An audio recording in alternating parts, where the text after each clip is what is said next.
have they hired you to review or to do forensic psychology in the past? Yes, many times. And in this particular case, did you do a psychological exam on this defendant, Aaron Dean? Yes. When did that exam take place, sir? It was in March of 2017. And what was the purpose of you doing that exam on Aaron Dean? It was a pre-employment psychological evaluation in terms of his applicancy to be a law enforcement officer for Fort Worth Police Department. In your role as a forensic psychologist with Price and Proctor, have you done pre-employment psychological evaluations before? Yes, many. Is that a big part of what you guys do there? Yes. Okay. And in this particular case, you said it was March of 2017. What types of evaluation procedures do you go through when you're conducting this evaluation? In general, this type of evaluation includes a review, personnel packet and a job description, an interview and background review, and then also psychological testing. Is there a recognized type of testing that needs to be done in order to be verified by the state of Texas or by your governing board, if you will? Yes, well, the Texas Commission on Law Enforcement provides some standards in terms of what needs to be done. He needs to remain outside in the hallway. Go ahead, Dr. Clayton, I'm sorry. So the Texas Commission on Law Enforcement provides some standards in terms of what needs to be completed, including there needs to be an assessment of psychopathology, an assessment of normal or universal personality traits, and an interview that takes place following the testing. And is that what you did, and you followed those particular items on March of 2017 with this defendant? Yes. And did you complete a report regarding the results of his psychological exam? Yes, I did.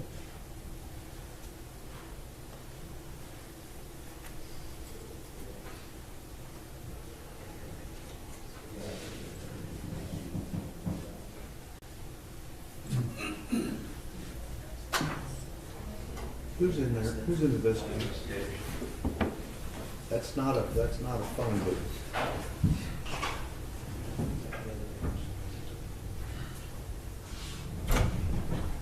May I proceed? Yes, go ahead, Christina. After you did the psychological exam, was there a result to the findings of that exam for this defendant? Yes, there was. Do you see the defendant, the person, Aaron Dean, that you did this exam on? Do you see him in the courtroom today? Yes. And will you point to him and identify an article of clothing he has on? He's there in a suit and what appears to be a blue tie. And is he the individual that just stood up at counsel table? Yes. Your Honor, will the record reflect this witness has identified the defendant as the individual he conducted the psychological exam on? Record will so reflect. And what was your conclusion of the psychological exam? My conclusion was that he was not psychologically suitable to serve as a police officer. Once that conclusion is made and the report is generated, where is it sent, if anywhere? It's sent to the agency or department that requested the evaluation. So in this case, Fort Worth Police Department. And outside of meeting with us and going through your file, have you done anything else as far as any other psychological evaluations of this defendant? No, I've not. No other work on the case? No. For purpose of this hearing, Your Honor, I'll pass the witness. Cross-examination. Thank you, Your Honor. Good morning, Doctor. Good morning. What did you review in preparation for your testimony today? I reviewed my file and my records that I had on the case. Okay, so next question, what's in your file? The personnel packet, my interview form, my report, everything they sent over records-wise, which included a polygraph, personnel packet, job description. Okay. Would you take a look at the packet I have here? Yes. And tell me if that contains everything you reviewed?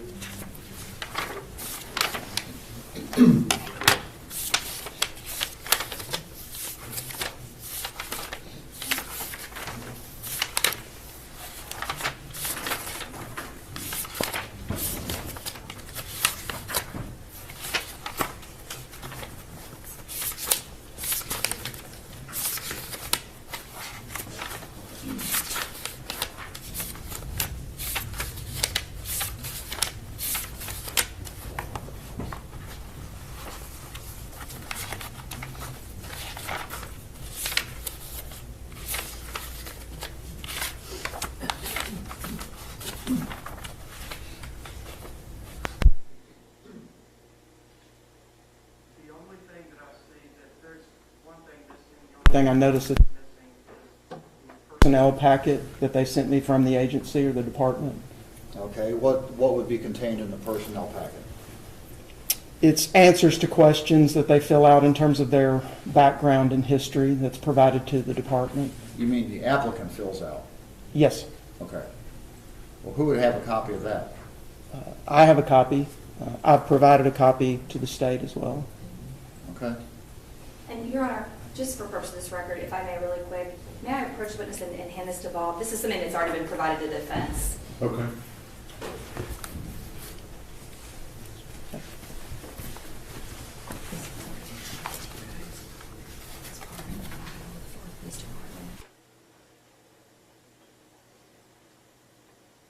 Is that what you're referring to?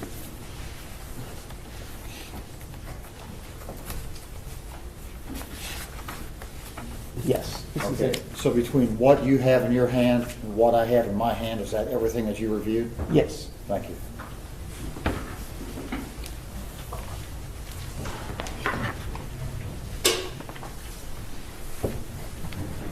All right, so I finally met the one human being on the face of this earth whose handwriting is worse than mine. Apologies.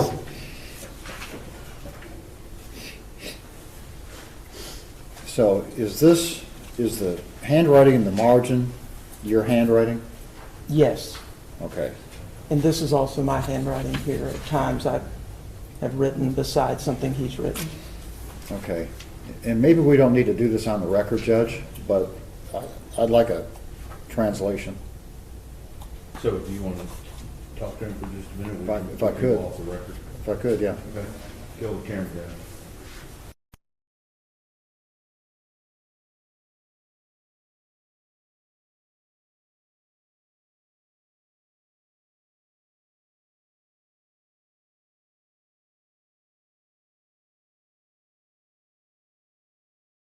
Hey folks, we're outside the presence of the jury. First of all, this is Tanya Iser, investigative reporter here at Channel 8. So this is Kyle Clayton. He is a forensic psychologist who did an examination on Aaron Dean prior to his employment with the Fort Worth Police Department. And very interesting that he found that Aaron Dean was not psychologically suitable to be a police officer. I'm thinking maybe this was the first time that he applied for that department, because he actually applied twice. So it'd be very interesting to hear a little bit more details about how an officer who's been found to be psychologically not suitable came to be a police officer. I'd like to hear a whole lot more about this and how often this happens from the Fort Worth Police Department.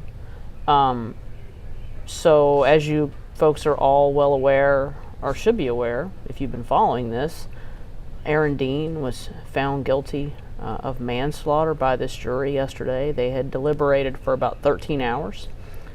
And,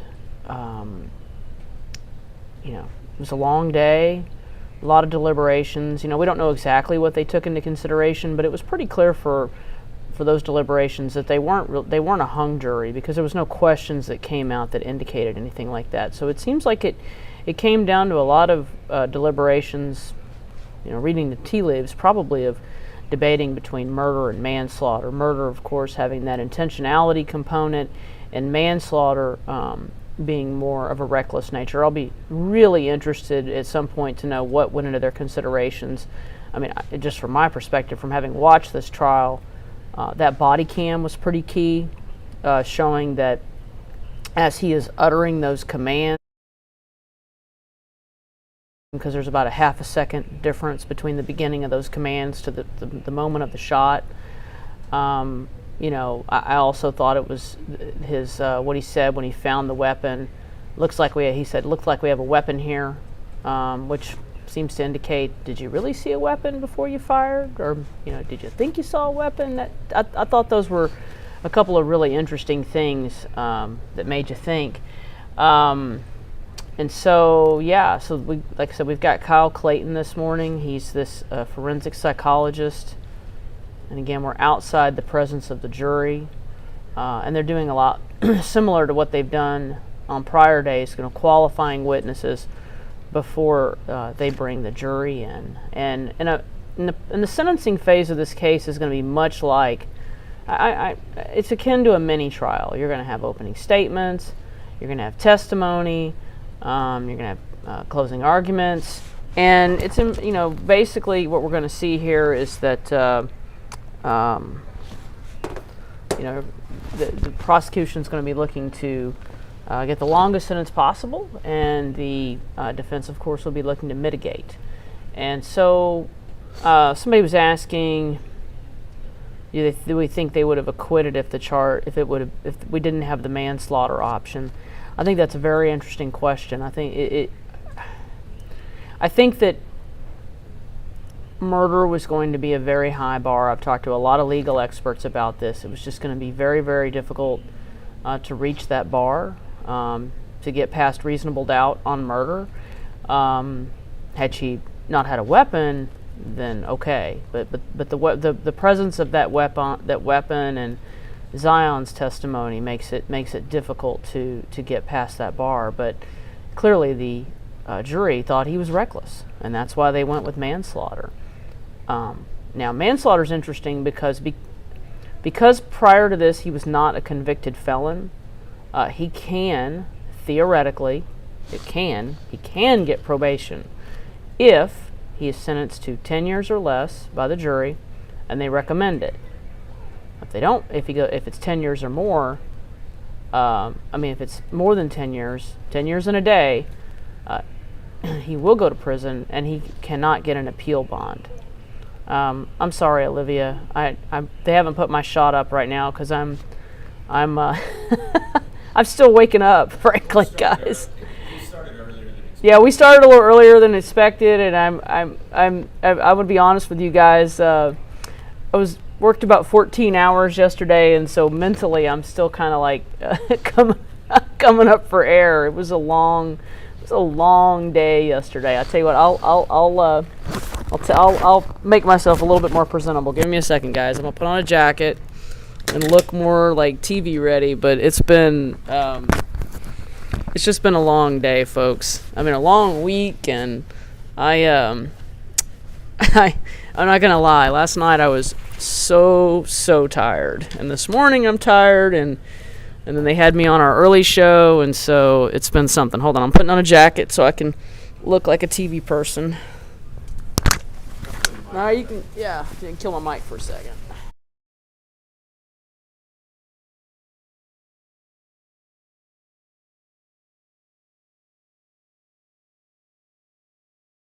Go ahead. Yeah, go ahead. All right, folks. It looks somewhat TV ready. My guest hasn't gotten here yet because things got started a little early. We're kind of getting muddled here. Let me text Justin. I'm gonna have Justin Moore on today. He's a local attorney. I've had him on in some of my other trials. He's a lot of fun. He's a very interesting guest to have on. Let me text him and let him say, hey, y'all are seeing. You guys are seeing how the sausage gets made here. I'm gonna text him and let him know when he gets here. I'll meet you in the lobby. So yeah, it's gonna be interesting to see what happens today. People have asked me, do you think this is going to be 1 day or 2 days? And a lot of times it's about 2 days. I'm guessing 2 days, but again, that's just completely reading of the tea leaves. Okay, Taylor wants to know, will sentencing be by a judge? No, because one of the things you have to do is before the trial actually begins, at the beginning you have to elect, do you want to be sentenced by a judge or by a jury? And as one of my legal experts said, typically people would rather be sentenced by a jury, right? Have 12 people decide your fate versus one. And so I think that's why Dean went this way. But we're going to see, obviously a real effort by the defense here to mitigate, try to get probation Oh, Missy, you want to know? Miss wants to know, will there be victim impact statements? Yeah, there will be. So the way this is going to work, we're going to have this, quote unquote, mini trial here with this punishment phase, and we'll hear some testimony from, or we should hear some testimony from Atatiana's family, but the actual victim impact statements will come once the jury has been released, although they can stay for that, and then you'll see those victim impact statements. And victim impact statement is where they directly address the jury. Ryan, We're back on the record. We're back on the record. Okay, good. I can shut up. Any redirect?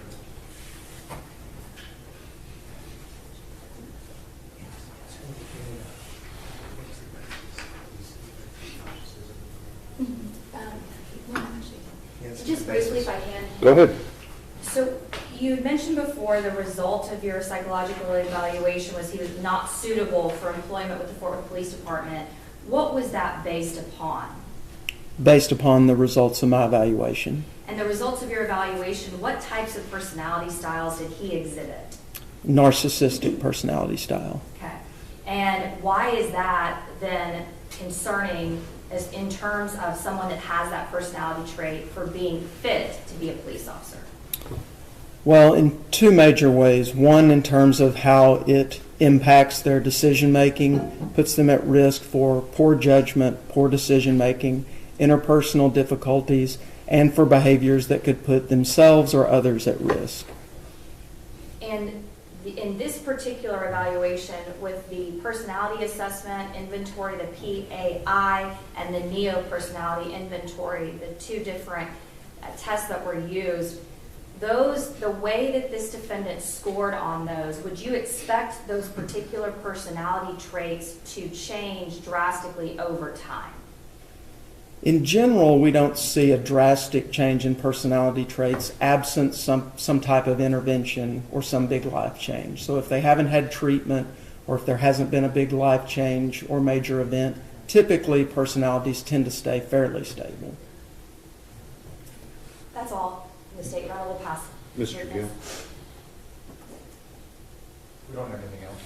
will there be any objection to this testimony? Or do you have objections to the testimony? Well, I will tell you that we're not going to object to Dr. Clake's qualifications. We Okay. believe that he is qualified and that the record bears his qualifications. Okay. Do you, your decision, if you're going to have objections to his testimony in the presence of the jury, you can do it then, or you could make it now and have a running objection, would you? I'm going over those in my mind as we speak, Judge. All right. Let me take care of the other matter first. So we need to have Councilman Nettles and Dr. Clayton, you may step down. I'll get him right here. Huh? Camera's still good. Yeah. No, let's not do that. Let's have Councilman Nettles. Do we need to kill the camera? Yeah, kill camera and mic.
Okay, folks. So I'm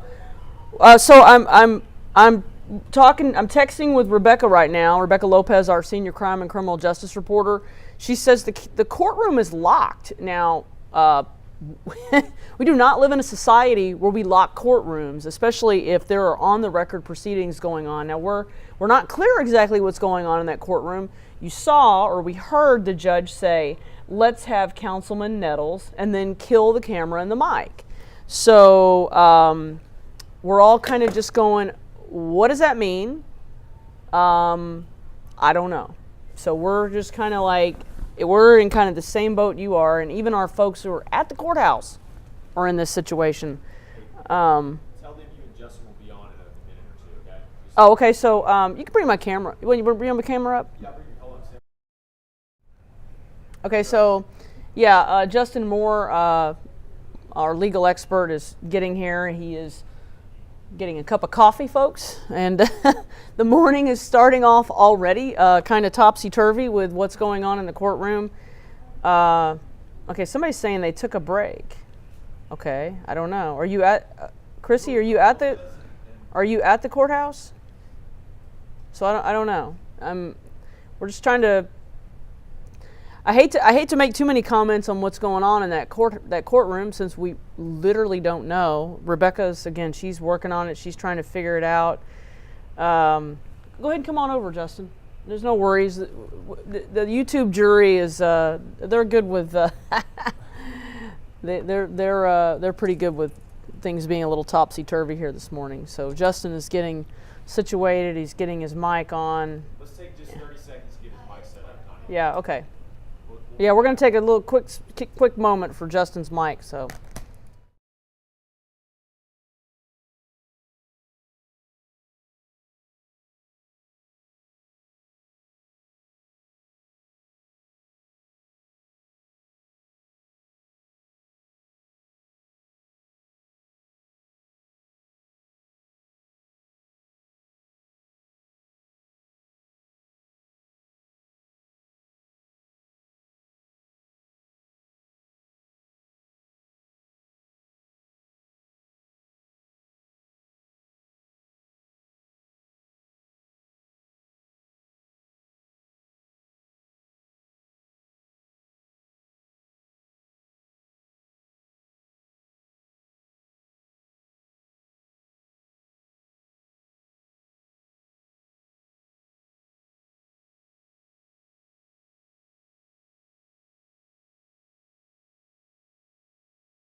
Okay, hold on a second, Rebecca. I'm going to introduce you. Okay, so we've got Rebecca Lopez on the phone, our senior police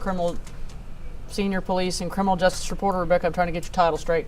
So she's really tired this morning. So she's at the courthouse. Rebecca, what's going on? I mean, this is kind of a bizarre situation we got going on. It's very bizarre because the courtroom is locked and there are people inside, and the court reporter is taking notes because we know that they've had a hearing to qualify one of the and here's some of the testimony that a psychologist is going to put before the jury, but they did cut the camera for a little bit because they were deciphering Miles Brissett's notes that he couldn't read his handwriting. So they did cut while they were going through that, and they were helping him interpret that. They did cut the feed, but the courtroom is locked, and they called in Councilman Nettles, and then again they cut the feed. So we're told that. Obviously everyone is under a gag order, all potential witnesses. He was placed under the gag order weeks back, and so he did interviews last night, so we assumed that might be what the judge called him in to speak about. However, typically that stuff would be on the record. We don't know. We know that the court reporter is in there typing, but they're not allowing anybody in, even during the public portion of this hearing, into the courtroom. So everybody's just standing outside. Wow, Justin, I mean, so we've had, obviously cameras and mics in this courtroom the whole time. Talk to us about just the potential problems here that could be created by locking a courtroom. Well, I mean, the courtroom is supposed to be an open forum, right? This is where the business of the community is being handled. And when you lock a courtroom like that, it really sends a message to the community that what's going on currently is not open to the public, and the public can't decipher if it's fair or not. The fact that, obviously Councilman Nettles and the rest of the council was under this gag order and he possibly could have violated it, I think the public needs to know what's going to happen in regards to that particular issue. And the fact that the judge locked the courtroom, it's really unprecedented, honestly. I haven't seen that, if at all. And we there are reporters in that courtroom, right, Rebecca? I mean, we've probably got, do you know who's in that courtroom from the press corps? I don't know. I know that there might be a reporter from one of the other TV stations, and then they locked the doors when the reporter was in there. And I'm standing literally right next to Aaron Dean's family, and then I saw Atatiana Jefferson's family a little while ago, and they are not in the courtroom either at this point. I'm literally standing next to Dean's mom and sister, and then I was on the elevator with Atatiana Jefferson's sister, Ashley, and they are somewhere else in the courthouse. I think they told me they might be going to another floor, but there are people inside that courtroom, other spectators, is my understanding, and I don't believe that they kicked the other reporters out. Can I ask Rebecca? Rebecca, did you get a sense before court started today that they would be admonishing Councilman Nettles? No, I didn't, but I know that there have been obviously some questions because the judge had some concerns, not just about him, but about Lee Merritt and even Jefferson's family that did do an interview with Good Morning America, and they're all under the gag order, and I think that the judge is a little put out with people that have violated that order because they are still subject to be called in for this phase of the trial.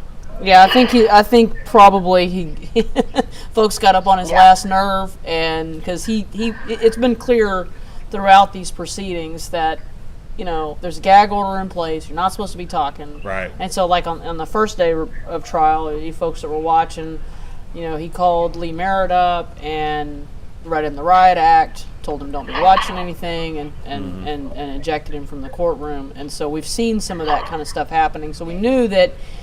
I mean, and gag orders are in place for a reason, right? But still, they're pretty common in high-profile cases. Yeah, I mean, there was a gag order in the Amber Geiger case, and so it's not unusual, and judges, when gag orders are repeatedly broken, do get irritated.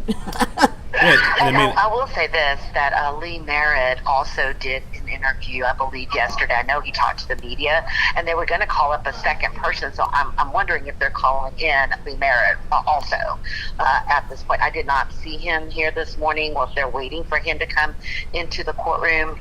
We stopped one of the attorneys that's with the city and asked, what's going on? Why isn't this, open to the public? And apparently it's not part of the hearing where you get to, with the psychologist and others, that they were, holding that hearing to see if they would be qualified to testify. So I mean, Justin, you might be able to answer this question. I mean, would an admonishment of someone that violated a gag order be something that we would typically hear on the record? I mean, I think it should be. I mean, the gag order has been a part of the litigation ecosystem of this case, right? So I think this should be something that should be considered by the public to listen in on and have the ability to understand how do these gag orders not only get issued, but how do they get enforced, right? Yeah. We need to see how these two folks that are being admonished. I'm assuming there's going to be another person that gets admonished. For sure we know Nettles because exactly. He said Nettles. I mean he said, the judge said, the last thing I heard him say is, let's have Councilman Nettles kill the camera and mic. I was like, okay. Well, and he's been called in twice, Tanya. That was he called him in once, and then they called him in a second time. Oh. So Right. he's been in that courtroom a couple of times. So, and then when we asked him, he was leaving, and he got on the elevator. We asked him, what happened in there? And he would not talk. So we can only assume that the judge probably, told him not to violate his order. When was that? Just a little while. As soon as he left the courtroom, we saw him get on the elevator, and so several of us ran over there. Oh, is that now? Of this morning, or? Yeah, that was this morning, just a little while ago. As soon as he got out of the court, he left the courtroom. Oh, He okay. left So after the judge talked to him. The courtroom is still locked. The courtroom is still locked. Nettles was called in. We assume he spoke with the judge, and then he left.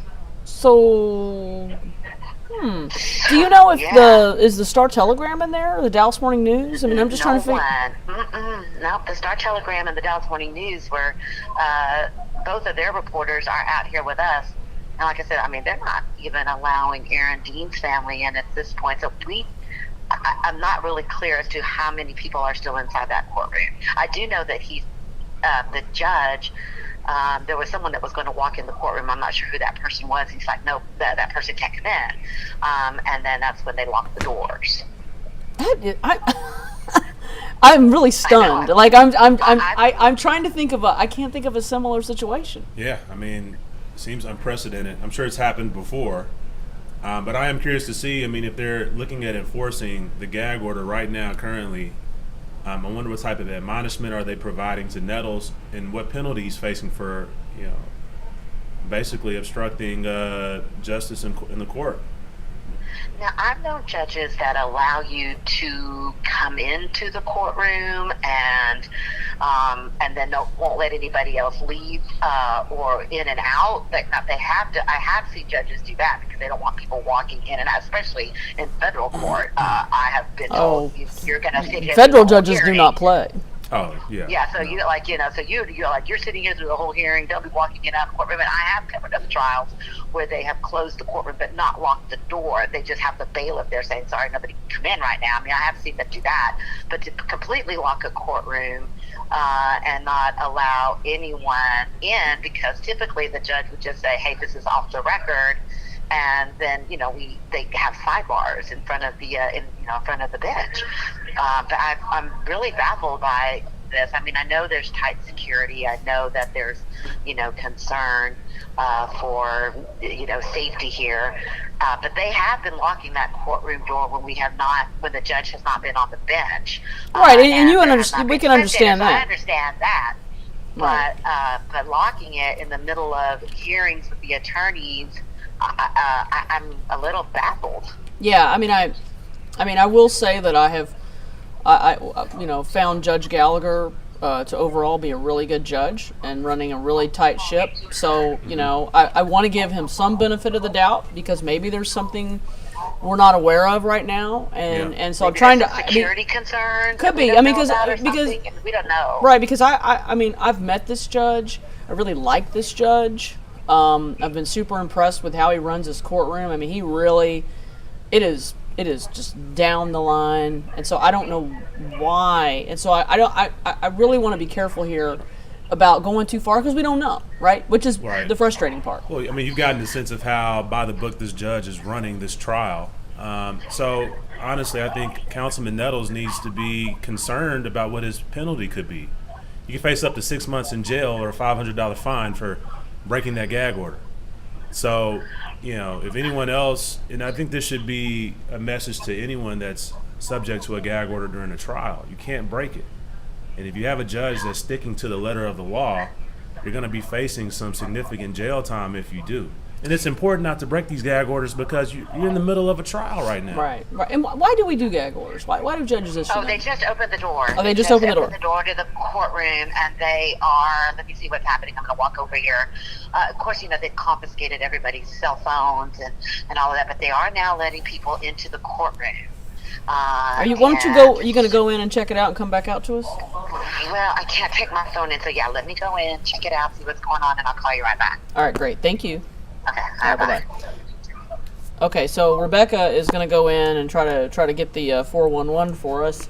This judge also does maintain a very strict policy about phones and computers, and so once you step foot in that courtroom, you can't have any of those items. Yeah. It's back to pen and paper. That may be overzealous. I mean, but some judges do that. Yeah. So while we're kind of waiting on Rebecca to call us back, and we'll hopefully at that point find out more about what happened here. What do you think about the verdict yesterday, Justin? I think those jurors, they received the amount of evidence that they need to feel like they're going to split the baby. And that's what a manslaughter conviction Very is. Solomaic. Very Solomaic. And a lot of times that's how you want your jurors to be, right? And based on the testimony that was provided and the evidence that was presented, it seems like they got it right. I don't know if the state presented enough evidence to show that Aaron Dean had the intentionality that was needed to support a murder conviction. And getting past that reasonable doubt on murder, that was going to be a really heavy burden. Yeah, it was. I mean, I understand the emotion behind this case, and I understand the intense feelings behind the public wanting. You do a lot of civil rights cases, so right, exactly. You come at it. You're not. It's not like. But I'm also a criminal defense attorney right. too, right? And I think if you're going to charge someone with murder and try to convict them of that needs to be a hard sell, generally speaking. And I think in this case we saw it play out that way. And I think getting a murder conviction was always going to be tough with her having a gun. I mean, even though she's lawfully allowed to have that right. gun, it was always going to be tough. Obviously, with Botham Jean, people have asked me why you keep bringing up Amber Geiger, Botham Jean. I realize there are differences in these cases, but there are some similarities, and the biggest one is that they're both in their home, minding their own business right. when they're confronted by a police officer, one off duty, one on duty. But in that case, both of them did not have a gun. Right. And Atatiana has a gun, and then there's some conflict with Zion's testimony about whether or not she's pointing that weapon at the window. So I can see why this jury went the direction they did. And and that goes back to the reason why the gag order is in place. Also, that provides a level of caution to people in the community when they're faced with these types of issues. Don't run immediately to the media to start telling your story, because that story is going to have to hold up when you get faced with cross-examination. Right. Well, and what happened was within hours of the shooting, he was interviewed by a forensics, a person who's trained to interview children, and then of course he said one thing and then something different, slightly different in court. Right. And I had on a legal expert yesterday who's done did child abuse cases when she was a prosecutor, and she said it's just not unusual with kids. Yeah, kids are kids, and memory is a their funny brains are thing. developing rapidly. He was 8 years old when the shooting happened. Now he's 11. Right. Right? There's a lot of stuff that he's forgotten over that course of 3 years. And I'm sure the details of something highly traumatic, and we know when talking to a forensic expert, which you have spoken with, a lot of times when your brain's developing at that level, even if you're an adult and you have a fully developed brain, you forget things about traumatic instances. Right. So to expect an 8-year-old then and an 11-year-old now to remember the details of something so traumatic to the T, I mean, that was a hard sell for anyone to think about. And I think when I listen to closing arguments on that would have been Wednesday. That's right, Wednesday. Sorry, days are all running together. There was some things that really I thought the prosecutors really hit home with. Ashley Diener said that in order to make the self-defense claim, they were going to have to show that Atatiana Jefferson acted with unlawful deadly force, and I just don't see how do you show she's unlawful. Body cam evidence showed that from the moment that he is uttering the word "show your hands," show your hands, and the shot, there's a half a second. So he's probably uttering it and shooting at pulling the trigger. time. So, how does she even know who's outside her window when somebody's shining a flashlight in that window? Right. I mean, this is all conjecture because obviously Atatiana isn't here to tell her story. But it would seem, and logic would suggest, that it would be hard for someone to comport themselves to the scenario that you just mentioned. So, yeah. William Joy just texted that Maddie Parker, the current mayor, and Betsy Price, the former mayor, are also both under the gag order and both put out statements. So, Oh, wow. so I don't know. The plot thickens. Oh man, and I There's I a lot don't. of folks that might be going to jail today. It's not Aaron Dean at the moment. I mean, because I think if the judge is going to, if he's going to issue sanctions, and I think that's a big if, but if he's going to do it against everybody that broke it. Do we know what those comments were? Are your sources telling Well, you? no, the statements. I mean, they were. I saw them last night on the news, but I don't even remember exactly. They were like written statements. They weren't, interviews, but statements nonetheless. It's still a If I statement. would have to guess, it does seem that they probably thought the gag order lifted after he was convicted. Could be, but it didn't lift. It would still be going on. Obviously. So, somebody asked, Carl wants to know, can convicted felon Aaron Dean also be tried in federal court for civil rights? Oh, sorry guys.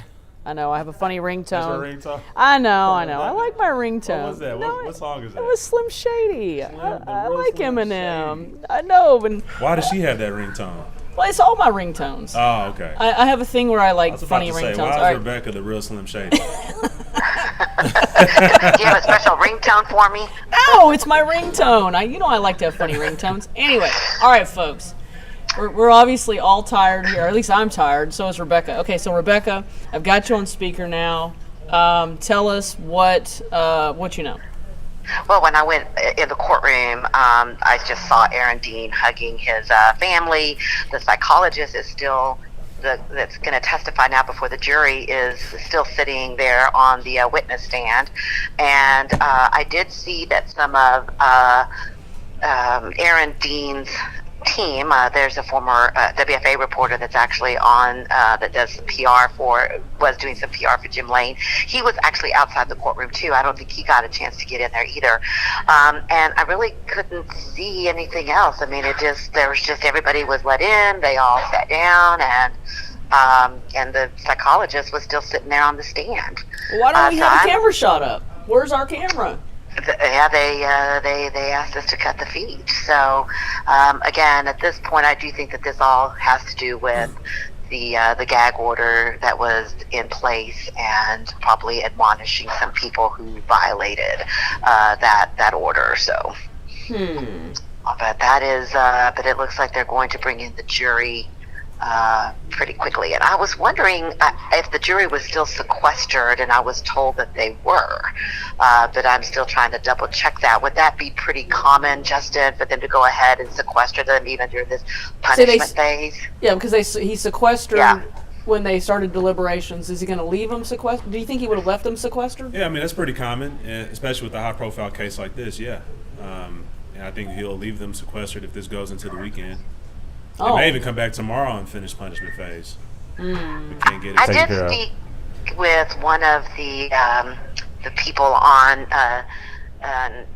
the prosecutor's side, although he wasn't speaking on the record or anything, didn't give me any details of the trial other than they thought that it was going to end today, that there would not be very many witnesses called. Okay. And of course, as we've covered many of these, that typically you will have character witnesses for Aaron Dean as well, for the suspect or the convicted person now. Right. And so I would suspect, they'll call his sister or some family members to try to get him a lighter sentence. Well, the trend from the state is they move with great economy, and it's a very lean case in chief from the state. Well, we saw that from the guilt innocence phase. What'd you think of that? I mean, it was. Well, there was mean. there was a lot of conversation within the community, a lot of criticism that they moved quickly through their case in chief, but obviously they got a conviction out of it, so it was effective. And we got the feedback up. All right, well, let's go back to the courtroom. Okay.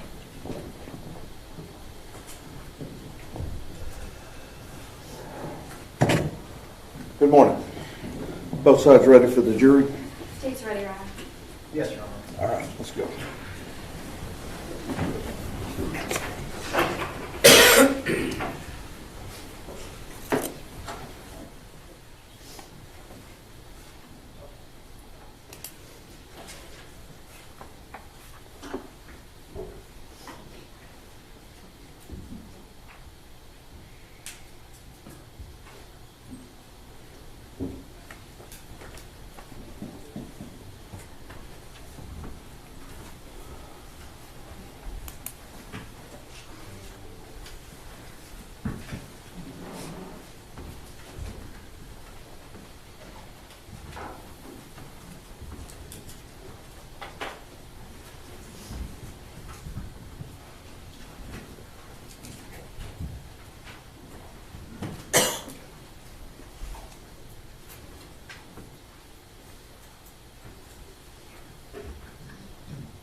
Everyone may be seated.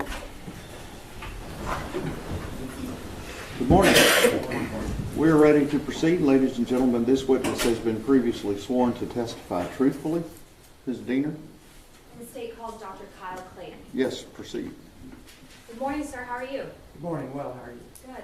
Turn to the jury. Introduce yourself, please. My name is Dr. Kyle Clayton. How are you currently employed, sir? I am a psychologist, clinical and forensic psychologist at Price Proctor in Dallas, which is a group forensic practice. How long have you been a clinical and forensic psychologist? Since 2012. Take us through your educational background. Sure. So I have a master's and a PhD in clinical psychology.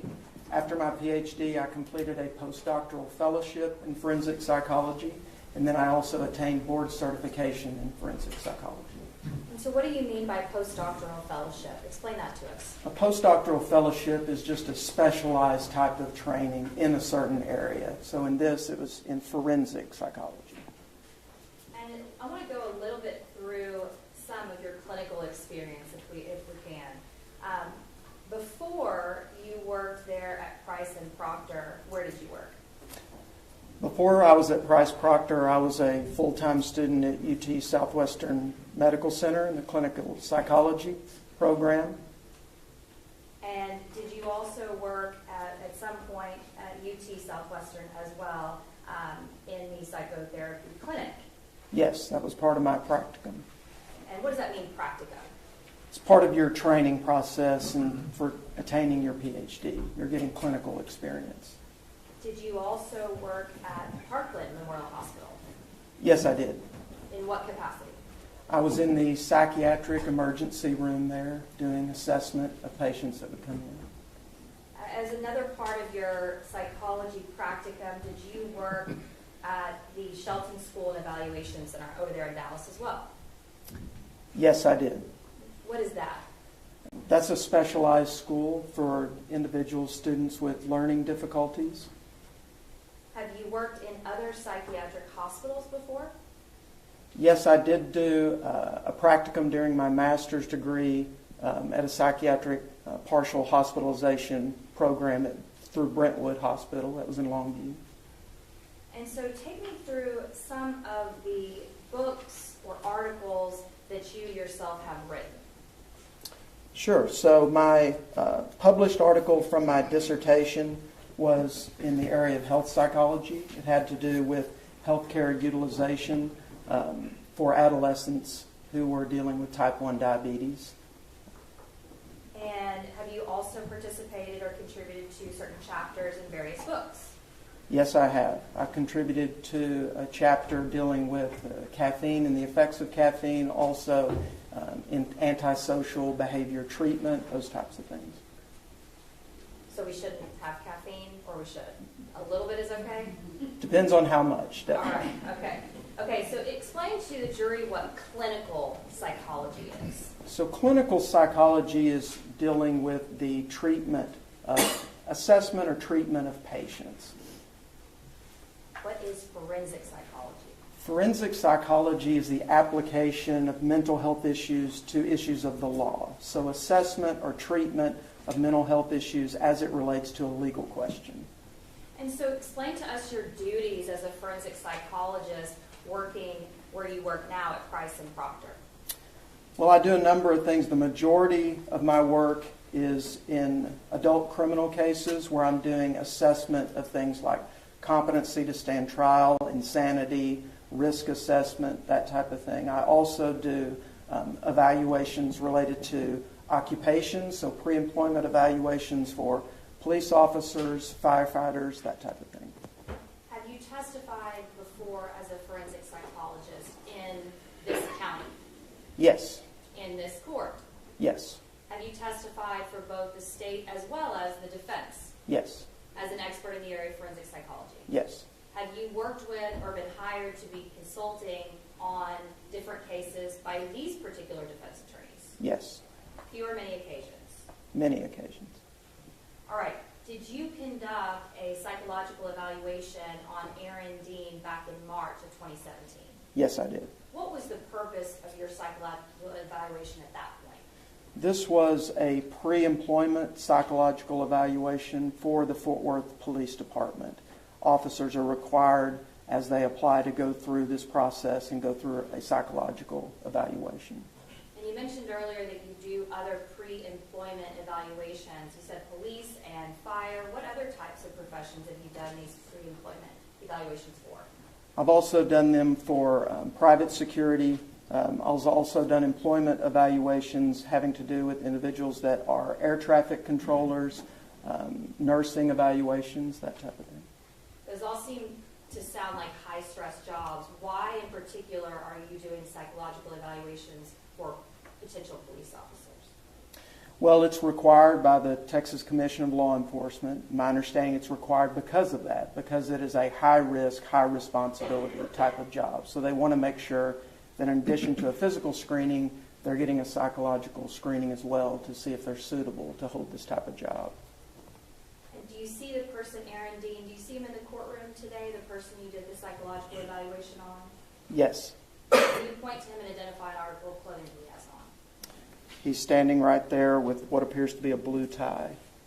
And Your Honor, let the record reflect this witness identified the defendant in court as well as the individual that's standing up in counsel table. Record will so reflect.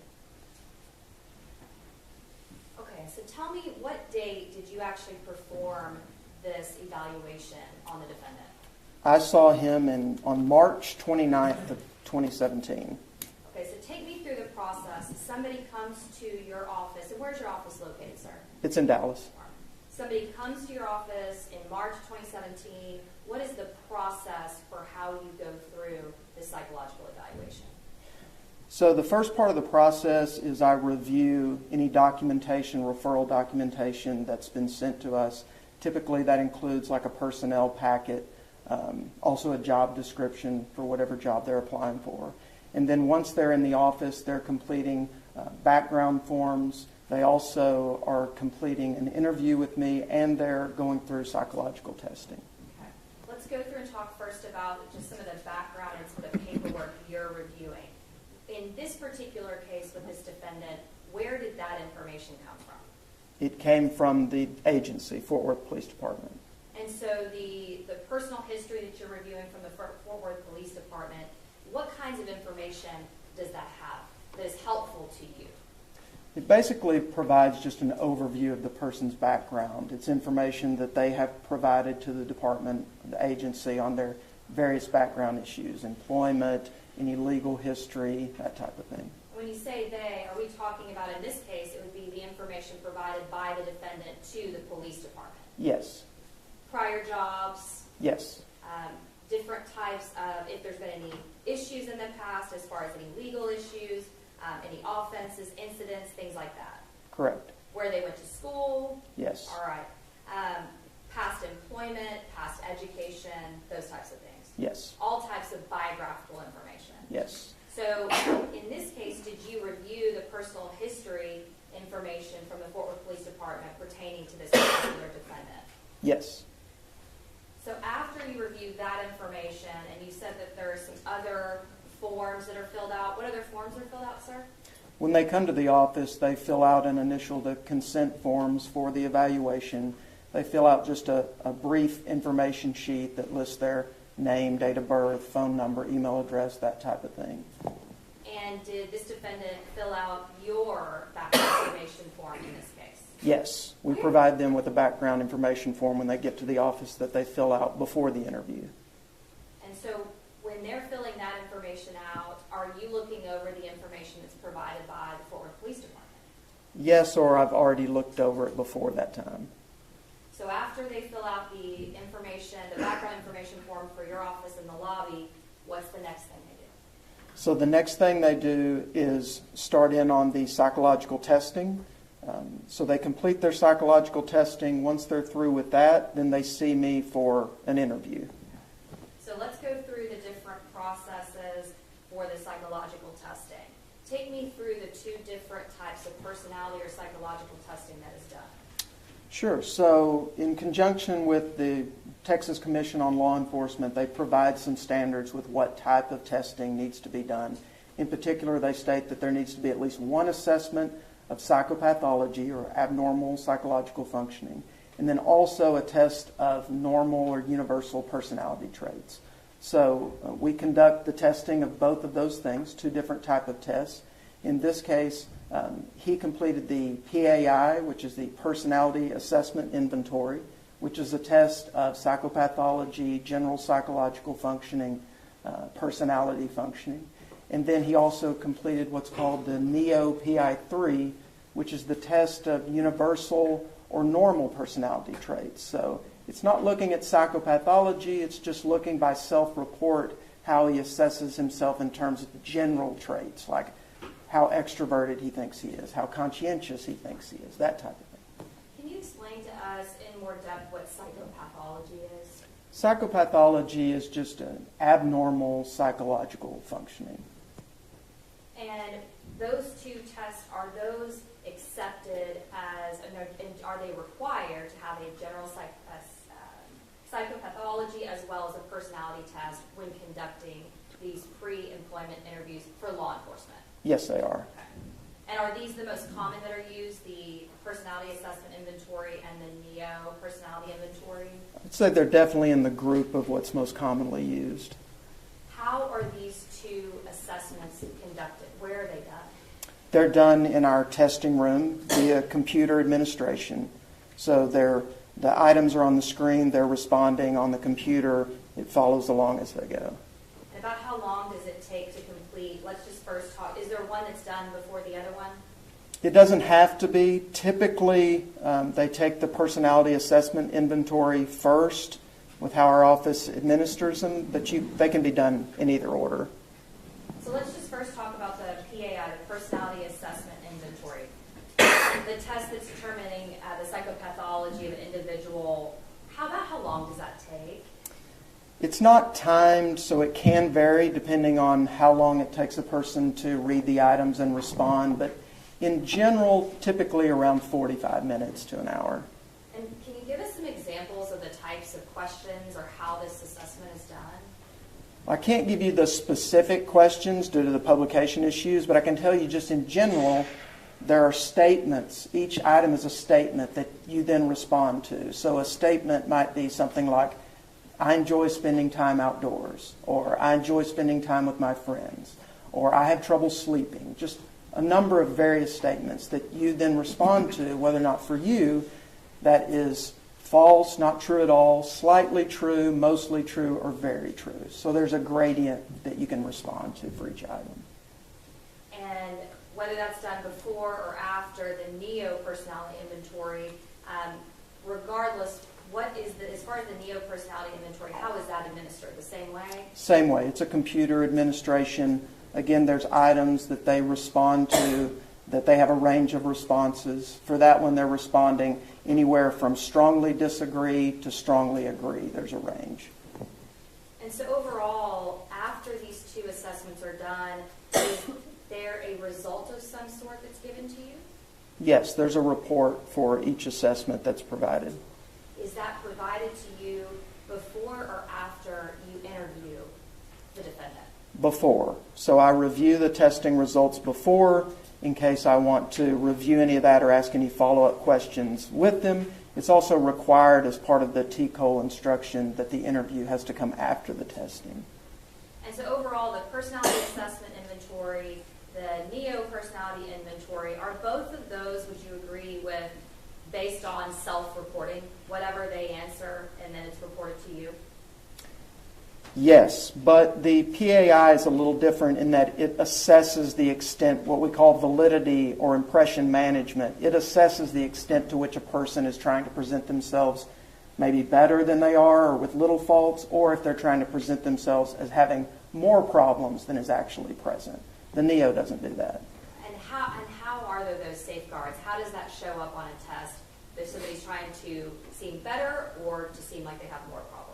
There are specific scales, what are called validity scales on that type of test, to where it analyzes their response pattern and it gives you a score to reflect how likely that kind of issue might be present or not. And depending the type of, the request given, whether it be pre-employment or maybe for court, have you seen that before where individuals will try to act like they have more problems or more issues Many times. Have you seen where people try to also, I guess, fake the test out or over-exaggerate how good they are? Many times. Trying to kind of fake out the test. There definitely can be some significant positive or negative impression management depending on the context of the evaluation, yes. And so the positive impression management, if you do see that, how do you make sure that the test is still valid? Well, there's a range of what's acceptable for that inherent in the test. So it interprets the level that that's at, and then it gives you some information in terms of if it's at a certain level, then the test is considered invalid. If it's below that level, then the interpretation suggests that you should interpret the rest of the test with some caution, that there might be some distortion here, but it's still able to be interpreted. So the test guides that. All right. And so whenever you did review the NEO personality inventory and the results and the PAI results, did you have any particular areas that you explored with the defendant during the interview? Yes. Let's start, is there one that you prefer to start with as far as whether the personality assessment inventory or the NEO? The personality assessment inventory is the first test that he took and the first test that I discussed with him, if you want to go in order. Yeah, let's go in order. Let's start there. And so did you discuss, what particular things did you discuss within the PAI? Well, given that there were indications from the PAI of grandiosity and some interpersonal difficulties, including that this person would likely to be seen as domineering or over-controlling, interpersonal difficulties related to that, that they might be someone, these profile types tend to be those who are very concerned with sort of the facade of superiority and not appearing passive or weak in any way. So those type of things, given that they suggested some possible problem areas, I asked him about those type of things. Will you define the grandiosity to us, please? Sure. Grandiosity is just an inflated sense of self. So an inflated sense of your own abilities, your own qualities, things that you see, like arrogance, entitlement, those type of things are what we think of with grandiosity. And what about domineering? Define that for us. So domineering is someone who tends to be overbearing or controlling of others. And superiority, you said with superiority. Describe that to us. Can you define that more for me? Sure. So just again, it's the idea of having a very high opinion of yourself and being very concerned about appearing weak or submissive at all on the outside to others. And so when you see these particular personality traits, what do you discuss with them? Well, I asked him a number of follow-up questions in terms of to try to get from his perspective how he saw himself in this way, his own assessment of his abilities, and how he would assess his interaction with others. Okay, and give me some examples of how you asked those questions. So I asked him to rate himself on a scale from 0 to 10, where 0 is the worst person possible, 5 is an average person, 10 is a perfect person with no flaws. I had him rate himself on that scale. And what was his result? He gave himself a 9. A 9 out of 10? Yes. Is that, in your experience, a higher rating than you typically see? Yes. And so is that consistent with what that particular personality test had assessed as being grandiose and having a higher inflated view of yourself? Yes. Did he indicate why he's not a 10 out of 10? He indicated that he would be a 10 out of 10 if not for what he categorized as some stupid things that he had done in the past to, as he described it, piss people off. And what other types of things did you discuss with him regarding this grandiosity portion of the personality test? Well, I asked him just in terms of any faults or flaws that he would see in himself or things that he felt like he might need to improve upon. He said he had noted on my form that his bad fault or flaw was chewing ice. And then when I asked him about are there any flaws or things you would like to improve upon or could improve upon, he indicated that he felt like he was too messy and he could be neater. I asked him if there was anything else that he might need to improve upon, and he said no. And your opinion is saying that someone's messy and chewing ice. Do you typically see people have more that they'd like to improve upon in their own lives? Typically, I mean, it's not out of the ordinary in this type of evaluation where someone is up for a job that they're not presenting you with everything negative about themselves, but I typically see a little bit more than this for sure. Okay. All right, and then what else did you ask him about in terms of the grandiosity we've been discussing? So I asked him just about various occupations or skills and whether or not he felt that he could do these things or not do these things. I went through a number, some of which he said he could do, some of which he said he couldn't. Things that he said that he could do was that he felt like he could fly a commercial airliner. When asked why he felt like he could do that, he said that he had played a flight simulator game when he was a kid. He said that he could teach an advanced calculus class. Things that he said that he could not do was that he was not qualified to be president. He could not perform brain surgery. He indicated that he could not teach an advanced economics class. But he could fly a commercial aircraft. Yes. From what you reviewed as his personal history, background, employment, education, did he have any pilot training? Not that I'm aware of. So based on the playing of those flight simulator game, he believed he could pilot an aircraft. That's the way I took it, yes. And is that consistent with somebody that has an overinflated view of themselves Very much so. and their abilities? Yes. Okay. All right, so what's next? What else, as far as your evaluation, did you see and discuss with him? In terms of the testing, I did ask him, since there were some indications on there of this overbearing, over-controlling type of interaction with others, he said that he had never been told that he was too dominant or over-controlling, or that he was impatient. He indicated that he is able to take charge, but he is also does just fine with being submissive to others. Basically reported that he had never had any problems or issues with that. Did that surprise you? Yes and no. I would say, given his grandiosity, I wasn't expecting to hear a lot from him that maybe painted himself in a negative light.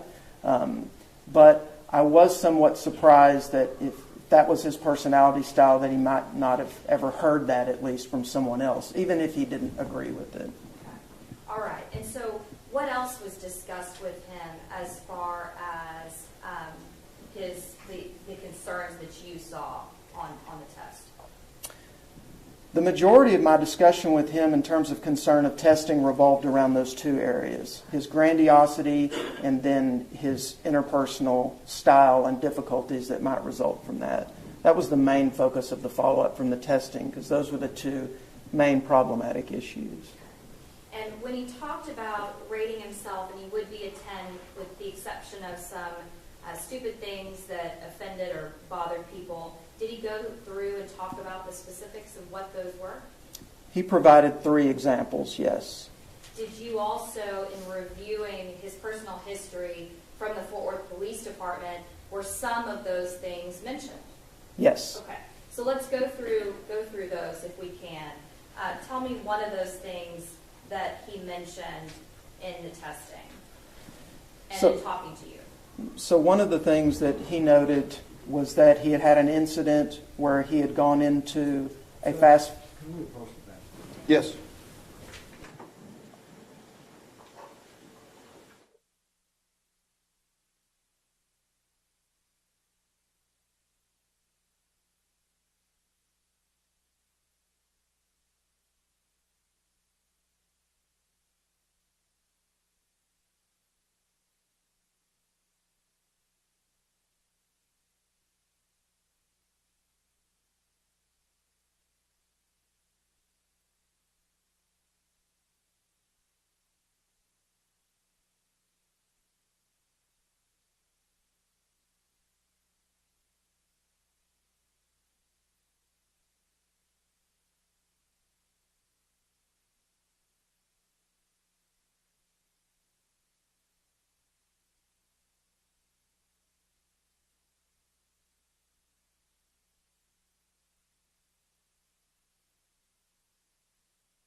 gentleman may be seated. Ms. Diener, you may be seated. Judge, before we get into that, I want to be clear in the record. Our first objection here is that we had a motion to limit on these matters that was granted by the court before we began testimony in this case. The court instructed the state to approach the bench, let the court know before they intended to go into any of these matters, and they were preparing to go into it before they were interrupted with an objection without approaching the bench, without giving the court an opportunity to rule on these matters. All right. Let's go. Ms. Diener. Okay, I was just asking you questions about the particulars of what was reported in the file, the personal history file from Fort Worth Police Department. Can you talk about the very first item? Sure. So the first thing that we discussed was related to an incident where he was in a fast food restaurant and he had an airsoft gun that was on his hip. Evidently, police were called and talked to him about that. He wasn't charged with anything, but was told that that wasn't a good idea. The next thing that he discussed, he said that it was about a year later. All of these occurred in his early 20s. He indicated was another incident with an airsoft gun where he and a friend were playing, shooting at each other in an area that was at or near a church or a residential area near a creek. He said that there was a homeowner, I guess, that had seen them and had called police. Police had showed up and gave them a stern talking to, is the way that he described it in this personnel packet. And I had asked you earlier when we were outside the presence of a jury during the 705 hearing if you reviewed, and I actually think defense counsel asked you as well, if you had reviewed this background information with the Fort Worth Police Department, and you had answered yes, correct? Yes. And you also had shown in, I believe it was that's part of the psychological evaluation, is that you do an interview with him to discuss those matters, correct? To discuss matters of his history is part of it, yes. Okay. All right. And then did you also discuss with him a matter that pertained to him being a student at UTA? Yes. Okay, tell me about that. So he indicated, I saw in his packet that he had a history of assault, and so I asked him about that. He indicated that when he was in his early 20s, he was at a college library, that there was a girl that was flirting with him, that he said some things to her and then touched her, and then she filed charges, and that he had to pay a fine and complete a sexual harassment course or class. Now, was there a particular way that those different things, those incidences, in the way that he described them, that was consistent with what you had seen on these assessments? Yes. In what way, sir? I felt like that he was pretty flippant in the way that he described it. Would that be consistent with someone that has an overinflated view of themselves? Yes. Would that be consistent with the overall assessments, both of the assessments that you reviewed, and with the way he responded to those incidences? Yes, and with the way he interacted with me as well. Okay. And when we were outside the presence of the jury, I didn't go through each one of these specifics, but the defense counsel asked you to go through and interpret some of your handwriting so that we could understand what you said on these pages? Yes. Okay. Is there some handwriting at the very back of the background information form? Actually, kind of handwriting all over, I guess, these 5 pages? Yes, there's handwriting at the end of that form of his, where there's his signature, and then the last bit is on the next page where there's handwriting there as well as a part of the summary.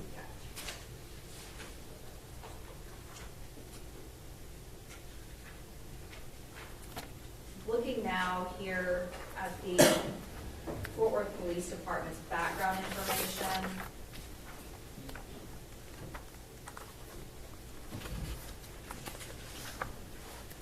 did you also ask him about whether or not, or was it, I guess, provided to you that he had applied to other police departments before? Yes, and I asked him about that as well. And did he indicate whether he had ever applied to Fort Worth Police Department before? Yes. And what was the result of him applying to the police department before? He told me that he had applied in around 2014 or 2015, that he had passed a psychological evaluation, but that he had withdrawn due to concerns about his physical fitness at the time. And did you look through in the background information from Fort Worth Police Department whether he had ever applied to Reno, Nevada Police Department? Yes. And what was the result of his application to that police department? He failed the physical. Okay. And had he also applied to the Grand Prairie Police Department? Yes. And when was that? That was in 2016, I believe, per his packet. Okay. Was there also some information in this background form from the police department that he had been in trouble before for punctuality, being late to work? Yes. Okay.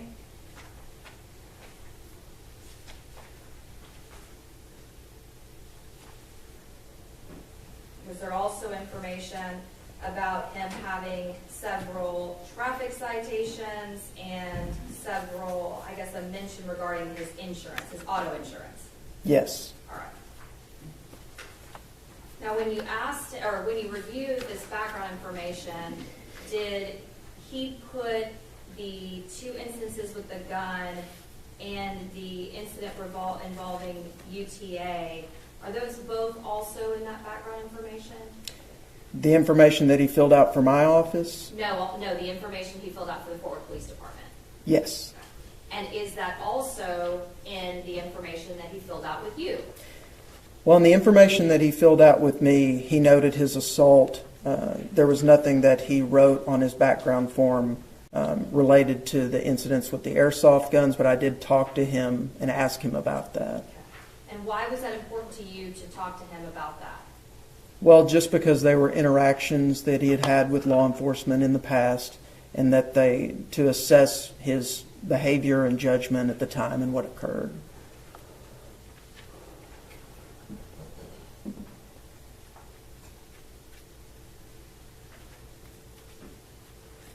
Did he provide the psychological evaluation from Fort Worth Police Department that he had said he had taken and passed? No.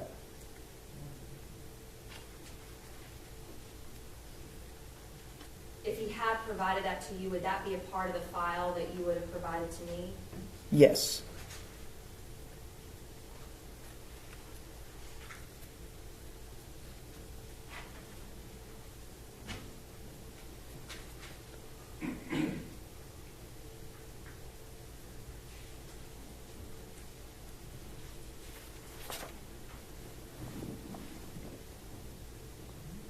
Did he indicate, we've explained this a bit, but I want to get a little bit more specific since we're outside the presence of the jury. When he talked about the incident in college at UTA with a female, did he indicate to you whether she, the female, was being flirtatious with him as well? That's the way he described it. Did it appear to you that he was minimizing, or I guess you used the term flippant, minimizing or being flippant about this prior incident? Yes.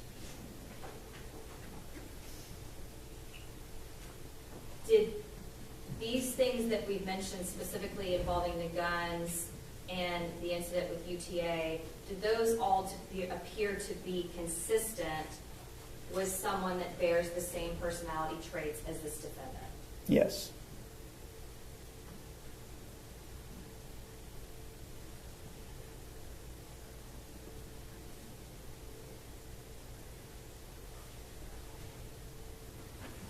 And Judge, for purposes of this record, since we're outside the presence of the jury, I wasn't planning on getting into him being late to work. I wasn't planning on getting into him losing his auto insurance or traffic citations for any, I think, speeding or wrecks. But I just wanted to flesh that out since we were outside the presence of the jury. But for purposes of this hearing, I'll pass the witness. Thank you. Mr. Gill. I don't have any additional questions, but I have some objections. Go ahead. Not only did the state violate the court's ruling on the motion in limine, but they're also attempting to get into matters that they did not provide to us in pretrial disclosure. Okay, let me hear about that. We were not provided any notice that there was any bad act involving an airsoft gun or being spoken to by police or anything along those lines. So we would object to the state going into anything regarding that. Response? Also, I'm sorry, response? May I respond? Yes. Yes. Thank you, Judge. Yeah, specifically, we did, and I can go through, does Your Honor have a copy of our form? I do not. I do not have the gym system up right now, so.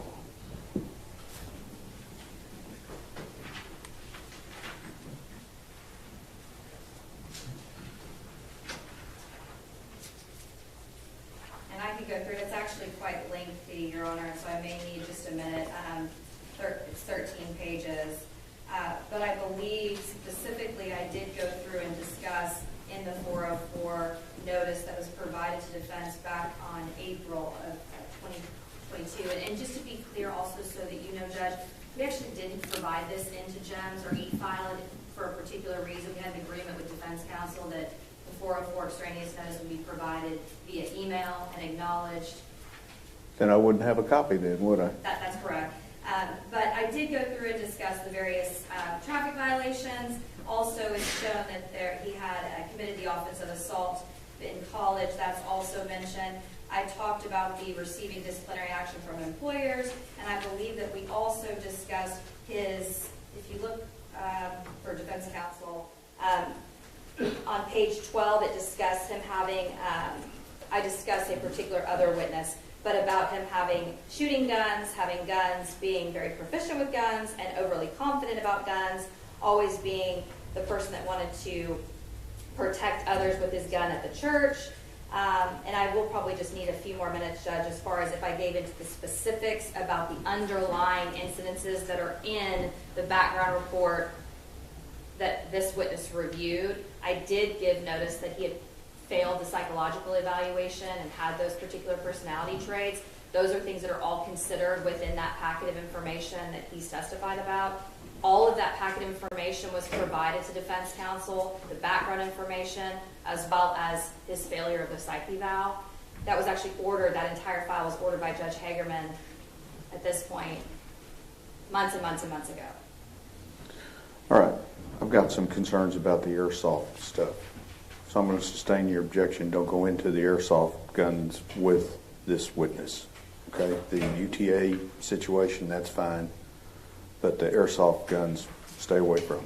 well, I have some further objections about this supposed UTA matter. All right, go ahead. I didn't give that to you. That is that this witness can state his opinion based upon the same opinion that he's already stated based upon his testing and the other portions of his interview without going into the underlying facts of that incident. He reaches the same opinion based upon that incident that he reached upon his general overall testing and the other things told to him by the defendant, which is... So your objection is into the UTA deal is not the fact that the defendant was charged with that, but going into the underlying facts. Yes, sir. Well, and I don't intend to get, the only testimony, and by the way, we do intend on calling the victim of that particular case, and I think she'll be here, or may already be here.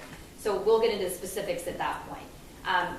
But as far as specifics, I mean, it is the information that the defendant told him, and it's part of what he was asking and trying to clarify on as far as what the results of the personality traits were, his minimization and flippant.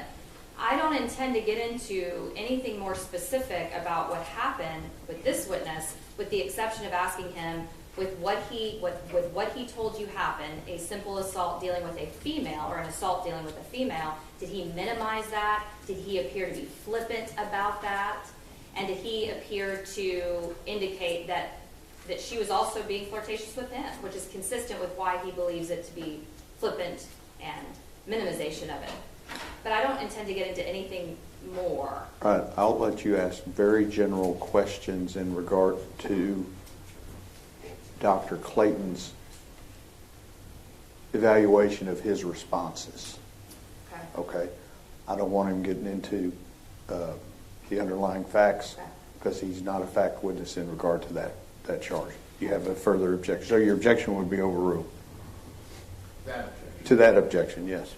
We further object that any probative value of that matter is substantial substantially outweighed by prejudicial effect, especially since this witness is already basing his opinion on other matters. That objection is overruled.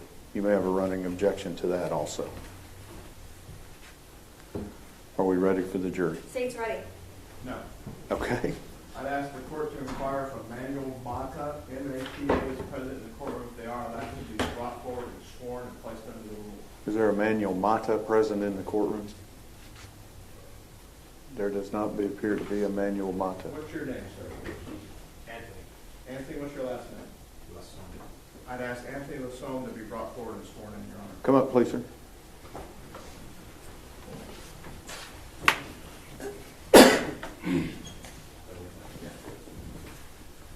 No, I need to swear him.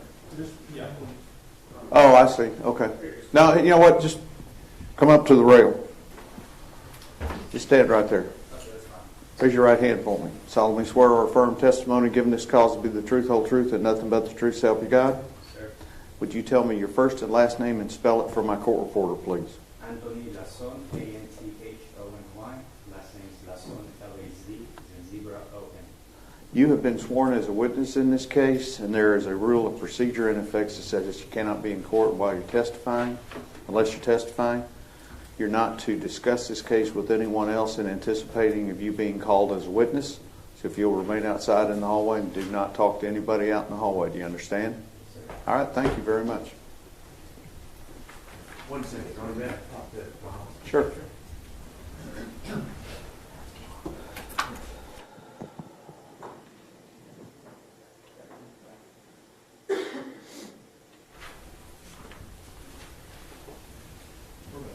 Everybody ready? State's ready. Let's go.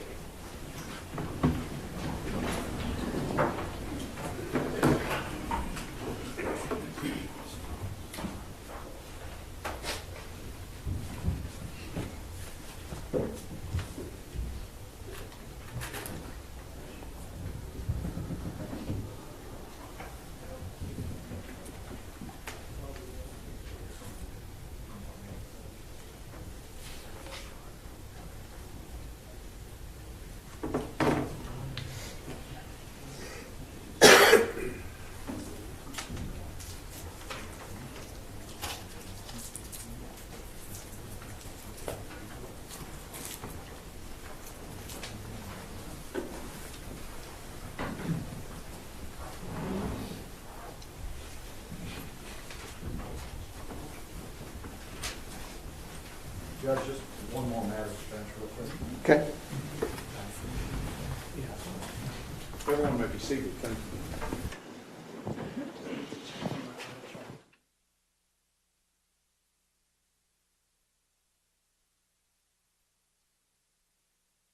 Okay, so folks, we're still outside the presence of the jury. Justin, that was kind of an interesting situation. They swore in this Anthony Lasson. That was odd. I mean, why do you think that happened? I don't know. You know, sometimes defense attorneys or even, you know, attorneys from the state, they'll specifically target folks in the gallery to get them out of the courtroom because they may be causing some type of disturbance, maybe online, on Twitter or whatever. So Yeah, but you can't have a phone in that courtroom. That judge will not play. Well, this is true. So I'm really interested in trying to see why would they kick Anthony out of the courtroom or swear him in as a witness to effectively kick him out of the courtroom. He's not a witness in this case. Well, what would he be a fact witness to? Right. I don't know. What do you know about him? Who is he? You know, Anthony's been really involved in the community over the past few years. In the cases that I've been directly engaged with, he's provided protest support, but also community engagement. So yeah, you know, he's a pillar in the activist community.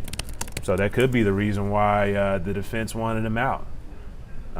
You know, you see Lee Merritt's not in the courtroom. You see other activists aren't there. So maybe they identified him as someone that is a supporter of the Jefferson family, and they wanted him out of the courtroom. So they used swearing in him as a witness as the means of doing so. Interesting. So what do you think about doing that? hey, you know, I'm a defense attorney, so, you know, you use every weapon that you have available to, you know, get the type of result that your client is seeking. So I have no real qualms with it. You know, that's just me speaking as a defense attorney, but me speaking as an activist, I find that very problematic. You should have the community in the courtroom if they seek to be there, and these are folks that are representatives of our community, at least certain segments of it. And if they're there representing the people, so to speak, they should have every opportunity to be in that courtroom. His minimization of his conduct. I want to ask you about the incident involving UTA. Just specifically, or actually more generally, did he seem to minimize whatever happened back in college to you? Yes. And did he appear to be, what was his attitude about it in general? I thought he was pretty flippant in describing it, minimization and flippant. Would that be consistent with his personality traits that you had seen so far? Yes, you would expect to see someone who's high in narcissism be quick to take credit, slow to take responsibility, that kind of thing. And that's kind of what I felt like I saw when he was talking about that. Now, the jury's heard you refer to grandiosity, but the term narcissistic, that is a term that we haven't yet defined. Can you tell us what that means, sir? Sure. So, and those two are certainly related, but narcissism has to do with not only a person's sense of self, so they have an overinflated sense of themselves and their own abilities, but it also relates to how they see and view others. So not only do they tend to have a high view of themselves, they don't tend to have a very high view of others or their opinions. They often have a low tolerance for disagreement. They tend to be overbearing or domineering with other people. They can be manipulative at times. They certainly have an issue with taking in information that doesn't agree with them. And in that way, their judgment and perception tends to be limited to their own ideas of reference. Now I want to move to the NEO personality assessment. Did you also, well actually before we get to that, we talked earlier about the PAI validity scales. Was there some concern regarding this defendant's positive impression? Yes, he had what is categorized as a moderate degree of positive impression management. So not to the extent that would invalidate the test, but to the extent to where the test interpretation suggests that you need to take that into account, that there's likely some minimization that's going on here of any type of faults or difficulties. And so the results of that particular test may actually underrepresent the concerns in those areas. Correct. Because he has, I guess, overstated, or in his responses, that would have affected that particular section. That's correct. All right. Now let's talk about the NEO evaluation. Is there anything else in the PAI as far as in your report? No, the main things from the PAI that were noted we discussed in terms of his grandiosity and interpersonal difficulties. And now let's move to the NEO evaluation. Or actually, let me ask you one question real quick about the particular clinical scale. A part of that personality test that we've been discussing, was there either a concern or at least the notation there was a moderate elevation in this defendant's aggression or verbal aggression? Yes, that's part of the interpersonal issues that I was discussing before. He did have a moderate elevation on a scale related to verbal aggression. Can that be problematic if you are seeking employment to be a police officer? Very much so. Now, let's move to the NEO. Explain that to us. What were some of the findings regarding that particular test? So the NEO, again, it differs from the PAI in that it doesn't assess for impression management. So if there's some indication that some impression management is going on, it really limits how much you can interpret this type of test beyond it just being their own perception of themselves as a self-report. And in this case, given that it did appear that he was exercising some positive impression management and some guardedness, there wasn't a whole lot to be gleaned from the NEO beyond the way that he saw himself. But it certainly was an indication of whether or not there's any psychopathology there or not. Okay. And so overall, was there, you mentioned earlier that the NEO doesn't have an ability to determine if there's some sort of over-representation, or I guess the self-inflate, or the positive impression, correct? That's correct. It Okay. doesn't measure for that. Okay. So then how do we determine that it is valid? Well, the validity on the NEO, it's not designed to measure its validity in that way in terms of impression management. It's designed to just be a self-report. So the validity on the NEO basically asks them if they understood the questions and if they responded honestly, and then it looks at how many responses they may not have entered. If there's a certain amount of items you don't enter, then the protocol is considered invalid. But it doesn't look at validity to the extent of impression management the way the PAI does. It's just designed as a self-report or self-reflection of how they see themselves on these personality traits. And so were the results of the NEO personality test consistent with the results seen on the other personality tests given? They were, in terms of, you did see some indication of grandiosity and then some interpersonal issues where this person might be more likely to be critical or antagonistic or domineering at times with others. So that, in that way, it was consistent. As far as your report, did it appear to be that he had indications of a forceful and dominant personality traits?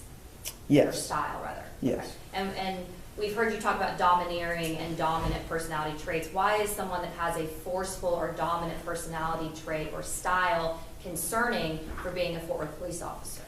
Well, in a number of ways. It certainly impacts their judgment and decision-making, but even more directly, it interacts with or limits their interpersonal functioning. So individuals like that tend to have a low stress tolerance, low tolerance for disagreement, not very good at conflict resolution with others, just interpersonal difficulties in general with others, being sort of critical or uncaring or unsympathetic to others. Those things are all issues that can be problematic in this type of job because you're dealing with others on a daily basis, both coworkers and the public. Was there mention to you involving his previous employment and seeking employment with other police departments? Yes. Okay. And did he seek employment in other police departments? Yes. Okay, tell me about that. Well, he reported that he had previously applied to this department, Fort Worth Police Department, the one he was seeing me for, in 2014 or 2015. He indicated that he had passed a psychological evaluation as part of that application, but that he had withdrawn due to concerns about his own physical fitness. He didn't tell me about any others, but there were others noted in his packet, which included that he had previously applied with Reno Police Department and had failed a physical, and that he had also applied to Grand Prairie Police Department, but had withdrawn that to seek this position with Fort Worth. Now, if he had taken a psychological evaluation with Fort Worth, would that have been provided to you prior to your assessment? Typically, yes. If the agency has a prior evaluation, it's up to them what they provide, but typically we get that type of information. Had that been provided to you? No.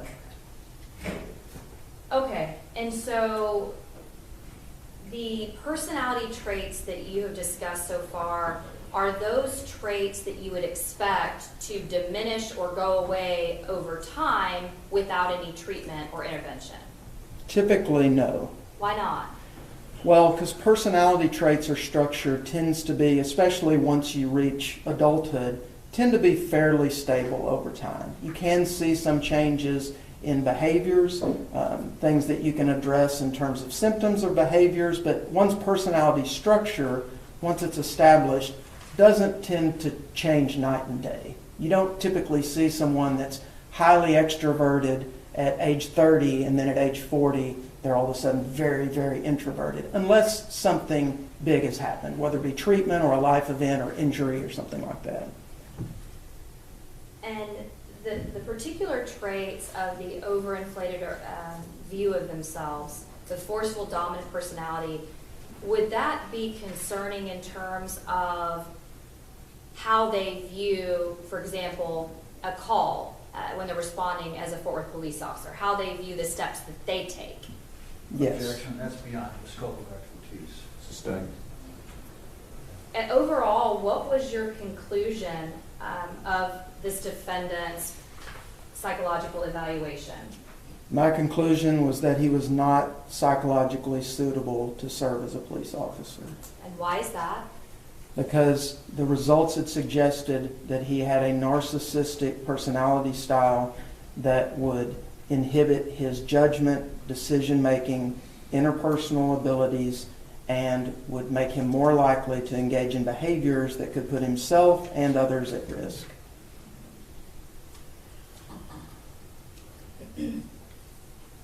When we called you about this particular case and you learned that this defendant was involved in a criminal case involving the death of an individual, did you know what happens, or do you Judge, ever? we're going to object to this. This is something that wasn't disclosed to us previously.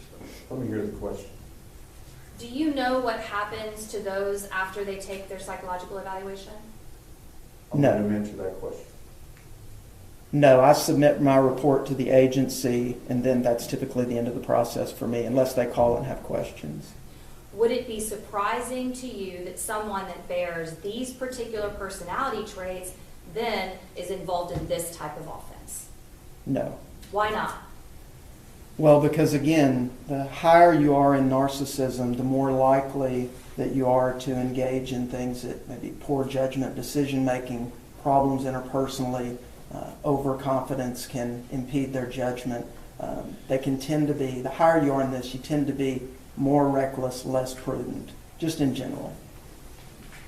Now, and you mentioned earlier in your testimony that in order to be a police officer with Fort Worth, you have to get a passing psychological evaluation, correct? Yes. And so, do you know how he obtained a passing psychological evaluation after you saw him in March of 2017? I mean, I would assume because I know the appeal process, but I don't have any records or haven't reviewed any evaluations or the procedure on that he underwent. When you just said appeal procedure, tell us what you mean by that. So just in general, typically the way this works with an agency or department in Texas is that if a person does not pass a psychological, then they can appeal, and as part of that appeal, they see a panel of 3 psychologists, psychiatrists, or doctors who are able to evaluate this. If all 3 of those psychiatrists or psychologists unanimously say that this person is psychologically suitable, then they can pass and move on from that. If not, then the process stops from there. Okay. And in your opinion, are there, when you say that he does not appear to be psychologically suitable, do you have characterizations of whether you can pass or fail a psych eval?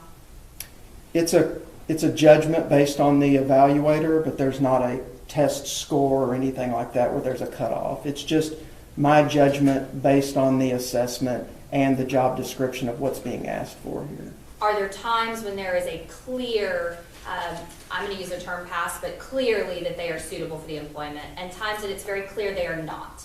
Yes. Are there also a category where they might be a little bit in the middle, where there's a little gray? Maybe they could, maybe they couldn't. You have some concerns, but they might be okay. Yes, I would say that's where these tend to fall in those 3 categories. Where did he fall? He falls in the clearly not suitable. I'm going to pass the witness shot. Cross-examination.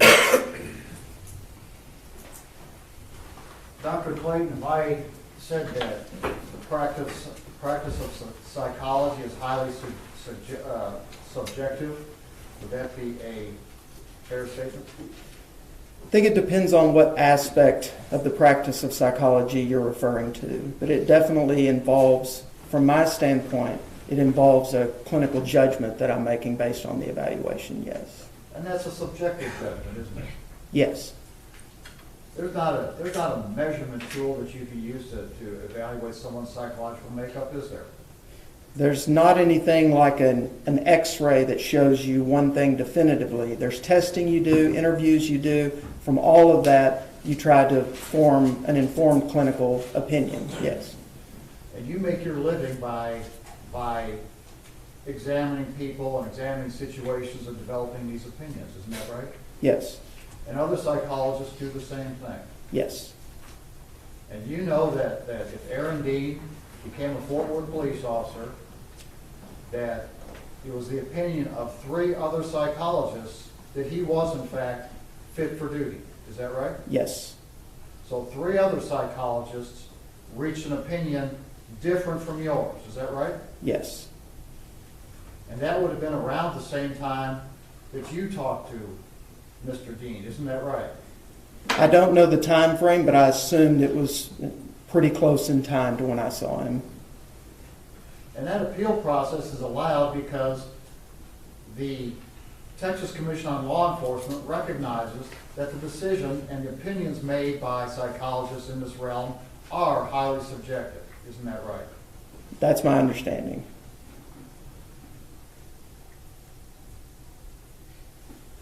So is that the only time that you've ever talked to Aaron Dean?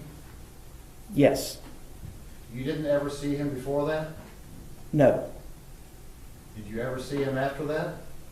No.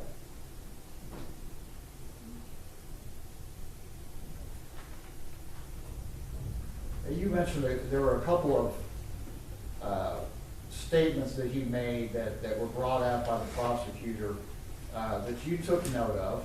One of which had to do with the fact that he believed that he could teach calculus. Is that right? Yes, that he could teach an advanced calculus class. Did you know at that time that he has a college degree in physics? Yes. And that still seemed unusual to you that he could teach calculus? Yes. Have you ever had a gun pointed at you? No.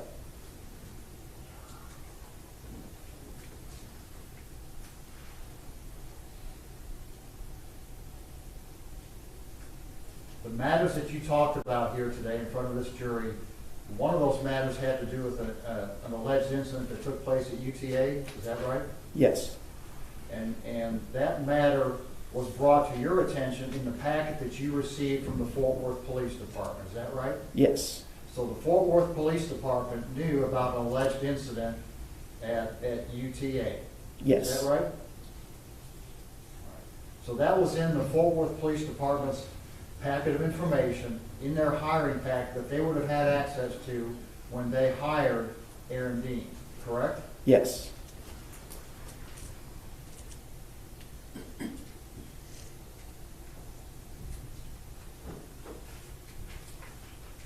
We pass the witness. Redirect. Can I have just 1 second? Yes, ma'am.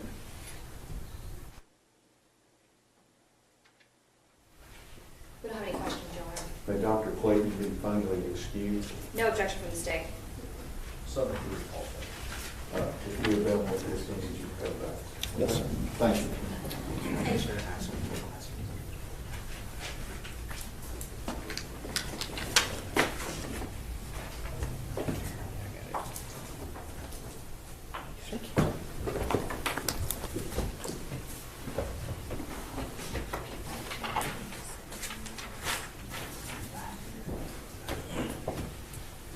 Okay, y'all have a short break, but I did.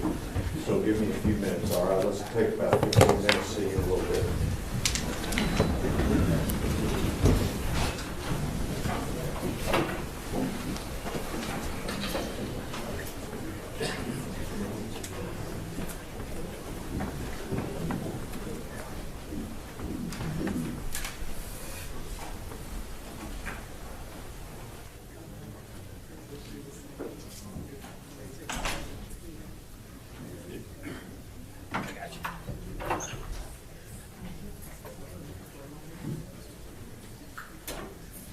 All right, we'll start at 10:25, everybody. 10:25.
Okay, so Justin, what did you think about this this expert we just heard from?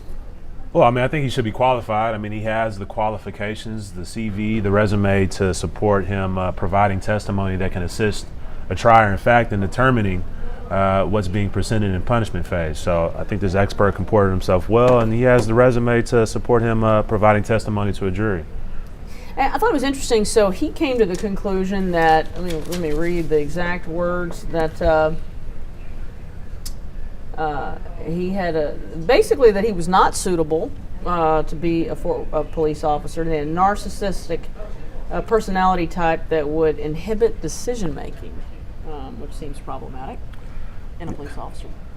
Yeah, I mean, I think that's a really interesting take on Mr. Dean. I think one of the things that he acknowledged in his examination of Aaron Dean was he rated himself on a scale of 10 a 9, and said that he would have been a 10 if it weren't for a handful of moments throughout his life that he felt were stupid incidences. Yeah, I can promise you, I would definitely rate myself as having a lot more personality issues. So I got Lopez. I got Rebecca Lopez, folks, here. I'm going to put you on speaker, Rebecca. Go ahead, Rebecca. Okay, so we've learned that there is a show cause hearing on January 4th at noon for Councilman Nettles, and there are 3 counts of violating the gag order, including a press release that he sent, a statement he made in interviews, and for being in the hallway present throughout the duration of this trial while there was obviously testimony and other stuff going on. So there's a contempt hearing. So there's a contempt of court hearing and a show cause hearing is how it was worded to me on January 4th at noon. And I don't know yet if that he will also probably do this for Lee Merritt as well, but I have not heard that yet. What about anybody else that's violated the gag order? Yeah, because there were other people that were under the rule that sent out press releases. So it remains to be seen, but that's the only one that we know of that he dealt with this morning specifically. Did we get any greater indication about what were they on the record? Why did they close the courtroom? All that kind of stuff? No, we don't know that, but there were other people in the courtroom. I don't know that there were any other reporters, but there were some people in the courtroom when this happened. What'd you think about this last witness we just heard from? Very interesting. Obviously, he conducted the psychological testing, and I suspected that they would bring in the UTA incident with and bring in the victim. We've seen this in other cases. We saw this in Roy Oliver, where they brought in past incidents, and we saw it in Amber Geiger in the punishment phase, where there is, I guess, a little bit more leeway. And I knew that that there had been pretrial hearings where they had said they would not allow or didn't want some of this to come in, and obviously that was in the guilt innocence phase. But now with the psychologist and the victim, they can bring those witnesses in at this stage. So I thought that he was very powerful when he said, I don't think he was fit to be a police officer, and he failed him. And then, of course, now there are 3 psychologists on the other side that say otherwise. So I think if somebody asked me to rate myself, I don't think I'd give myself a 9. I mean, I've quite I recognize I have some. Well, what would you rate yourself, a 10? No, I'd probably give myself about a 7, because I recognize that I have sometimes some, as Rebecca knows, some anger control issues, and so I'm gonna remain quiet on all this. so I am quite familiar with some of my own personal foibles. issues, some of my own foibles, and I think part of life is recognizing your own limitations and trying to deal with those as best you can. And right. So yeah. Well, and Tanya, we know also, and I'm surprised we didn't hear from this when they were talking to the psychologist, if they're going to bring in those field training officers that said he got tunnel vision, he didn't pay attention to surroundings, they were concerned about him. I'm curious to see if that can be brought in. Do you know, Justin, at this point? Can they bring in field training records and that kind of thing? I mean, I think that would be deemed as irrelevant. I mean, I would try to eliminate that out if I were the defense. Well, they don't want anything in. Well, they don't want anything in. Definitely they would not like this forensic But psychologist testifying. I think the field training elements, I think that just goes to, I mean, maybe during training he could have had some behavioral issues. I think that would be relevant, but if it's just on how he was trained, I don't know if that gets in. You know, I really don't want to lose sight of the fact that there is a much bigger lesson beyond this, beyond the trial itself, beyond Mr. Dean's actions here. It gets into who police departments are hiring, how they're deploying those officers to neighborhoods. And, right. and early in my career, when I was still a Dallas Morning News reporter, I did a whole project on police hiring. Yeah. It was all about police hiring and all the problems there were in police hiring. And police hiring is so critical, because that's how you weed out potential problems. Right. Well, and I know even in Amber Geiger's case, even though, when you hire on, at least at DPD and most departments, there is a panel that questions the prospective police officer. And in her case, I do know that there was one person on that panel that failed her, that said she should not be a police officer, and was overruled by the other two. And then she was hired and had some, problems along the way. And then ultimately led with both of Sean being shot. Now, so and he always used to tell me, he's no longer at DPD, but he used to tell me, it's in the hiring. Mm-hmm. You have to be more. They have to be better in who they hire. Right. I think this is really revelatory too. I mean, we've only would have learned about Amber Geiger's issues, Aaron Dean's issues, if it were for these high-profile trials. I mean, I think the fact that they were allowed to be police officers, it speaks to a greater problem that activists, not only just in Dallas but nationwide, talk about, which is hiring problems when it comes to putting police officers in our communities. Well, I can tell you that if I was to file an open records request for Aaron Dean's records, I'm not going to get a psychological assessment. That is going to be absolutely something they're going to, under state law, it's not going to be public record. Mm-hmm. So, and I can understand some of that, but the only reason we're finding this out is because of the trial and because we've gotten into punishment. Well, it's not just state law; it's HIPAA issues as well. It's HIPAA issues, but I am just very curious. Of course, and again, we have to point out there were 3 other psychologists who came to different conclusions, but it is troubling that you had this psychologist who had these findings about his personality. It's quite troubling, and it makes you ask, are there other police officers in the Fort Worth Police Department that have the same issues or similar? Yeah, and Tanya, I know that there have been some chiefs that have been pretty progressive when it comes to hiring. The former police chief of Denton, one of the things that he wanted to implement as part of criminal justice reform was to, when you interview prospective police officers, to also have citizens in on the interview process, which obviously is never, I don't know that's ever been done in most of the police departments I've covered over the years. But in this case, he thought that it would be important for citizens to get to ask those officers questions to see how they would handle certain situations, and use that also as part of the information to hire a police officer. I know they were in the process of doing it. I don't know that they ever implemented it. Yeah, that's interesting. The whole concept. Where do you think we're headed from here, Rebecca? We get any sense of who the next witness might be?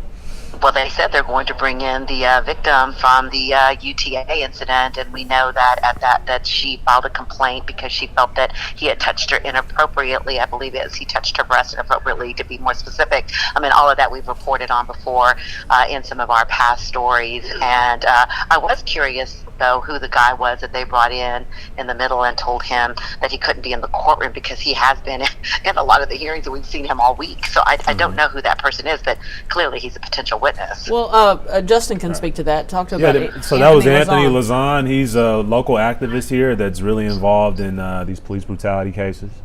So my guess would be, and I'm not in the courtroom, and maybe we could find someone that was there when they swore him in.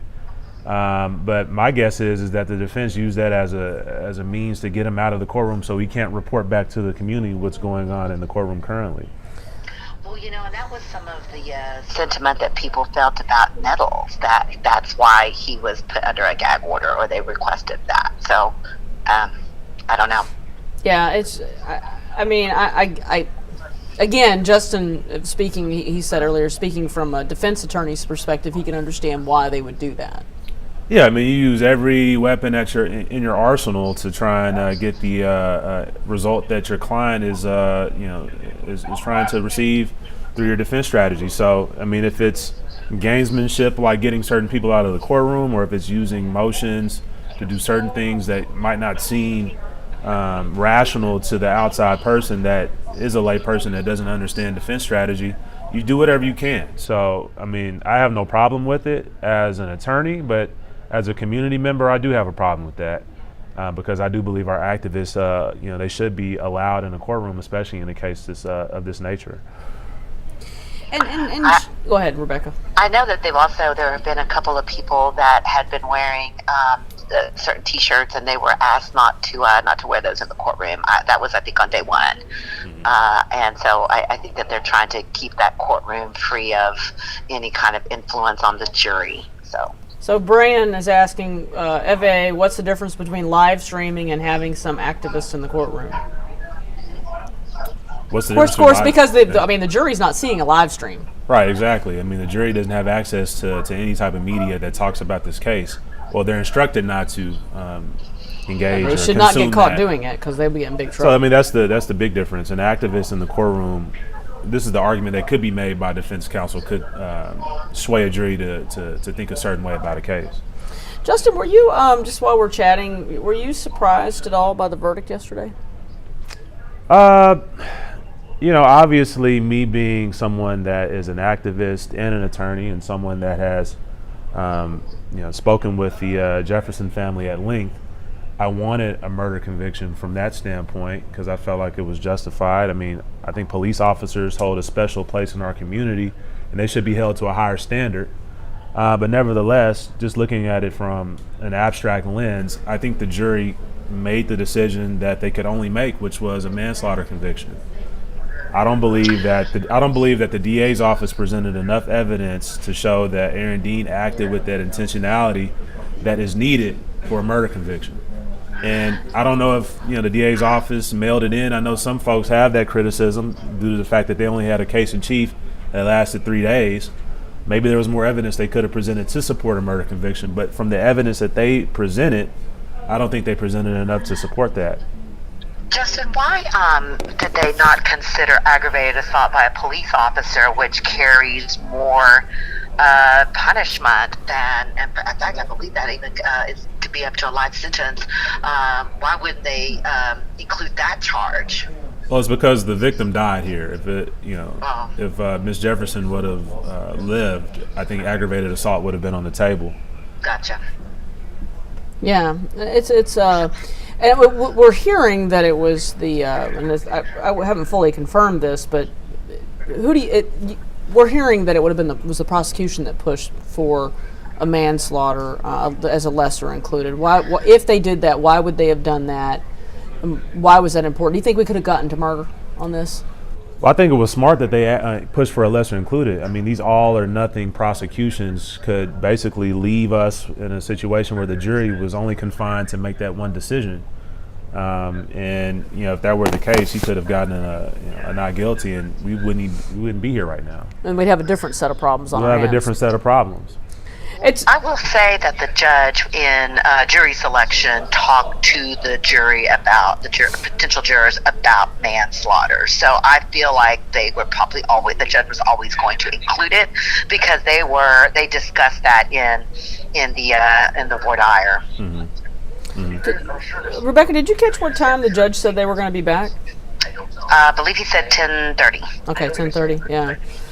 Are we getting any indication of how many witnesses we might hear from today? No, but I was told that they thought the prosecution would at least finish today. So, but I feel like it's probably going to go into next week. If you're going to call the victim from UTA and possibly, I don't know if the judge didn't allow the airsoft gun incident in front of the jury. The jury was out at the time that they were discussing all of that.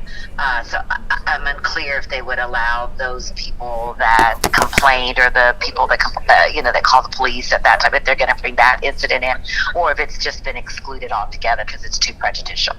Well, YouTube jury says they're going to be back. 10:25, not 10:30. I'm telling you, these folks pay attention. They pay better attention than we. Man, they Well, are. sometimes we're busy taking notes, and you might miss a few little things here and there. Yeah. Yeah, no, I find it Oh, but there amazing. they are. No, I find it amazing. Our YouTube jury, these guys are amazing. They just really on pay it. attention. They are on it, man, and they will correct you. And I mean, because Ryan earlier got it wrong about whether the jury was present at one point, and man, they were on it correcting. I mean, let me tell you. But we love Ryan. And sometime before the end of this trial, I'm going to convince him to come over here and introduce himself. I promise, guys. You're going to meet Ryan. He's amazing, and we love him. So. We're back. All right, we're back. Okay, Elizabeth Turner's coming. Yes, Liz Turner. I don't see a Liz Turner on the witness. Judge, specifically, you wouldn't have this, but on the witness list, it's referred to, and we have it named specifically for civilians. And it's, can we accept the bench, may we approach? Sure.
solemnly swear or affirm testimony given this cause to be the truth, whole truth, and nothing but the true self of God. Yes, sir. Okay, I'll see you right here. Thank you. There's a microphone right there. If you will just clip it on the lapel of your jacket for me.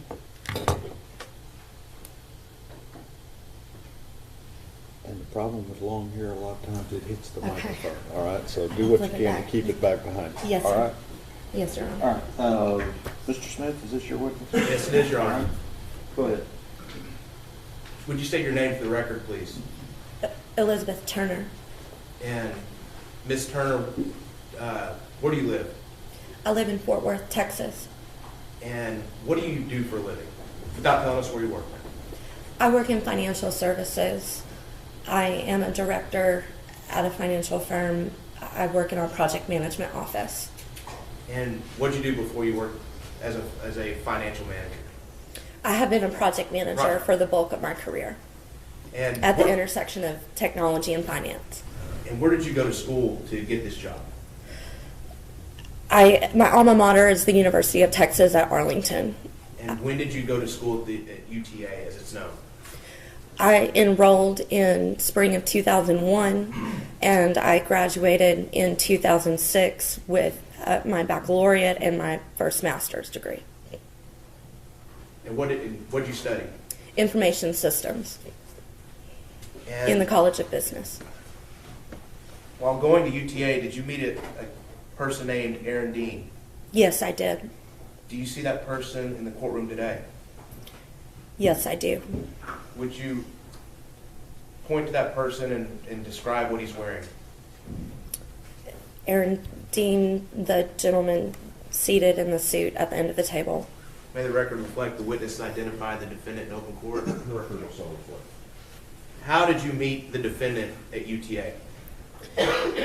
I met Aaron Dean when I was about 16 or 17 years old. I founded and led a student organization called Homeschool Graduates at UTA. Aaron was a member of the organization, and that's how we became acquainted. May I have one moment, Your Honor? Yes.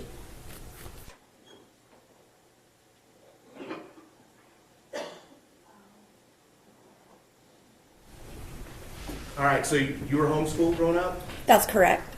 And so what was this club again? The student organization was called Homeschool Graduates at UTA. Why form a club for homeschool graduates? Well, there were several of us in the Honors College. We had become acquainted, and we felt that it would be a good idea to organize. It gave us an opportunity to connect with one another and share resources on campus. Many of us had not experienced much formal schooling, so it was a nice way to meet one another and find opportunities to become more involved in campus life. How many people were in this club? At the time that we founded, we required a minimum of 15 to 20 members to join. The organization lasted about a year. We decided to disband after about a year because most folks had found other enrichment activities, and I was very busy involved with Student Congress and other activities. So what kind of functions or things y'all do in this club? A lot of it was tangential to other activities that were happening in the Honors College. So each of us, as honors students, were required to complete additional duties in our coursework, and so we would talk about events on campus to attend, or lectures, or sharing study tips with one another. It was really just meant to kind of be a support and resource group. Around November of 2004, did you have an incident with the defendant that happened there at UTA? Yes. Would you please tell us about what happened? Yes. On November 18th, 2004, it was a Thursday. I had morning classes in the College of Business, accounting and systems analysis and design. My coursework ended about 11 a.m. that morning, and so typically I wore a suit to my classes, and I would change into more casual attire and go find a place to study on campus. My favorite place to study was the Honors College Library in College Hall. It's now known as the Carolyn Barrows Reading Room. So typically after I changed clothes, I would walk from the College of Business Administration to College Hall, and I would enter through a side door that led directly into that reading room. So that day, I walked up the steps to the side door as I typically did, and I would tap on the glass of that door if I saw someone inside who could let me in. That day, I saw Aaron Dean in the room, and as I tapped on the glass, I saw that he was seated at the computer corral using one of the computers, and he quickly closed what appeared to be a browser window. It looked as though I couldn't be 100% sure what he was looking at, but it appeared to be like pictures of scantily clad women. He came to the door and let me in. I walked through the door. I set my bag. It had my laptop and my suit in it on a club chair just next to the door, and I walked into the room. There were a lot of conference tables and chairs in the room, and on one of those tables was that morning's edition of the Shorthorn, which is the campus newspaper at UT Arlington. I leaned over the table to look at the day's headlines, and as I did so, Aaron Dean came up behind me, and he wrapped his arms around my torso, and his hand grazed underneath my breast at the cup or the cradle of the brassiere that I was wearing. As he did so, he leaned into my ear and he whispered something to the effect of, "Does anyone know how great you are?" I believe that's what he said. I was really confused by this. I didn't understand why he was doing that. I pulled away from his attempted embrace. And I walked over to the chair where my bag was sitting, and I sat down in that chair. At that point, another individual walked into the room. It was someone that was also known to me, a friend of mine. And so we engaged in conversation briefly. And while I was speaking to this third individual, Aaron came and sat down on the chair next to me. So I'm sitting there with my laptop in my lap, and my friend left the room. And at this point, Aaron engaged me in conversation, and he asked me a question about a ring that I had on my finger. I reminded him that, because I was sure he already knew, but I reminded him that ring was a promise ring that was given to me by my boyfriend at the time, who was studying at the University of Chicago. And Aaron said, "Well, that's too bad, because he really wanted me." And I realized at that point that he meant this in a kind of sexual manner, suggestive manner. And so I was a little taken aback. I asked him how long he felt that way. And he said probably since he had seen me at a student leadership banquet earlier that year. And he mentioned that I was wearing a dress that he really liked, because he could see the tops of my breasts in this dress that I was wearing. And when he said that, he reached over in his chair and he took his finger and he placed it on my right breast, and he traced the outline of my breast with his hand on my body, touching me over my shirt. I I spoke up at that point and said, "This is very inappropriate. You're making me uncomfortable. You know, this is not. Please, you know, please don't touch me." And he asked me not to tell anyone what had happened, and I was very upset, so I left the room.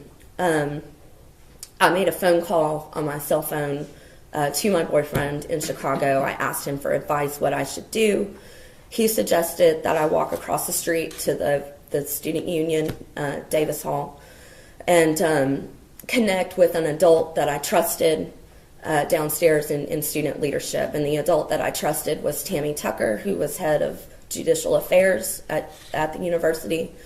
And Tammy advised me that I should take a ride with one of her staff to the campus police department. And so I did. And so I made a report. And I believe Aaron was issued a citation for simple assault. The citation reads, unwanted and provocative physical contact.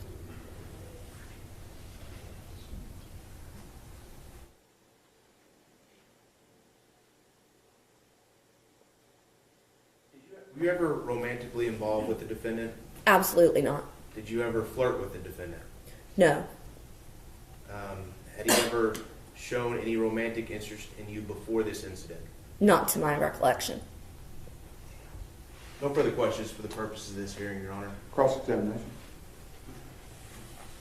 We don't have any questions for this hearing, Judge. I'm going to let her, you have objections? Yes. Yes. Go, oh, you know what, do a favor, do me a favor. Yes, sir. Unclip that microphone, and if you'll step back in the back in the hallway. Unclip my phone. Yes, sir.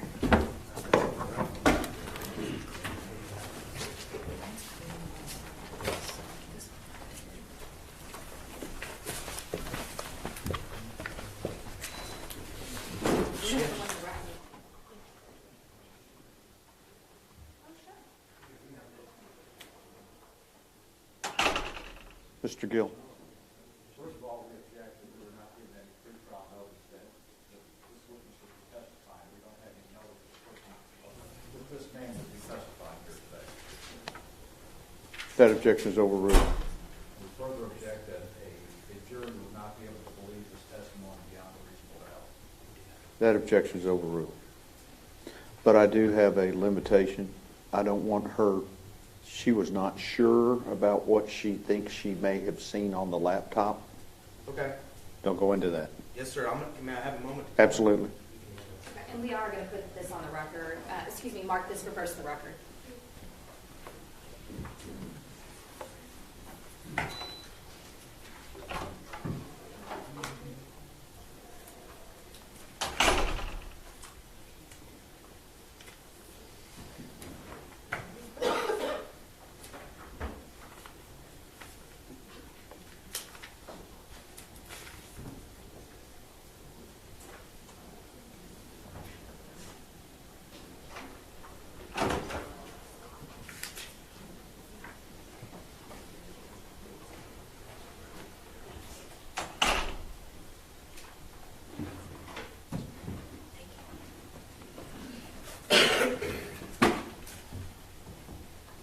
Making you get your steps.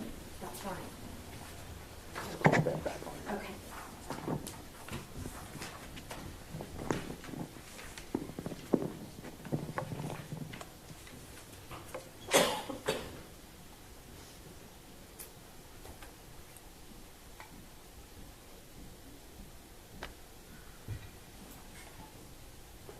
Ms. Diener. Thank you, Your Honor. For purposes of just the record only, we plan to offer State's Exhibit 126, which is include all the incident report as well as statements, some additional information all provided us from regarding this UTA incident. This has all been provided to Defense Counsel. That's State's Exhibit 126, and I'll show them a copy in just a second.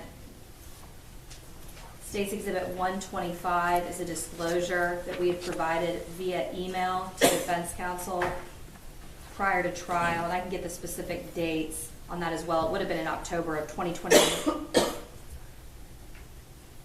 it would have been in October of 2021.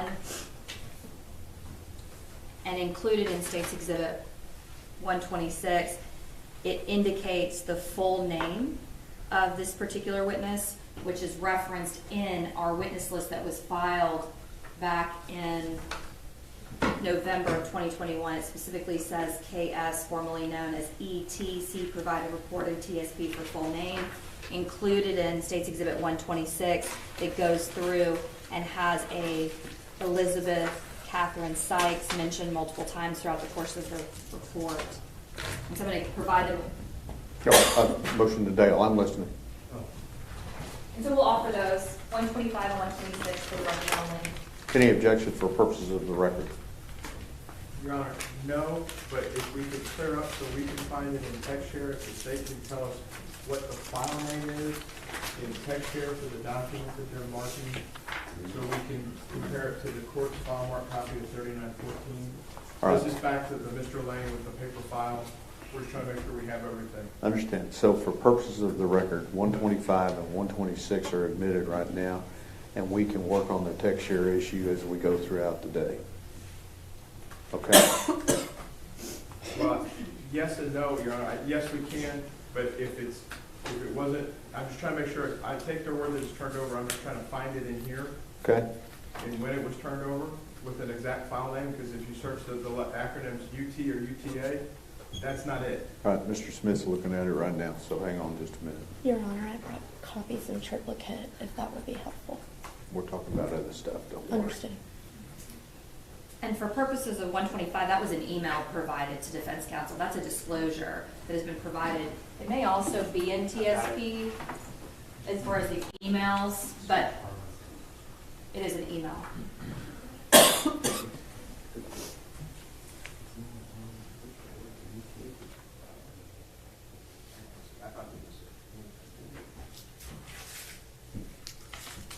Yeah, here it is.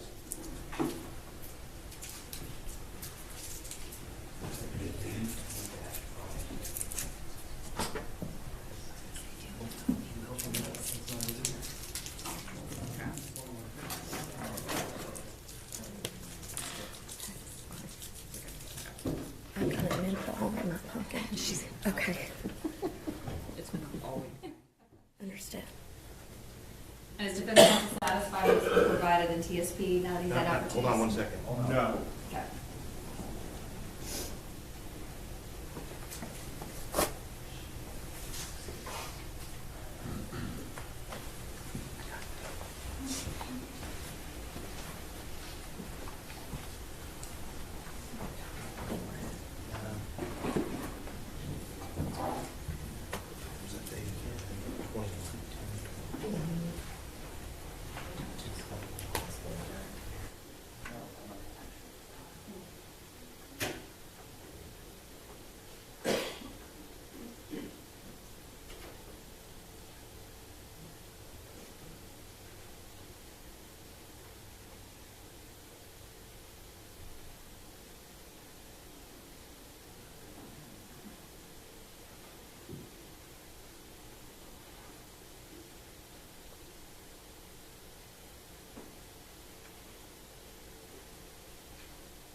Judge, it was provided to defense counsel, it looks like, on TSP under the name PR 416637 redacted, period PDF. It's 5 megabytes. It was provided to them on 10/26, which is also the same day that we scanned it into TSP. That was on October the 26th of 2021. And so it's going to be a part of the 3914 paperwork as well. It's not anything additional we need to add. Your Honor, since I see that now, finding it out of the 307 items, thank you to the state for that. We'd like an unredacted copy. We don't have one. This is the information that was provided to us by UTA. It's law enforcement agency in Tarrant County. They're submitting it as a law enforcement PDF.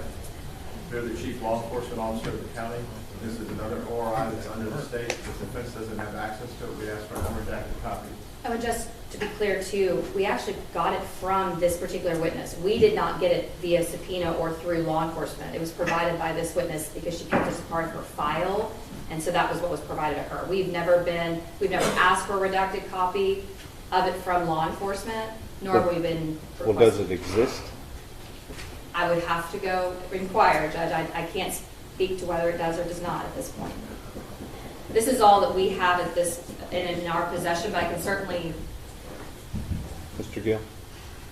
Under Kyle versus Whitley, Judge, the state is required to make a diligent inquiry of law enforcement on these matters. Apparently they haven't done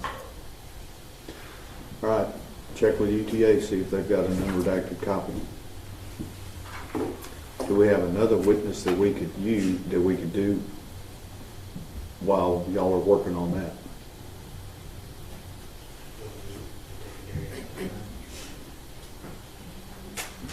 We just have a Darius Carr as the only other witness, Your Honor. We wanted to kind of do him last, if that's okay. Yeah, we can make the phone call right now. All right, let's be in recess until we'll be in recess until y'all give me some information, okay? All right. So, if y'all want to put that microphone. Thank you.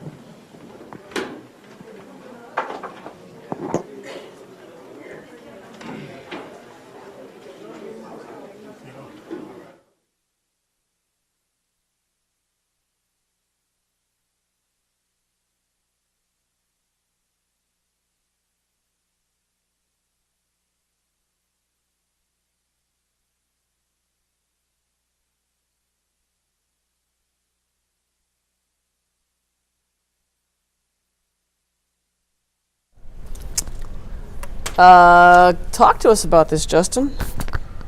Oh, Elizabeth Turner is a witness that I think causes Aaron Dean a great deal of problems right now. She's recounting this incident that they had back in college at UTA, and we've been mentioning this throughout the day and possibly throughout the week when I wasn't here. But she was a student leader of this homeschool graduates of UTA, and we all know that Aaron Dean was homeschooled. Right. So he was looking for a sense of community that he never had, and the homeschool graduates, I suppose, provided him that, and he saw her as a student leader. Right. And as he would see her speak out for these homeschool students, he developed some sort of sexual fantasy about her, and it played out one night when he made a sexual advance and grabbed her breast. Which is troubling. Which is illegal. That too. He received a citation for it, and I think the state of Texas is trying to use this as evidence of his predilection towards, I guess, bad deeds, so to speak. The prosecution provided this police report, the redacted copy back in October of 2021. Should the defense have said, hey, we want the unredacted version a little quicker? Why are we waiting until today? I mean, because he had to figure if we're going to get the punishment, this is coming in. Well, it was an oversight by the defense, and maybe they were just as narcissistic as Mr. Dean was by thinking that they were going to win this at guilt or innocence. They should have prepared for it, and attorneys should be prepared for everything that's in front of them, even if they think they have a case that they can win at guilt or innocence. You should be prepared for punishment too. Okay. So I'm looking at some of the questions here. Somebody's asking about Dean, asking why he's not in a jail suit since he's been convicted. Well, folks, he has been convicted. He is currently in quote unquote custody because he has been convicted by this jury.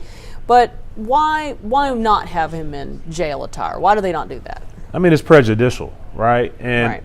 I like to say this. I mean, as a criminal defense attorney and as a civil rights attorney, it's important that we give police officers the same level of constitutional protections that we would want someone that isn't a police officer that's facing trial, right? So having them go out there in in a jail uniform, That would be prejudicial. it's prejudicial, but it sets a dangerous precedent that, my cousin or my friend or your cousin or your friend or your brother or your sister, if they get faced Right. with a criminal trial, they're going to have to deal with that too, right? So you don't want to change the rules just because it's a person you don't like. Right, exactly. And I think that's why we want to have the rules applied equally to all, whether we like or dislike them, and because the rules exist for a reason. I always say this: the constitutional laws and rules that we like the least need the most protection, right? Right.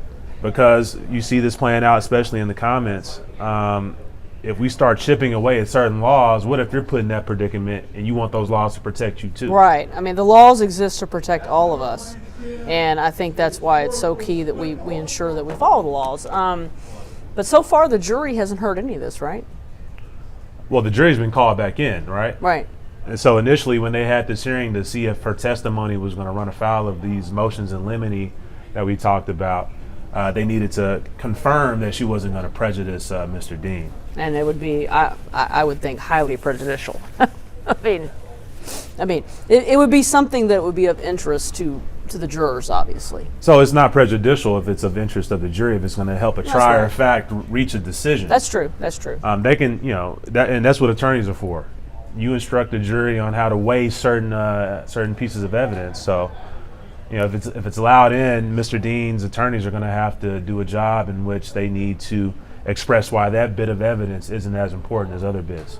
Hey guys, do y'all remember out here on YouTube Juryland? Y'all recall what year that happened? Like how far back we're talking? I think it was fairly far. I want to say it was like maybe 10 years ago. Or The something. UTA incident? Yeah, I think it was.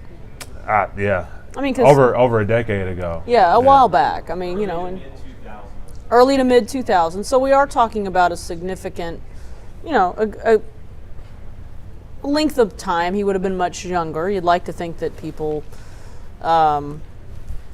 mature. I mean, speaking from myself, I think there were things that I might have said or done in my 20s. Right. That I wouldn't do today at my current age. Oh, right. I mean that's a fair point. But we see people being condemned for things that they've done in their younger ages all the time. And if he wasn't a juvenile, it's all relevant and ripe for discussion in a criminal trial.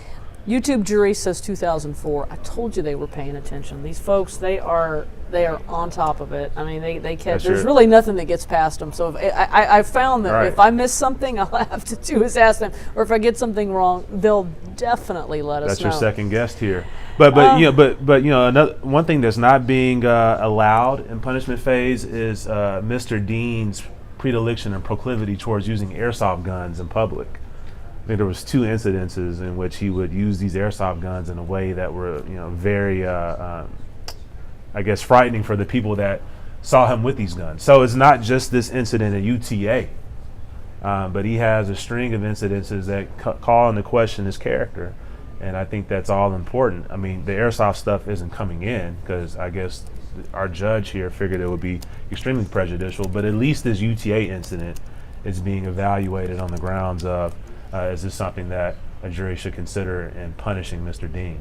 They're asking what the disposition was on that incident, and I'm trying to see. Well, he received a citation. Yeah, he got a citation. I don't know if he was found guilty of it. I'm looking here, guys, to try to see. He pleaded no contest and paid a fine. There we go. According to one of another local media outlet. That's what we know. No contest is not an admission of guilt. Right. But And it was a Class C, and because it wasn't a domestic, it would allowed him, to still become a police officer. Right. Because obviously if he had pled guilty to, or no contest to, something that was a domestic type situation, you cannot carry a gun. Right. So, right. Interesting. I don't get the impression, though, that the prosecution's going to put on really anybody, other than Ladarius Carr, beyond that for their side. So I think it seems like they're going to wrap up pretty quickly. That's quite fascinating. I'm sure there are other family members that would like to express how losing their family member and their loved one has affected their life tremendously. And also, I'm sure there are other folks that would like to express who Atatiana was. one of the biggest criticisms that I've heard, due in part to the fact that the state only had a 3-day case in chief, a lot of folks wanted them to put on more evidence that humanized Atatiana. Right. And I figured, the punishment phase would be the opportunity for them to do that. So I'm a bit shocked that they're only going to put on Ladarius Carr and not put on her 2 other sisters or other folks that Atatiana may have went to Xavier College in New Orleans with. I mean, from all I've heard about Atatiana, she was a beautiful human being. She was beloved by a lot of folks, and I think that needs to be expressed in punishment phase. And if it isn't, it's going to open up the state to more criticism, and I think that criticism will be justified. Actually, it's Adarius. I said it wrong. I added an L. So the siblings obviously are Ashley, Amber, Adarius, and Atatiana. So, and reading this, it says their mother nicknamed the children the A-Team because all their names started with the letter A. Why do you think that Adarius would be the sibling chosen to speak? I haven't been privy to those conversations between the state and their witnesses. Obviously, there's a privilege there, and they have the ability to prepare their case how they prepare it. I would presume that Adarius provides a level of explanation that the other siblings might not be able to, or maybe the siblings nominated him to Right, speak on because their behalf. we did hear from Ashley in guilt innocence. I mean, being subjected to cross-examination isn't no small feat, right? Yeah, but if you're the defense, do you really want to have Atatiana's family on the stand very long? If you're the defense? Yeah. No, but they're not calling. I know, but I'm saying cross. They're not going to do much. I mean, they're going to. Right. I can't see them wanting him on the stand that long. Right. Yeah, you're right. That's a great point. Huh? Who do you think they're going to call the defense? Who do I think the defense is going to call? I would say some of his family members, probably maybe someone if he's in part of a church. Yeah, they're going to call. I mean, they're going to try and show evidence that he was a pillar of his community. Probably call his parents. Call other family members, talk about how proud they are of him being a police officer. I mean, the name of the game here is mitigation. Exactly. trying to mitigate the sentence at this point, and obviously trying to get him probation because he is eligible for probation if it's under 10 years, and obviously there's reasons why the community would be pretty upset if were that to be the outcome. Exactly. But it's no small matter, Justin, that we did see this conviction. I mean, this is not. I don't think we should take anything away from the fact that the historic nature of this conviction. It's right. a big deal. Oh, yeah, it's a huge deal. I mean, I think by watching these cases play out on social media and just traditional media, we're seeing more officers get charged and convicted, but that's still an extremely small number.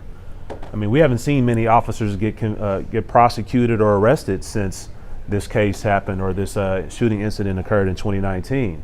So the fact that not only did Aaron Dean get arrested, charged with the crime, but also that we saw a criminal trial that just took place and we're in the middle of punishment phase. I mean, I think that shows that in a certain sense, one, kudos to the prosecution for bringing this case, but also why are we not seeing more officers being charged with crimes?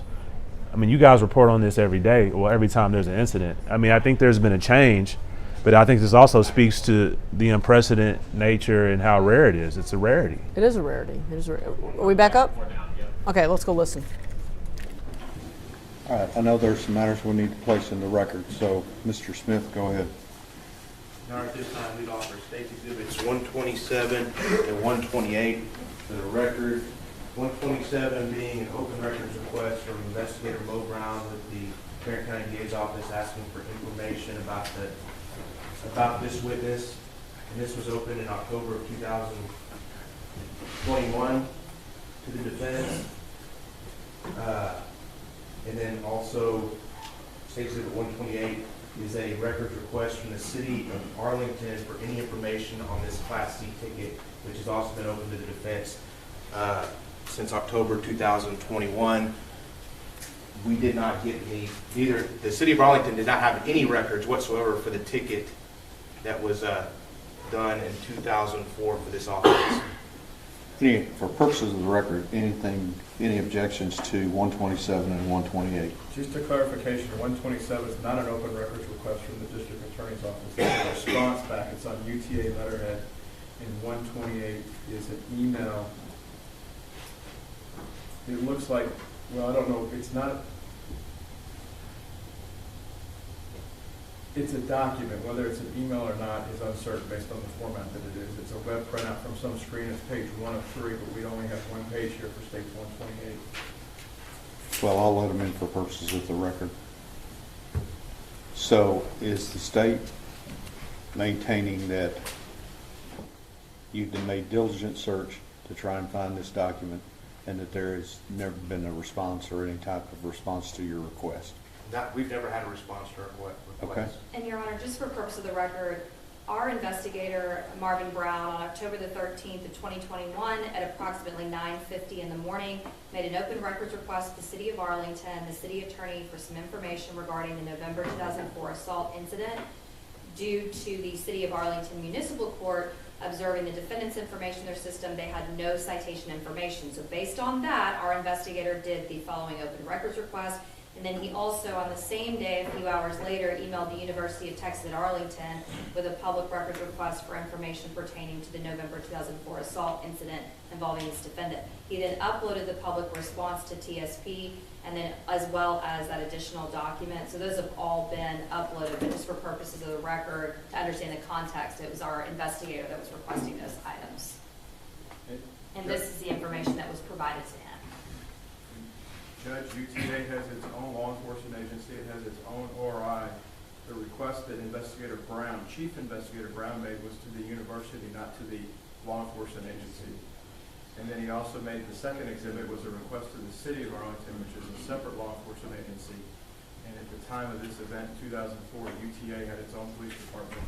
The request and the due diligence under Kyles versus Whitley was not done because they also had the ability to issue grand jury subpoenas during the investigation or court subpoenas once the case was indicted, and they've done none of that to fulfill their duties under Kyles versus Whitley. All right, I'm going to overrule the defense's objection, and we're going to proceed. Can we have a writing objection, Your Honor? You may. We ready? State's ready. Yes. Okay. You may remain seated in the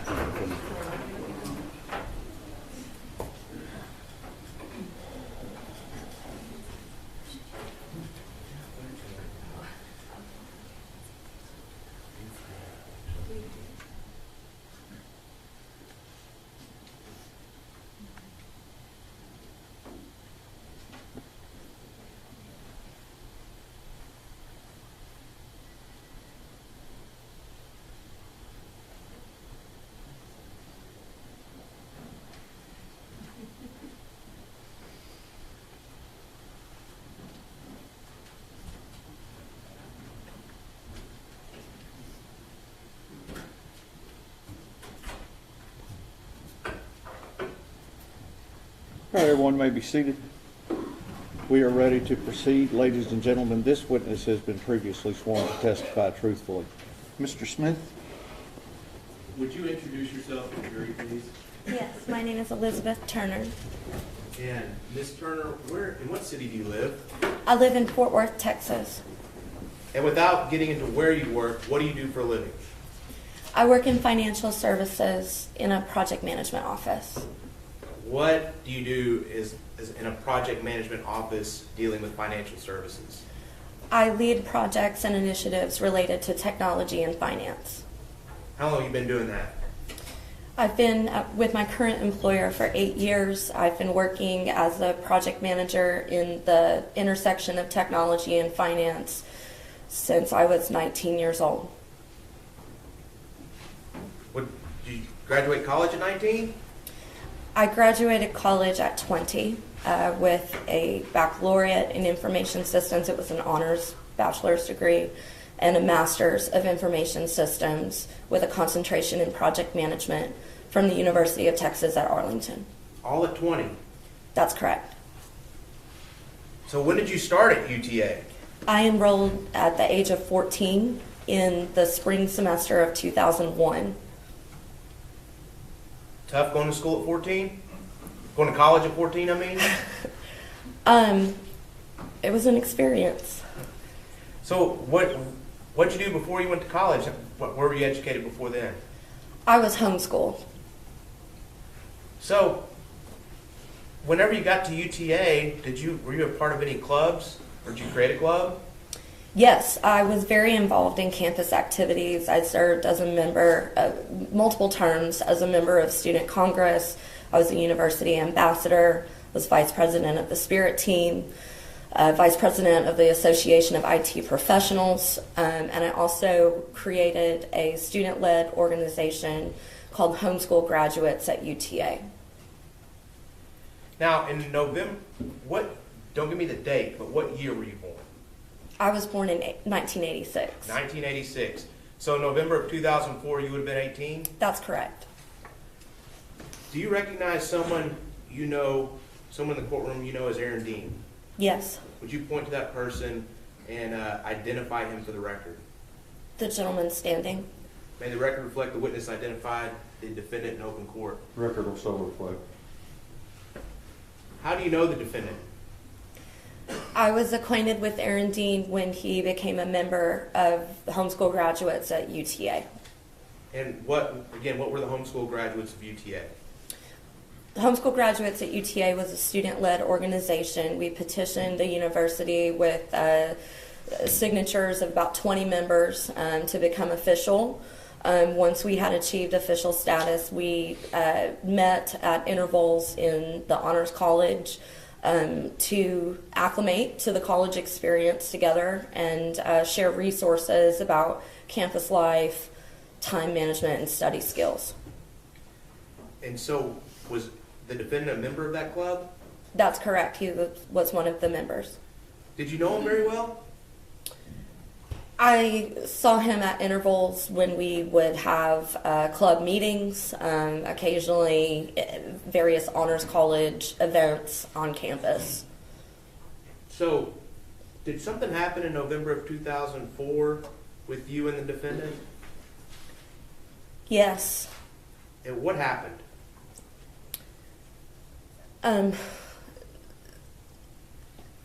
On November 18th, 2004 was a Thursday, and I had finished my accounting and systems analysis and design courses about Non-responsive. Sustain. Let's keep the question and answer. You got it. So what class had you just finished? I had just finished my accounting, principles of accounting and systems analysis and design. And what did you usually wear to that class? What type of, did you dress up for it? I typically wore a suit to my classes in the College of Business. And so what did you do after that if you typically wore a suit to class? After class, I changed into a hoodie and sweatpants, and I headed over to the Honors College Library to study. And what's that Honors College Library now called?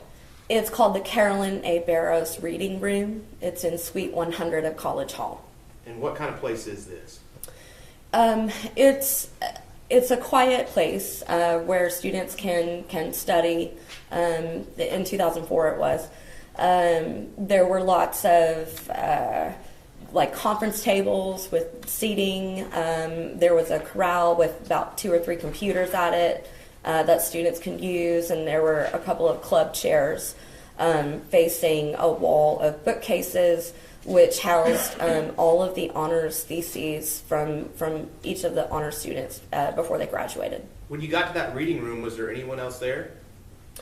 Yes, Aaron was seated at one of the computer corrals. What did you do once you got into the reading room? When I came into the reading room, I thanked Aaron for opening the door for me. I placed my laptop bag on a club chair just next to the door, and I walked to one of the conference tables where that morning's issue of the Shorthorn lay open on the table. And what happened after that? When I walked over to the table to look at that morning's Shorthorn and just skim the headlines, Aaron came up behind me and wrapped his arms around my torso. His left hand kind of skirted the cup of my brassiere, and he leaned into my ear and whispered, "Has anyone ever told you how great you are?" Were you romantically involved with the defendant at this point? Absolutely not. Had you ever been romantically involved with him? Absolutely not. Had you ever shown any interest in being romantically involved with him?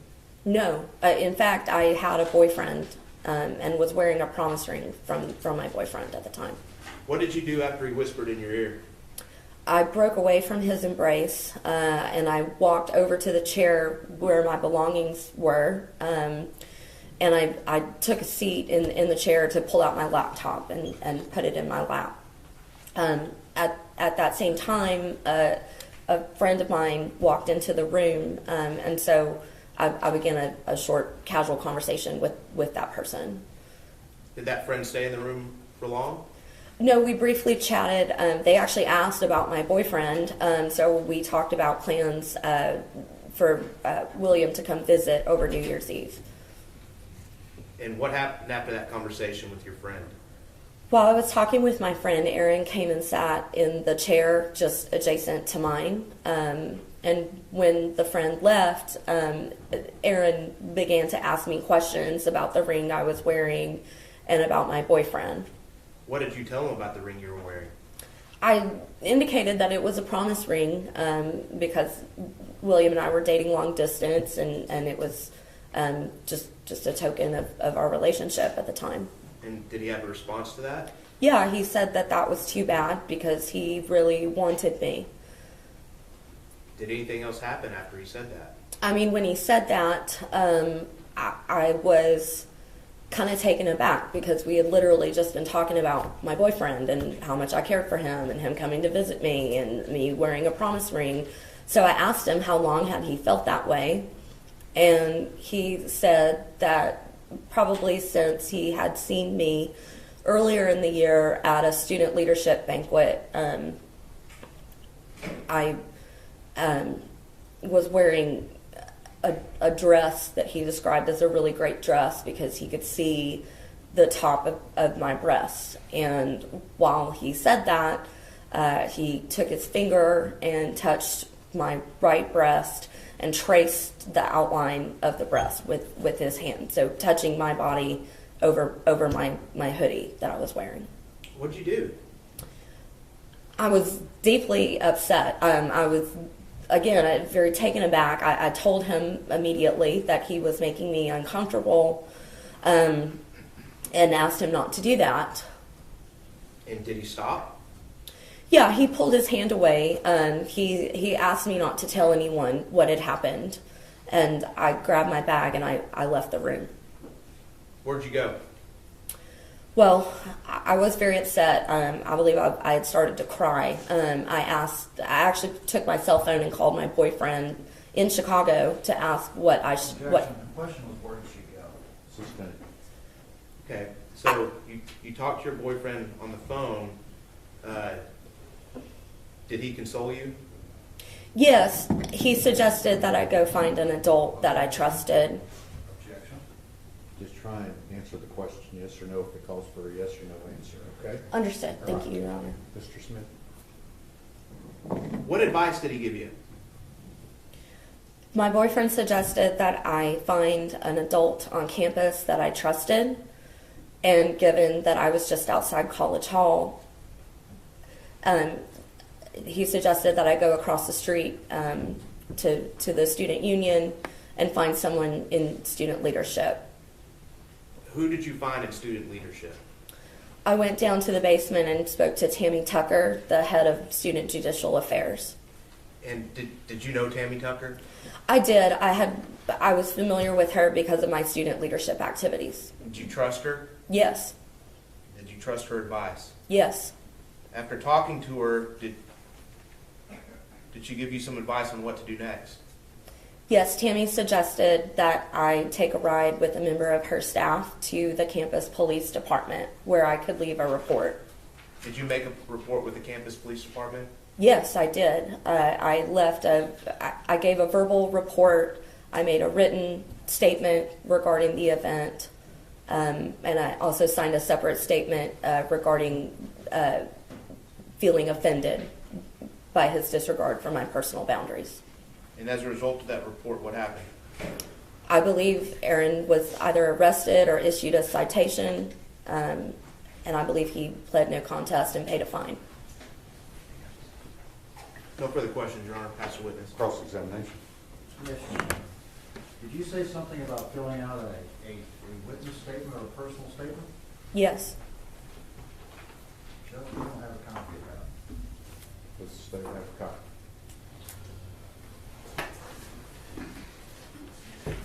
It was provided via TSP to the defense. We can give another copy right now.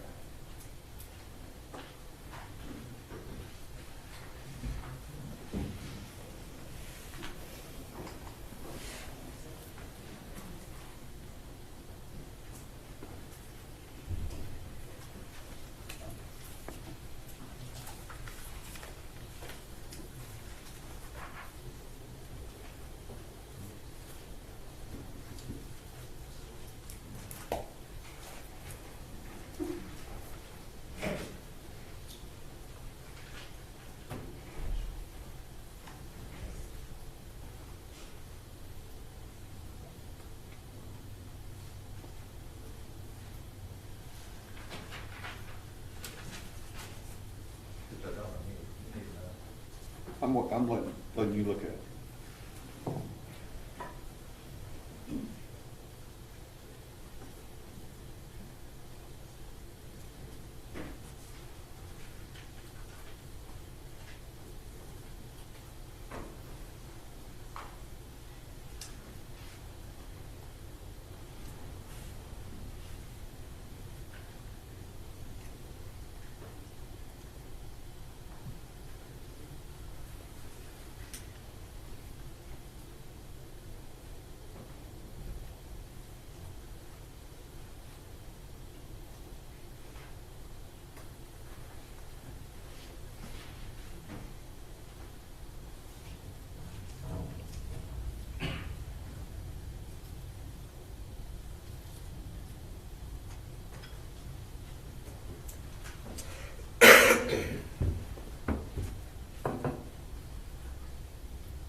Your Honor, for purposes of the record, this was provided to the defense on October 26, 2021. Thank you. On TSP. All right.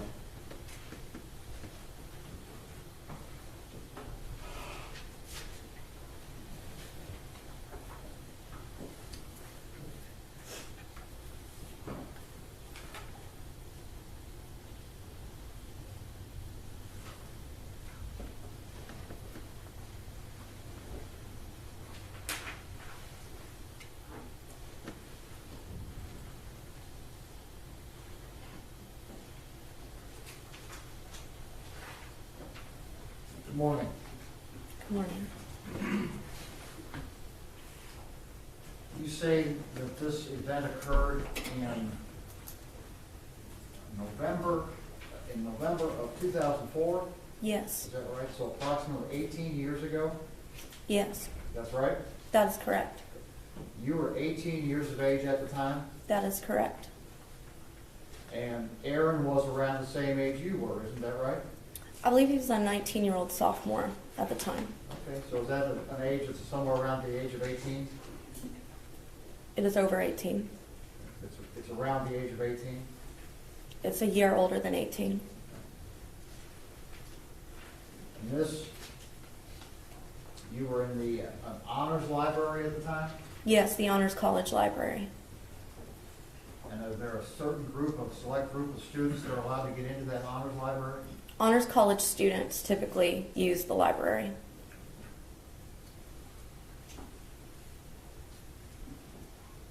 The group, the homeschool graduates group that you were involved in? Yes, I founded the group. Founded the group? Aaron was a member of the group? That is correct.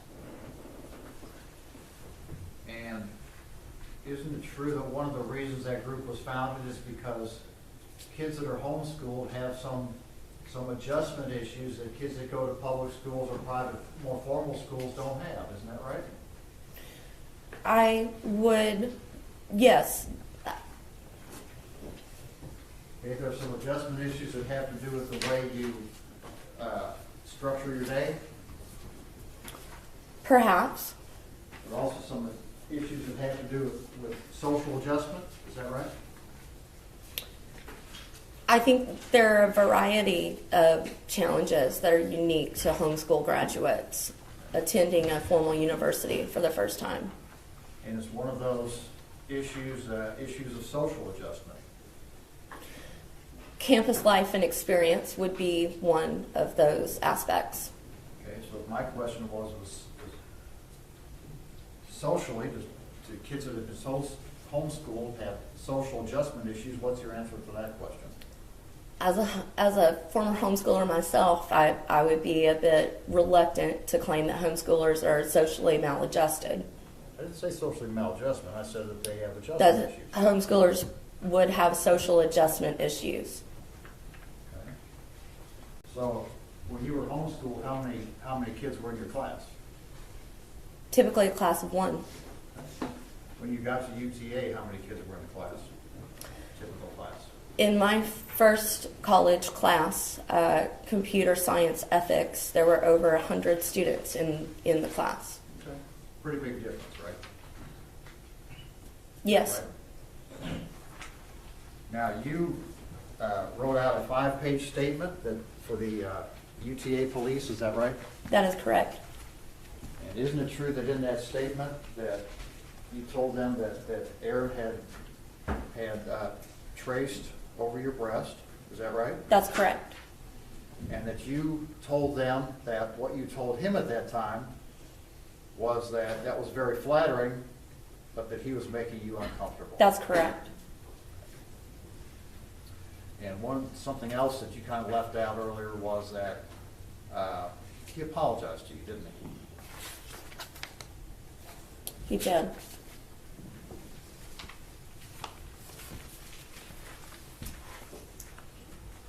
Judge, we pass it. Read the record. No further questions, Your Honor. And Ms. Turner be excused subject to any potential recall. No objection from the state. You may. Thank you, ma'am. Thank you. Thank you. Thank you.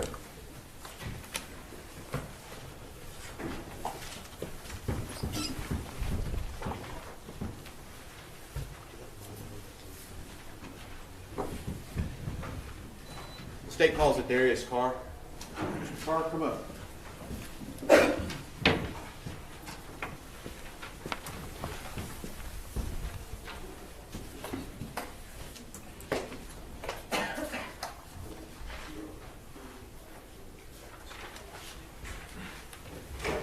Ladies and gentlemen, this witness has been previously sworn to testify truthfully.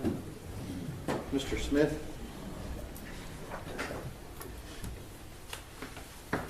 Would you introduce yourself to the jury, please, sir? My name is Darius Carr. I'm Atatiana Jefferson's older brother. I'm sorry, I think we were working on the microphone. Could you do that again, please, sir? My name is Darius Carr. I'm Atatiana Jefferson's oldest brother. Darius, how are you currently employed? I'm currently actively in the military station in San Diego, California. Okay, you talk real fast, so Slow down. slow down, all right? What do you do for the Navy out in San Diego? My current job, I drive the small boats and the big ships. How long have you been in the Navy? I've been Navy 15 years. Where all have you been stationed? My first jurisdiction was Yokosuka, Japan, followed by Suitability, Greece, Norfolk, Virginia, and then San Diego. Where'd you grow up? Dallas, Texas. And could you tell us who's your mom? My mother's name is Yolanda Carr. And when you grew up, how many sisters did you have? I have 3 sisters. We call ourselves the 18. My mom calls 18. My oldest sister's name is Ashley. I'm the second oldest, Darius. My sister after me is Amber, and my baby sister we call her Tatiana. And Atatiana Jefferson was your baby sister? Yes, sir. Were you close with her? Very close. She was my best friend, I would say. What made y'all so close? Being the only boy in a family full of women, she was the tomboy. She was the one who, if I was playing basketball, she was playing with me. If I was hanging out with my friends, she was playing with me. Video games, I'm pretty sure I'm the reason she started playing. Where did you go to high school? I went to high school at John Horn in Mesquite. Where did Tatiana go to high school? Duncanville. What did she do after she graduated high school? She made up her mind to go to Xavier. He couldn't tell anything different. She wanted to go to state. She had to go to Xavier. Where's Xavier? That's Louisiana. What was she going to study? She always wanted to be a doctor. I've never heard her say anything else. School was super easy for her. I was almost jealous. I was a BC student. She was always straight A's, kind of flawlessly. Why did she want to be a doctor? She got diagnosed with diabetes, preteens, and she wanted to cure it. Do you remember when she graduated from Xavier? I don't remember the year exactly. How many years before she was shot did she graduate from Xavier? Do you remember? So 2 or 3 at the most. After she graduated, where did she move to? Moved back home. Helped mom out. Was that back in Dallas? Mom had bought a place in Fort Worth. And again, what's your mom's name? Yolanda Carr. And are we talking about that same house that you've been in the courtroom for this entire trial, haven't you? Yes, sir. Is it the same house that we've seen pictures of? Yes, 1203 East Island. And why'd you move back with your mom? Mom was having some health problems. Amber was having health problems, and she was just at home helping out while she saved money. Okay, so what kind of health problems was your mom having? Heart problems, which apparently passed on to Amber. And what kind of health problems was Amber having at that time? Heart problems as well. So how many kids does Amber have? She has 2 sons. What are their names? Zion and Zayden. Zion and Zayden. So where was Zion living while your sister Amber was sick? Amber got sick first, so Zion moved in with Mom, and then Mom got sick, so Tay covered down to help out. So when you say Amber got sick, did she get sick and go somewhere else, or? She went to the hospital, so she couldn't watch us. And then when Yolanda got sick, your mom, where did she go? She went to the hospital as well. So when we go back to October of 2019, both Amber and your mom Yolanda were in the hospital? Yes, sir. And so who was taking care of Zion? Tay. Tay was taking care of him full time. Full time, taking care of her nephew. How did you find out that Atatiana had been shot? I want to say the next morning, I remember being in the kitchen cooking breakfast for my pregnant fiance at the time. I got a call from my big sister, Ashley. I knew Mom was in the hospital, I knew Amber was in the hospital, so I kind of figured it was a call by one of them. She answered the phone and she just told me up front, I don't know how to tell you this, but Tay is gone. I remember not believing it for a little while. I had to call my command and let them know I was going on emergency leave. I bought a ticket and flew straight to Texas. What was it like when you got back to Texas? Very different. We had to fact find and figure out what happened because we didn't know anything. We couldn't have her body or remains. Planned a funeral. Mom was ailing, so we couldn't really help her. Did y'all end up having a funeral? Yes, sir, we did. It was a big funeral? Yeah, pretty big. Good service? Yes, sir. Was your mom, Yolanda, able to be there? No, we tried many ways and tried ambulances and air, and we knew if we moved it from the hospital, it wouldn't be the best interest for her. Is Yolanda with us today? No, sir. What happened to Yolanda? She died exactly 90 days after Tay did. In the hospital? Yes, sir.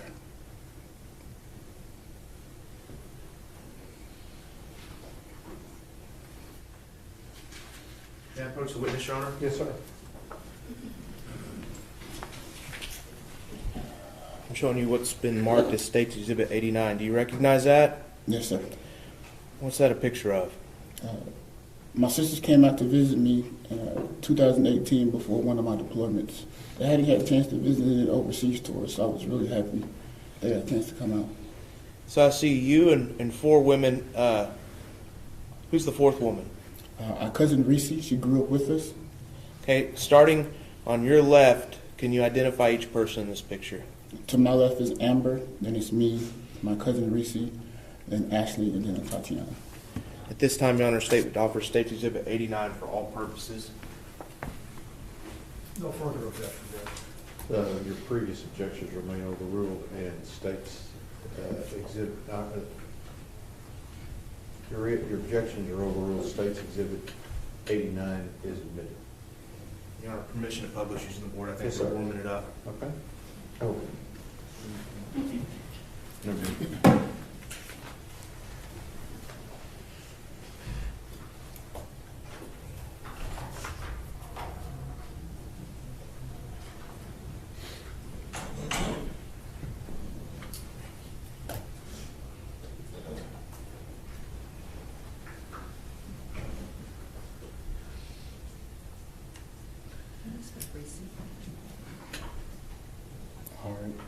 It's C-E-R-E-S-E. C-E-R-E. I'm going to mess it up. I'm not too sure. Okay, Darius, again, if you could start from the juror's left and your left, identify everybody in this picture. Yes. To my left is the first person that pictures my sister Amber Carr. I'm in the middle. The lady next to me is my cousin Cerise, and then Ashley, and then Tatiana. And Tatiana's on the far right. Yes, sir. What all did y'all do out there in San Diego on this trip? That's one of the highest points in San Diego. It's a veteran museum memorial called Mount Helix. Which I just showed in San Diego as much as I could. Good weather, tacos. We took a cruise on the water, so the naval base. How long were they out there? It's about a week, sir. Did Tatiana enjoy it? Every bit of it. Was that one of the last times you saw Tatiana? That was the last time I saw my sister. Where's Amber this week? She's currently in the hospital again, pneumonia in her left lung. Was she here at the beginning of the trial? Yes. When did she check herself into the hospital? Wednesday, first week of trial. We'll pass the witness, Your Honor. Cross-examination. We don't have any questions, Judge. Hey, Mr. Thank Carr, you, Mr. Carr. hey, Mr. Carr, be excused subject to potential recall. Yes, Your Honor. And by agreement, he's been in the I courtroom. understand. That's correct.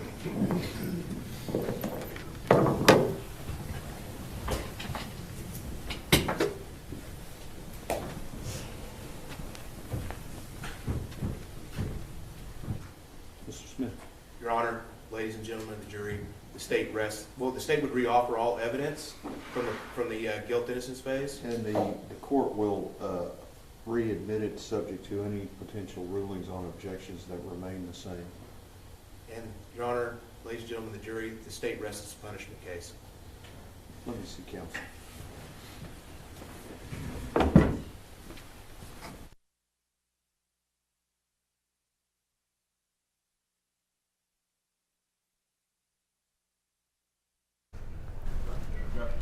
Okay, so while we're looking at a shot there of Aaron Dean, what do you see in that face when you look at that, Justin? He's maintained that same facial expression throughout the entirety of the trial. I don't know if he just has a cold-blooded poker face or he just doesn't care. But I don't see remorse on that face. Yeah. And I think the Elizabeth Turner testimony is probably the most compelling that I've heard today. it shows that he lacks a strong sense of cultural sensitivity, right? Starting at a very early age. And having known people that are homeschooled, growing up, I had some very good friends of mine, a family. 10 minutes. A 10-minute recess. Okay, so growing up, I had some very good friends of mine who homeschooled all their children, and so, this idea that if you're homeschooled, you don't know the sense, because it's almost like implying you don't know right from wrong, and I think right from wrong says that you don't walk up to a woman and touch their breast, Right. I mean, I feel like those are lessons that you learn at an early age before you go to school. Right. But what I found, keep your hands to yourself. What I found really interesting was the defense's cross-examination. They tried to say that they tried to stipulate that yes, Aaron Dean may be culturally unaware or lack the sensitivity of a person who didn't go to school or who did go to school amongst other people. They tried to impute that upon this Elizabeth Turner as well, saying that or suggesting that she may have overreacted to having her private parts touched in a way that was sexually suggestive. So I thought that was a fail. Well, she was nicer about it because I probably would have turned around and, I'm not so nice. And she would have been justified if she would have swung on him, right? But Yeah. I mean, I think the defense just did a terrible job of trying to cross-examine her, and to try to, typically you see, victim blaming, or slut shaming. Right. Well, they tried to victim blame her here by saying that she was culturally insensitive as well, and that she may have overreacted to a normal engagement between a man and a woman. I mean, he according to what she testified to, he walked up, he hugs her without, them having and from behind, which is kind of weird, right? It's not like, and then, okay, and she seemed like she was willing to let that go, right? But to have a guy come up and trace your breast, right? Who you're not dating, that to me is just bizarre behavior. Yeah, I mean, I don't care. I would hate if to. Let me tell you, if my son does that, we're having a problem. Big Yeah, problem. I mean, and Mr. Dean had a problem as well. He's not going to have to worry about the police. He's going to have to worry about mom. Look, I think that the defense didn't do themselves a favor. And how many women are on this jury? 5. Right. So, I'm sure they listened to that testimony or they listened to that line of questioning, and it probably, I would think, they probably weren't too fond of it. Yeah. You gotta be smarter in that position, right? Either you cross-examine or you don't. You don't ask questions for the hell of it. And it seemed like the defense was doing that. Yeah. And it led them down a road that might be very damaging for their client.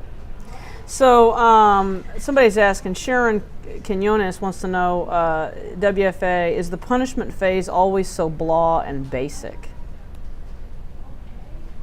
I don't know if it's blah and basic, but the punishment phase typically is different because you're not seeing evidence being presented to a jury that's trying to determine guilt or innocence. Right. This is all mitigating evidence, right? Right. We know that Aaron Dean has been convicted of manslaughter. Now we're trying to determine what the punishment's going to be. So in a sense, I guess it's going to be different on that basis. But I think it's all compelling stuff. We're going into the psyche of Aaron Dean and trying to figure out who he is.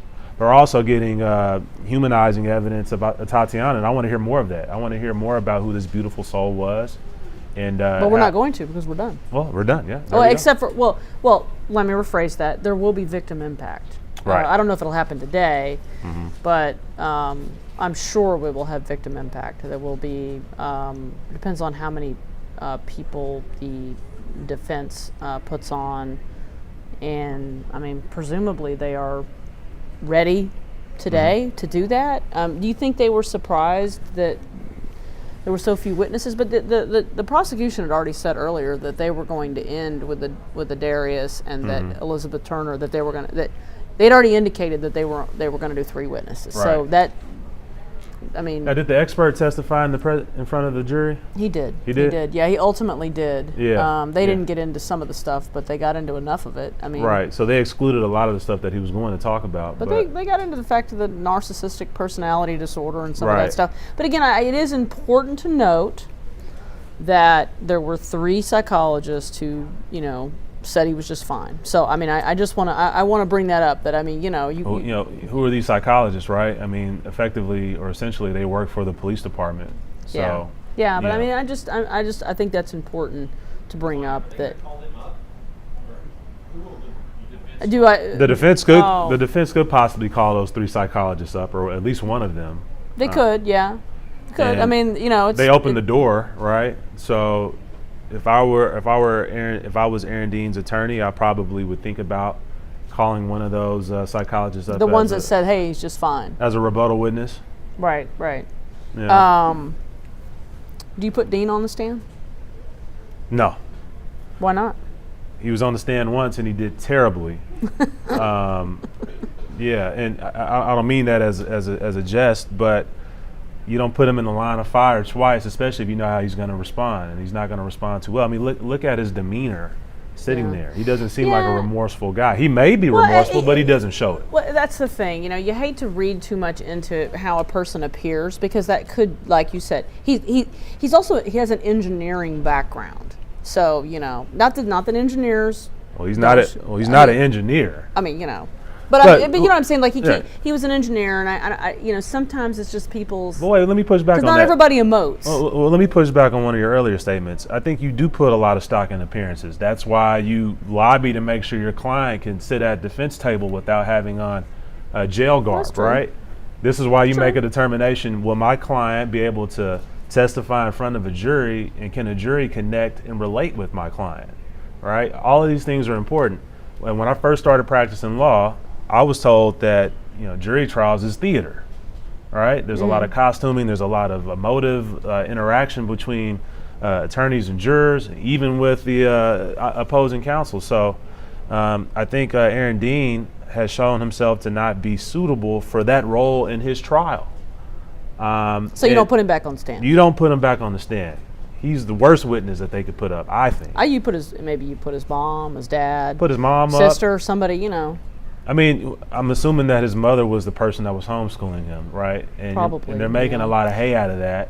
So I think you want to put the person on the stand who did that, which I think is the crux, at least for the defense in the state, which is the crux somebody of who loves who, him. I mean, his family's there every day, I think you put someone. So let's say if someone was on trial and they're saying that the reason why they act the way that they act is due to the fact that they went to a school that had a specific type of culture, right? You would want to go to that school, especially if you're trying to argue against that. You would want to go to that school and put someone on the stand that can provide some rebuttal testimony to that type of narrative that's being casted. I think you put his mom up there to not only show a human touch of who Aaron Dean is, but also ask her, how did you raise your son? Right. Because she's not going to say, I raised him in a way that would lend him to making these mistakes due to him having a predilection towards it. You want her to get on the stand and say, he made a mistake, and he knows he made a mistake. And please show mercy. And please show mercy. Right. That's the best witness. If his mom was the homeschool, the person that homeschooled, right? Could have been his father. Somebody wants to know: does the jury have to agree on punishment? How does that work? Yeah, the jury goes back there and they come to a unanimous decision on punishment. Well, not unanimous, but it is unanimous. So yeah, it's similar to guilt or innocence. Yeah, and so they, and they could deliberate on it for. Let me ask you this: what happens if a jury can't come to a decision on punishment? I mean, I have no reason to believe they won't, but what would happen if they couldn't? I mean, I haven't seen this play out. Typically, a judge is going to make them deliberate until they do. And if not, I think it's going to be up to the judge to come back and render a punishment himself.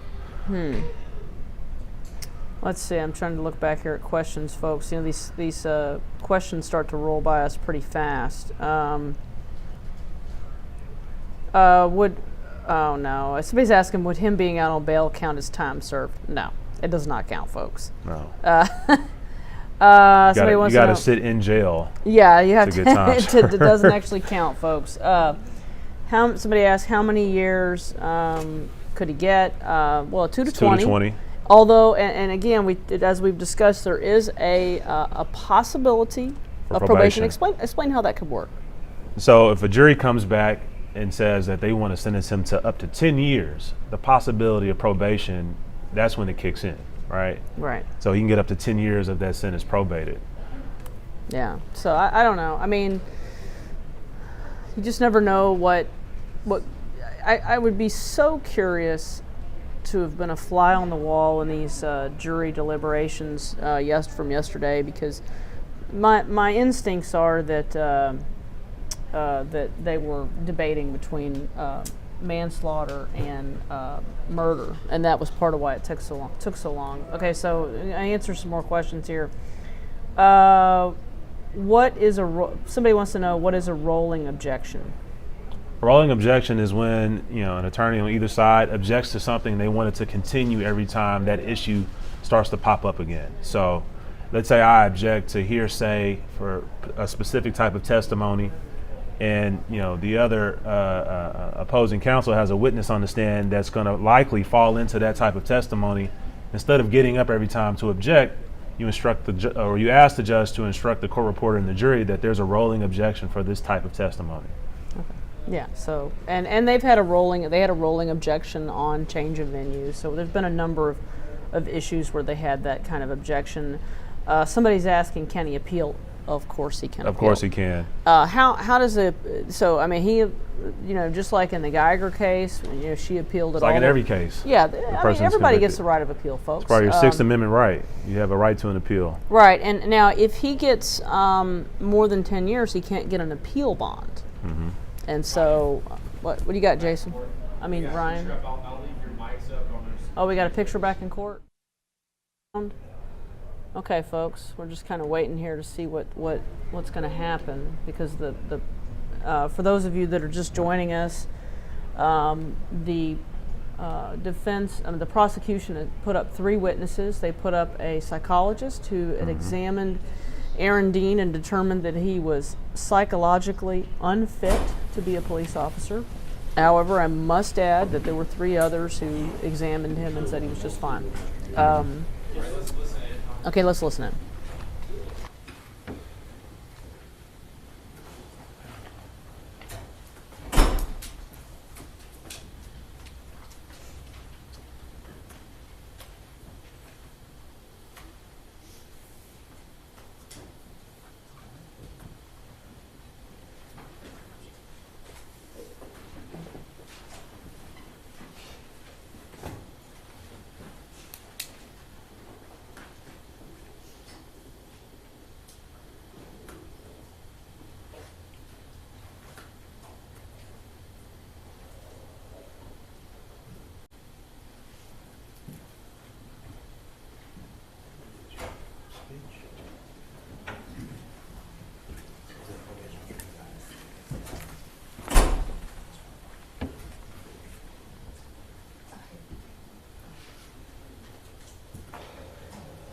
Mr. Gill, is the defense ready to proceed? We are. All right. State ready for the jury? Hello. State's ready? And defense is ready? We are. All right, let's go.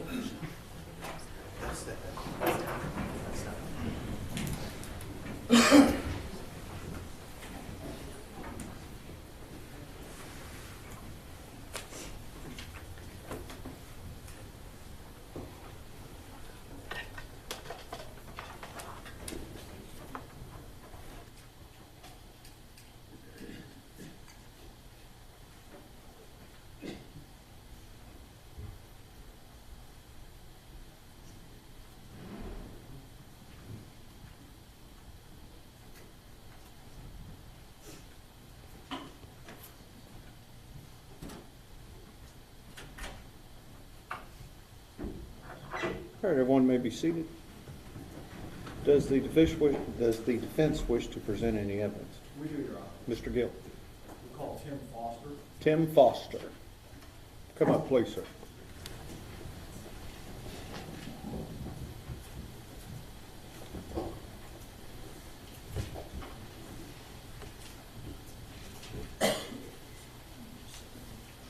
Could you raise your right hand for me? Solemnly swear or affirm testimony given this cause to be the truth, the whole truth, and nothing but the truth, self the God.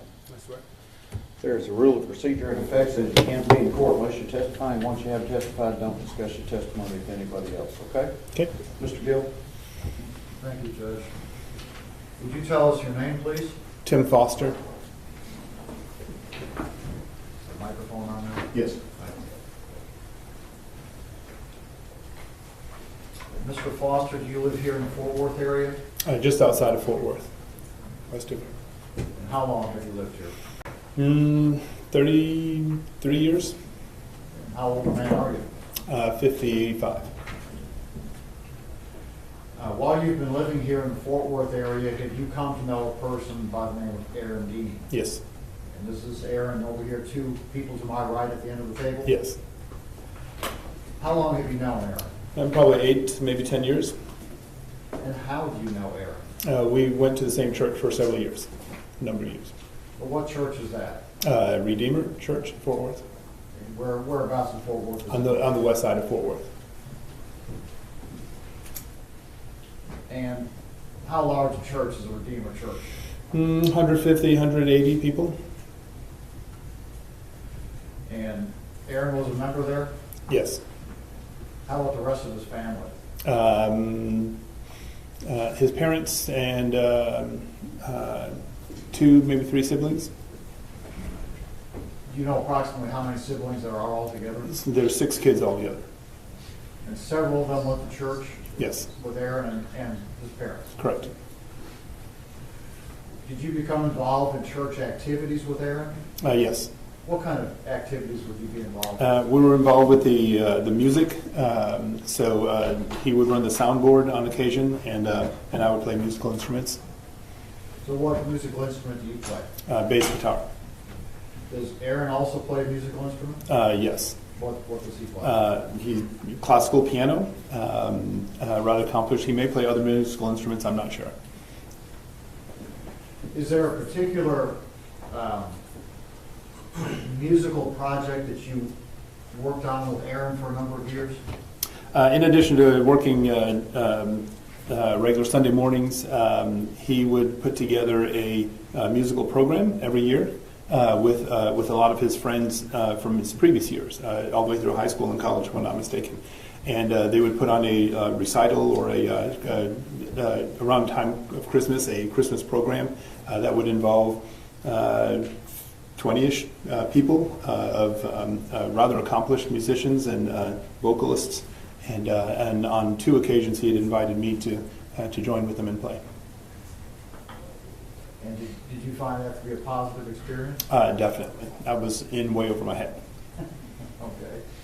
So in what ways was that a positive experience for you? Well, just the Advent season, the Christmas time, being able to participate in something like that, being able to rub shoulders with musicians who are far more accomplished than myself, those were all a good experience, and they were well attended. So what was Aaron's part in that Christmas program? Well, he directed the whole thing, and he may have collaborated with someone else to direct it, but he put the thing on, did all the arrangements, and planned the whole thing. So have you had a chance to spend quite a bit of time around him during that and then other church activities? Yeah, a good bit of time. And what kind of person have you found Aaron to be? Dependable, upright, noble. Those would be a few adjectives that I would use to describe him. Have you seen him interact with other people? Yeah. And how does he interact with other folks? A humble servant would be a good way to describe him. If we had something to do, he would always be there on time and do his job thoroughly with a high degree of proficiency. How did he treat other people? Upstanding. He'd be the kind of person that I would want involved with anything that I would do. Was he a domineering person? No. Was he an egotistical person? That's not how I would describe him, no. Did he believe that he was superior to other people? I never saw anything like that. How would you describe it? Accomplished, multi-talented. He has a vast knowledge of physics, mathematics, science, astronomy, music. The man's forgotten more music theory than I've ever learned. He's also into woodworking, which is another shared interest.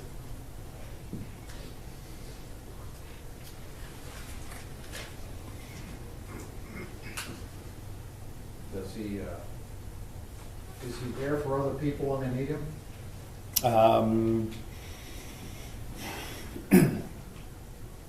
I haven't necessarily seen him in those kinds of things, but I would not be surprised if someone said, hey, Aaron's doing this or that for another person. I wouldn't be surprised at all to hear that. Has he done things for you?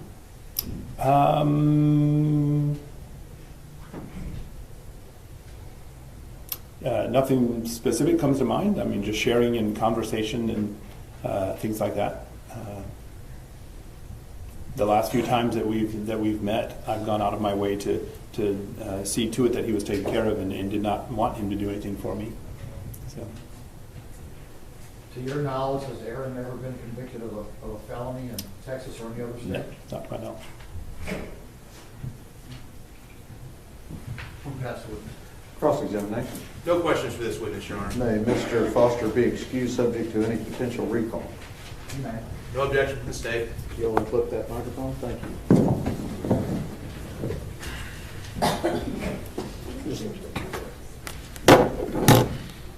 You're free to go.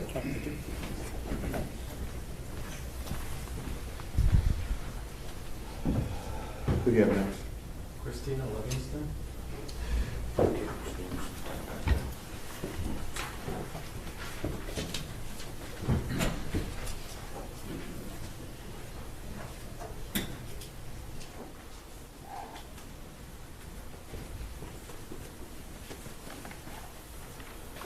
Solemnly swear or affirm testimony given in this cause to be the truth, whole truth, and nothing but the truth, so help you God.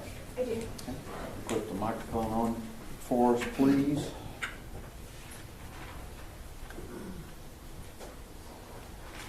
And if you can make sure that your hair stays back behind you, okay? Thank you. Mr. Brissett.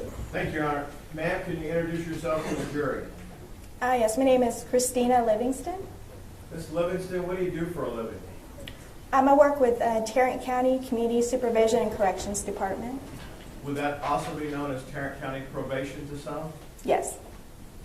How long have you been with the Community Supervision Department? 22 years. Where are you currently assigned? I'm currently assigned in the 396 District Courtroom. For the last couple of weeks, we've turned your desk and your office in the courtroom sideways for the judge's smartboard. Your office is normally right over here on the docket day, is it not? It is. And you have a formal office across the street at the main probation building, is that correct? That's correct. What do you do as a senior court officer for a judge like Judge Gallagher? Basically, I'm the mediation person between Tarrant County CSCD and the courtroom. And I forgot to ask you earlier, CSCD is the acronym for Community Supervisions and Corrections Department, right? Yes, it is. So, CSCD, how many officers you're one of how many approximately, do you know? I am one of 163. Cases either go by three ways, I guess, if they've been indicted. They're either dismissed, they're either a plea bargain to reach between the parties, or there's a trial, correct? Correct. Do you get cases that are given to you after somebody's been before a jury and a jury awards probation? Yes. And do you, as the bulk of your cases, since we only try 4% of our jury trials, 4% of our cases, most of your work comes from plea bargains between the state and the defense attorney about a particular client, is that correct? That's correct. When somebody is placed on probation in Judge Gallagher's court, for example, are there certain terms and conditions that are standard for all defendants that are on probation? Yes, there is. I direct your attention to the desk in front of you. I believe there's Defendant's Exhibit 52 in front of you. Do you recognize that two-page document? I do. And is that something I asked you to prepare here today to go over with the court? Yes. What is Defendant's 52? These are standard conditions of community supervision. And that would be the standard conditions that are imposed to a probationer here in Judge Gallagher's court? Yes. We'd offer Defendant's 52. Can I just see a copy of it? As long as it's the standard probation conditions that have been provided, then I don't have any objection. That's right up here. Yeah. May I approach? Yes. And for the record, it's the exact same copy she gave both of us at the break. Then I don't have any objection to it, Judge. State Defendant's Exhibit 52 is admitted. What are some of the standard conditions of probation that a probationer can be given by a judge such as Judge Gallagher? Some of the standard conditions include not committing any new offenses, reporting to the probation office, usually it's once a month, keeping all the court dates, avoiding persons and places of disruptive or harmful character, permitting the supervision officer to visit the person at their home or elsewhere, work faithfully at suitable employment, furnish proof of employment to their officer, provide a valid and accurate address at all times while they're on probation, beginning the date of probation throughout the end of probation. Now, there are a number of hours. Mr. Dean has been convicted by this jury of manslaughter. That's a second-degree felony. There's a tiered system for community service hours in the Texas Code of Criminal Procedure that you're aware of, correct? Correct. What is the minimum number of community service hours a defendant, if awarded probation by a jury, would have to do as part of their probation? It would be 240 hours. Does the CSC Department of Tarrant County employ a Texas risk assessment test to all defendants on probation? They do. Can you explain to members of the jury a little bit about that testing and why it's there? The assessment basically assesses the risk of the probationer if they will recidivate. And it's a series of questions and tests, and based on that initial diagnostic test, additional tests could be ordered by probation if they see fit, correct? Correct. Is it my understanding that if a person's placed on probation, they have to, upon release from custody, they have to go to this assessment center, and the assessment center is like a diagnostic series of tests from urinalysis to the mental side to see what programs or treatment a probationer needs, correct? Correct. Not immediately after, but soon after. Your policy, I think, if I understand it right, Ms. Livingston, is within 2 weeks they're supposed to have the initial assessment test done, and then based on that, additional tests can take place. Is that safe to say? That's safe to say, yes. Judge Gallagher's court handles felony level offenses, those that a jail sentence is greater than a year. Yes? Yes. On probation currently, do you have people that have committed assaultive offenses that have been placed on probation through plea agreements with the state of Texas? Yes. Do you have people on probation that have had various amounts of illegal controlled substances, drugs? Yes. Do you have people on probation that you're currently supervising through plea agreements that have committed burglary by habitation? Yes. Aggravated kidnapping? Yes. Aggravated assault? Yes. Aggravated robbery? Yes. Intoxication manslaughter? Yes. Intoxication assault? Yes. It's common that these types of crimes are awarded probation through plea agreements and accepted by the court on a regular basis in this building. Is that safe to say? That's safe to say, yes. Does CSCD of Tarrant County have the ability to supervise and structure a treatment program for rehabilitation for an individual convicted of the offense of manslaughter, in your opinion? Can you repeat the question, please? Does CSCD of Tarrant County, each individual probationer's treatment during probation or their rehabilitation is done on an individual basis, correct? Correct. You try to tailor a program to fit a particular given defendant, yes? Yes. As much as you can. I understand it's not one size fits all, but it's not micromanaged, but you do your best to get it down to where it's a program that can be taken care of and treat specific issues as there are, yes? Yes. Does probation have is probation capable of handling somebody that has been convicted of manslaughter? Yes. And there's two different types of probation. In my understanding, there's one that takes place without a trial. There's one type of probation called deferred adjudication. And that's not what a jury would be awarding probation if they were, correct? That's correct. The other type is straight probation. Can you explain what straight probation is to you? Straight probation means the person is already convicted. Do you have people on straight probation for serious felonies, what you consider serious felonies here in the state of Texas? Yes. And you and your team are able to supervise them, is that correct? That's correct. Are there also abilities to place additional conditions in addition to what's been admitted as Defendant's 52? You have a whole electronic monitoring unit that you can place on individuals, is that correct? That's correct. You have testing capabilities. You talked about monthly reporting. You have individuals that report on a weekly basis, correct? That's correct. Probation has individuals that have to call on a daily basis to see if they have to come in, correct? For drug testing. That's correct. So if I use a phrase, there's a board to fit everybody's backside, you have the way to get somebody's attention if you need to on probation. Generally, yes. Okay.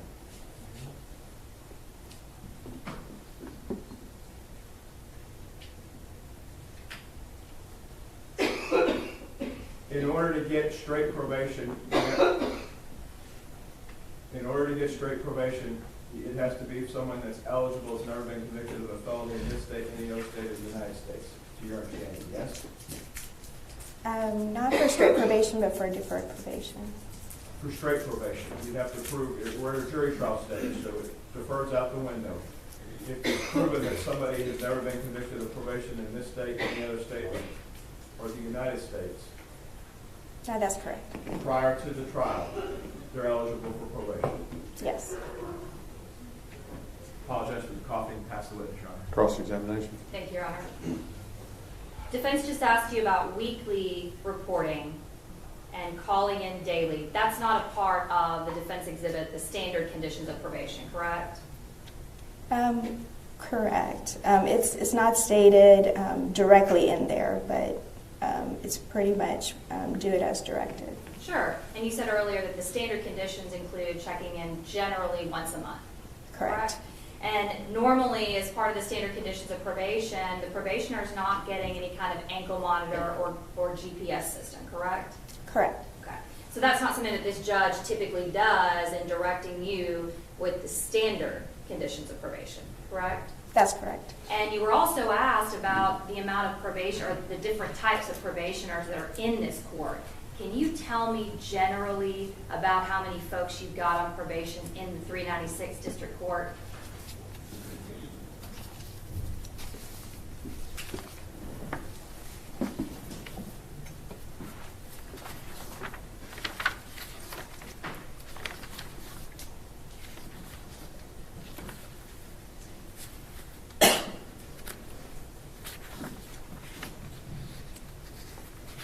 I don't have the general number out of this court, but I do have the general number department-wide. All right, so department-wide, would that cover all the felony courts, or is that all the misdemeanor courts as well? I have both numbers. All right, let's talk about the felony courts. We got 11 district courts that are 11 felony courts in this building, correct? Correct. All right, so out of 11 district courts, how many probationers in total do you have? As of November this year, 10,718. 10,718 people that are on probation for felony offenses, is that right? That's correct. All right, so doing just the basic math, you're going to talk, that's basically going to be a little bit under 1,000, thank you, 974 probationers in each court, if we're just doing an average. Correct. So around 1,000 folks that this judge in particular is responsible for, and as well as you, is that right? That's correct. Okay. Now, you weren't asked these questions, but I want us to educate the jury regarding a field officer versus a court officer. So you are a court officer, right? That's correct. What does it mean to be a field officer? The field officer is the one who supervises the people that are on probation. So do you not yourself supervise that person? No, I do not. Okay. So when you were asked questions by defense counsel regarding the types of supervision, that's going to be the field officer that's having that contact, correct? That's correct. And would they be the ones that determine if that person needs to have more close contact, maybe weekly or calling in daily, or would that be this judge? It could be either one. More than likely, the field officer would be the one making the recommendation. And typically speaking, though, when we talk about the conditions of probation, they start off from a place of they're going to report about once a month, right? That's correct. And when we say report, they actually have to come up to this building or somewhere different? They go over to the field service unit, whichever office they get assigned to. And when they go over there to the field office and talk to their supervision officer, about how long are they spending with them? It ranges. It could be at least 15 minutes or it could be an hour. It just depends on what the situation is and what they're doing at that visit. And typically, the first time they're going and talking to the CSCD field officer, they're going to go over all these conditions, right? That's correct. All the expectations of this judge, right? Right. And make sure they understand what is expected of them, correct? That's correct. That first meeting is probably going to be a bit longer than maybe those check-ins as they get through probation, right? That's correct. So, in general, you said as little as 15, sometimes an hour, but we're not having a whole lot of interaction with these folks once a month, right? Not necessarily if you're only counting the office visit alone. And there are also home visits. Yes. And is that, do we see that on the conditions of, the standard conditions of community supervision?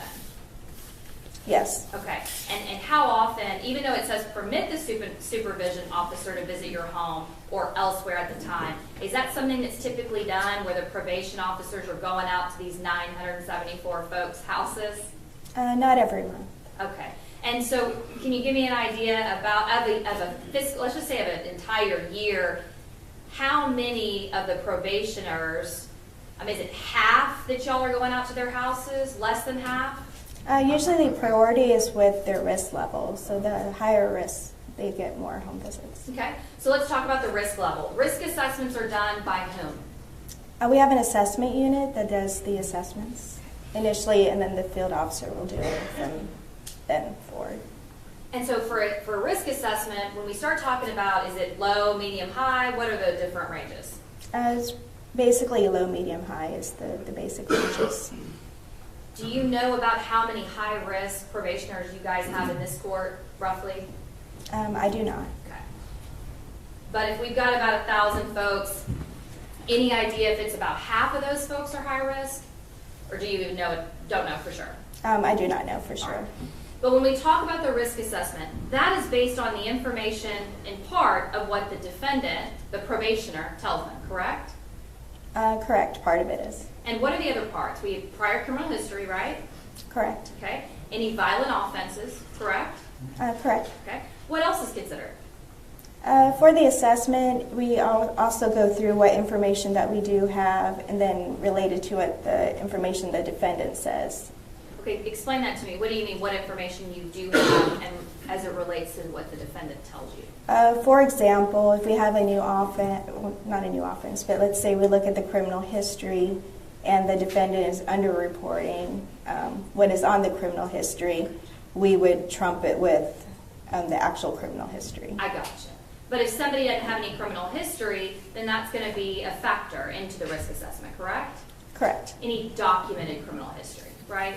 Correct. Okay. And so overall, in this particular case, if somebody doesn't have any prior felony convictions, any documented criminal history, and they are charged and now convicted of manslaughter, and then what other information is going to be considered on that risk assessment? We have the education, employment, financial situation, family and social support, neighborhood, substance abuse, criminal attitudes, behavioral patterns, and peer associations. Okay. So if you have a supportive family member, and lots of family and friends that are willing to be there for you, you got a job, and you otherwise have a good attitude, do you expect that person to be on the high risk level? I do not. Not necessarily, right? And as far as those that are on the high risk, we also have probationers that commit new offenses that are on the low risk, correct? Correct. We have people that commit new offenses every day here in Tarrant County that are on the medium risk. That's correct. And the high risk too. That's correct. In fact, even though it purports to try to predict the level of risk, we have folks every day that we hope and we pray that they won't commit a new offense, but they do anyway, correct? That's correct. And when we talked about GPS earlier, have you had folks that have cut off their GPS and escaped this county and this state before? Yes, we have. Out of this court? Out of this courtroom. With yes. this judge?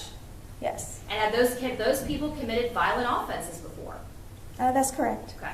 And at that point, either the prosecutor and the defense attorney agree to put that person on probation, or a jury just like these folks have agreed that that's a good idea, correct? That's correct. There's really no way to predict with any kind of degree of certainty that that person's not going to be a risk in the future, right?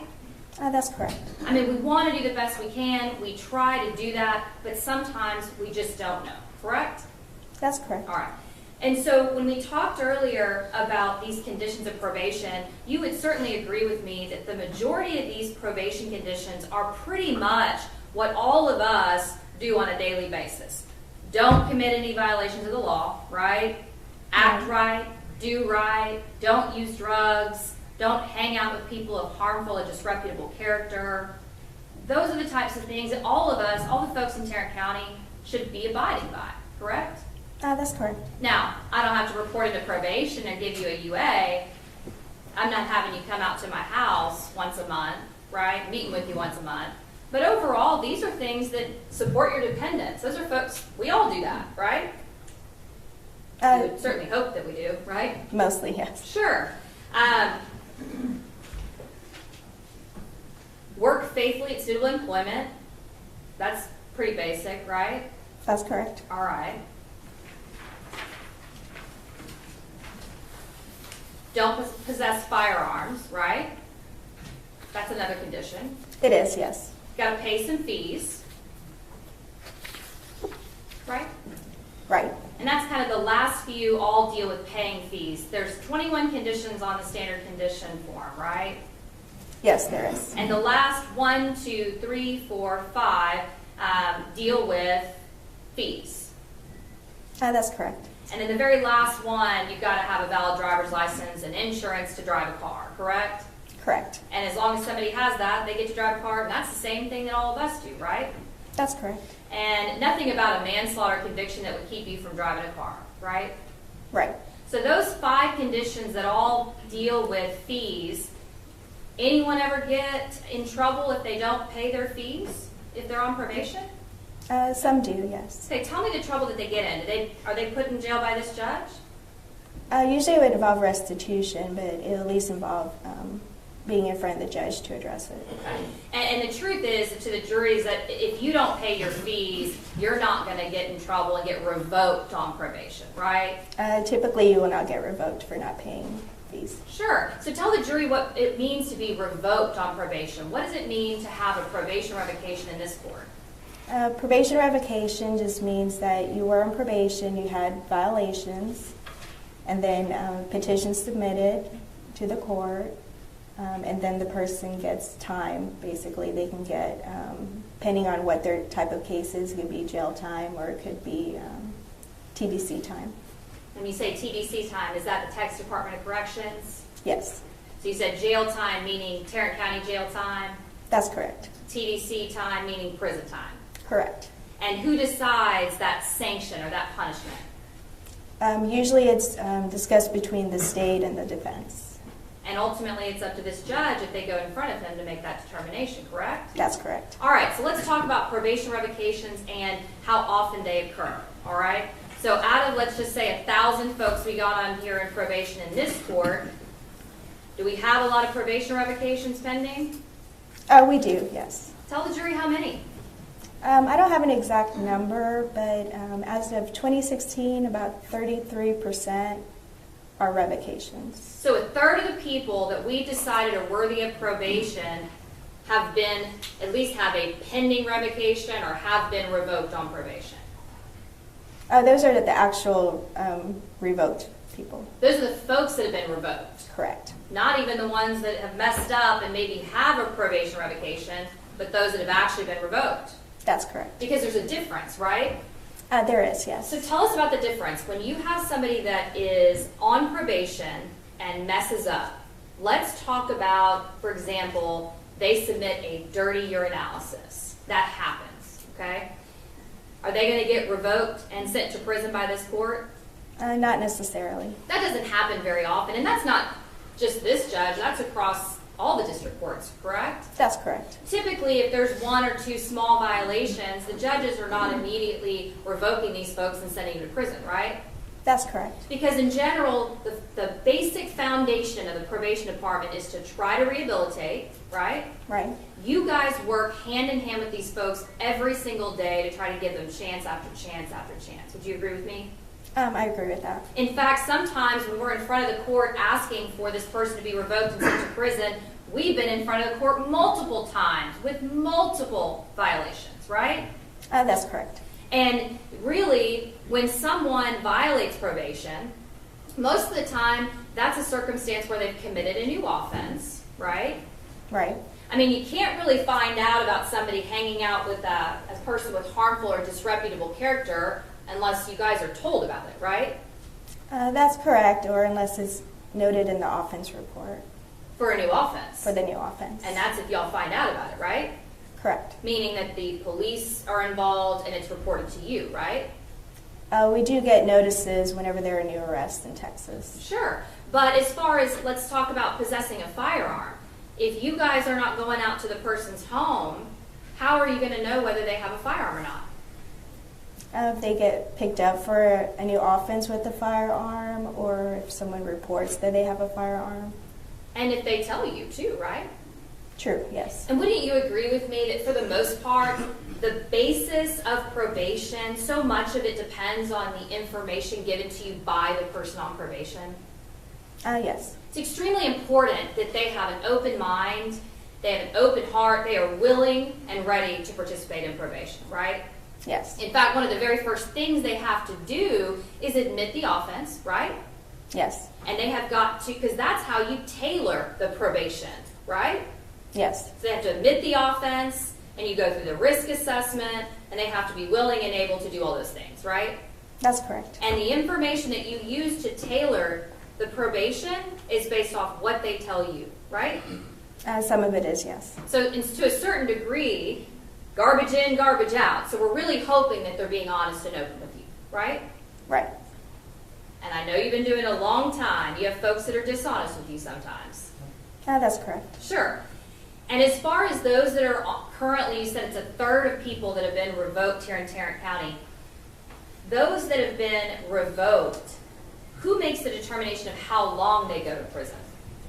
I mean, ultimately, the judge makes the sentence. And so these folks right here that have heard all about the manslaughter that was committed in this case, they don't get to make that determination, right? That's correct. And are they even contacted? No.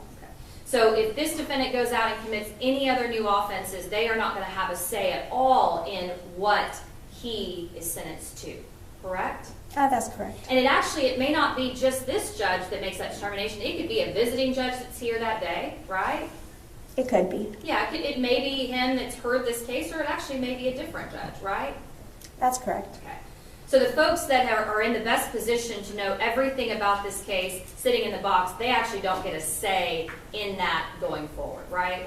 That's correct. And they also don't get a say in what conditions are placed on this defendant. That's going to be the standard conditions and whatever additional conditions if they are sought by the risk assessment in this court, right? That's correct. Do you have any idea, can you tell us the percentage of as far as probationers that get more conditions than just the standard? I don't have a number, but a lot of them do get additional conditions. And when you say a lot of them, if you got 1,000 folks, are most of them on standard conditions, or is the majority on additional or high-risk conditions? Most of them, I would say, are in standard conditions, but when they do go for the assessment, that's also adding on conditions on top of that, and that could be adding on any type of like high-risk conditions or mental health conditions.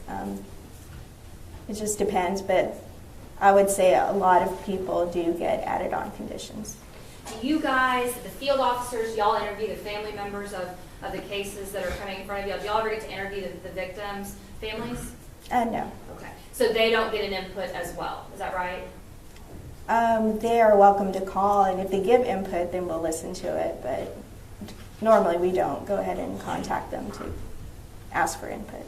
But you guys are willing to take the opinions and feelings and input of what the victim's family thinks is appropriate. Yes. Now, somebody that is convicted of manslaughter, second-degree felony in the state of Texas, what additional conditions are typically ordered on them besides these standard conditions? The only conditions I can think of are not to have any contact with the victim's family. Okay, anything else? No. Okay. And we also talked earlier about the there's a recidivism rate, right? Yes. Okay, and I'm not asking you what the rate is, but can you tell the jury what that is? Just generally what recidivism is. Recidivism just means that they have messed up on their probation. Messed up, committed another Committed offense. new offense, had violations. Now, how many, if we've got 974 probationers in this court, I'm just, throwing out that number, 1,000 folks, how many different probation officers or field officers do y'all have to supervise those 900 folks? Supervision officer-wise, we have 64 regular officers and 73 specialized officers. So what's the ratio? So per probation officer, how many folks do they actually supervise themselves? Usually the average is 140 for the regular probation officer. So per probation officer, they are supervising 170 what? 140 Okay. is the average. 140 is the average. Yes. Okay. So one for every 140 probationers. For the regular officer, yes. Okay. What about for you said there's a different type of specialized. I believe is what you said, correct? Correct, yeah. And would this fall into the specialized probationers as far as somebody that has standard conditions? The standard conditions would fall under the regular officer. All right. So let's go from the 1 to 140 probationers. That one probation officer is responsible for meeting with all those 140 folks every month, rather? Correct. Okay. And they meet with them up here in this general area downtown with the probation office? No, they meet with them in the field service unit. Okay. Somewhere in Fort Worth? Fort Worth, Arlington. Wherever they live? Wherever they live, we have different offices that accommodate their zip codes. But that one probation officer is responsible for meeting face-to-face with that person every month, right? That's correct. Okay. And so on average, they're not able to spend that much time if they got 140 folks they got to meet with in a 30 or 31 day month period, right? That's correct. It's just not possible. It's not y'all's fault, but it's just not possible, right? That's correct. Would you agree with me that you guys are inundated and overworked? I wouldn't say we're overworked, but I do feel like we do the best we can with what we have. Absolutely. Y'all busy? We are busy, yes. Quite a bit. All right. Overall, there's really no way, as much as you might try and want, there's really no way to guarantee that this defendant will not go out and reoffend. Is that true? That's true. And the only place that you can guarantee that that does not happen is if he is behind bars, correct? That's correct. I'm going to pass the word to Sharon. Pretty direct. For the last 7 years and 50 weeks, Sharon Wilson has put people with violent felonies on probation, correct? That's correct. She has to sign it. One of her prosecutors, like these two court chiefs right here, have to agree to put people on probation, correct? That's correct. They agree and they trust that the district judges that Tarrant County is elected can supervise a probationer on probation, yes? Yes. And if there's a third recidivism rate, that means Sharon Wilson got it wrong a third of the time of her prosecutors placing them on probation, right? Somebody had to sign from the state to get a plea deal done, yes? Yes. You have to judge the individual, and it's not just self-reporting. Upon a plea deal or upon a conviction that's placed on probation, there is an electronic system here called TextShare. Are you aware of that system? Yes. And I think the jury's heard a little bit about the discovery issue. So if there's 307 files in TextShare assigned to this case, the state opens up the 307 files to probation through you, and you have a system at probation now, a new statewide system, to consume all that data so you can verify what any probationer is telling you, correct? That's correct. So you have a meter whether somebody's telling you the truth based on the facts as you know it from what the official report is from the police department, correct? Correct. Thank you. Pass the witness. Ms. Diener, Nothing further, Your Honor. may Ms. Livingston be excused subject to any potential recall? No objection from the state. Yes, Your Honor. Thank you, Christine. Thank you.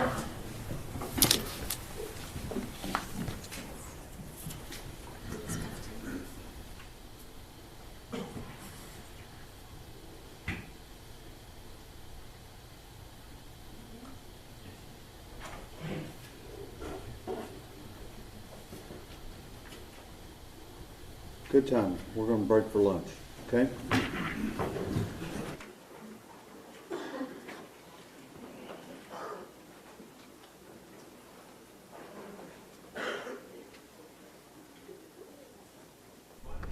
Okay, so we have broke for lunch, and prosecution has rested their part of this, and now we're in the defense. And then we have the first witness we heard was this friend from church of Aaron Dean's. What do you think of that testimony, Justin? I don't think much of it because he didn't provide much. He said Aaron Dean went to church, played in the band, or did some stuff in regards to planning events at church, but that was the extent. Smart guy. I don't know if he's smart, but you know, the witness tried to suggest that, but he didn't really provide much in regards to who Aaron Dean was. His character, right? His character, right. I mean, Yeah. I guess they just wanted to establish that he was a pillar in his community, which is something to be considered. Right. But I don't think he presented enough by way of character evidence to give the jury much to deal with in regards to how they're going to punish him. And then clearly we've got the defense making a valiant effort to try to get him probation, and the probation officer, you know, testifying about probation and how it works, and of course, but then the prosecution coming back and basically filling in this jury on how probation works. And really, once you're on probation, you know, it's not like nobody's unless you're some super violent offender, you know, who's like, you know, a gang member or something extraordinary. You're not seeing a probation officer every day. I mean, that's exactly. Well, you know, I think the defense wanted to empower the jury to let them know that, hey, you can make a decision that's outside of the norm here. But the state came back, and I think they did an incredible job by saying, yeah, you have the power to make a decision today, but once you make that decision today, you're powerless in regards to enforcing that probation and making sure he stays engaged and follows the rule of probation as he goes through the 10 years that he likely would get if he did get it. well, and I don't think there's any doubt, Justin, that if it were, I mean, again, this is not me saying he should get probation, so, okay, folks, that's not what I'm about to say. But were he to get probation, he doesn't strike me as the kind of guy who would violate. I mean. Well, you know, based on the testimony you've heard here today, they didn't provide a lot of mitigating evidence either way, right? So I don't know much about Aaron Dean outside of what he was convicted of yesterday. And you know, I guess his friend Tim Foster saying that he can put together a good show at a church, but outside of that, I don't know much about it. Right. And of course, they have not, you know, wrapped up their part of this. You know, they've taken a lunch break, and I would expect to see a lot more, or something else that would have somebody really speak to Aaron Dean's character. I mean, we talked about, you know, one of his parents taking the stand, another family member. I would hope that's how the defense would rest their punishment phase, or at least what they're presenting during punishment phase. But I don't know. I don't know if I would have called that probation officer. She wasn't a field officer, right? She was someone that worked directly with the court. So, you know, I think the prosecution established that she wasn't suitable to provide the jury everything they needed to know what goes on with the probationer and the officer he would have to check in with. So based on that, I'm not really confident that the defense knows where they're going with punishment phase. Like I said earlier, I think they thought they were going to get a not guilty, and they didn't put a lot of effort into preparing for this portion of the trial. And it's coming out in the witnesses that they're calling. Well, we'll wait and have to wait and see, you know, how things progress in terms of who else they call. You know, we don't know. I mean, we don't know who else Because I would think as an attorney, you have to prepare for all potential outcomes. You have to, but some don't. And, we'll see at the end of this punishment phase how well they prepare for this particular aspect of the trial.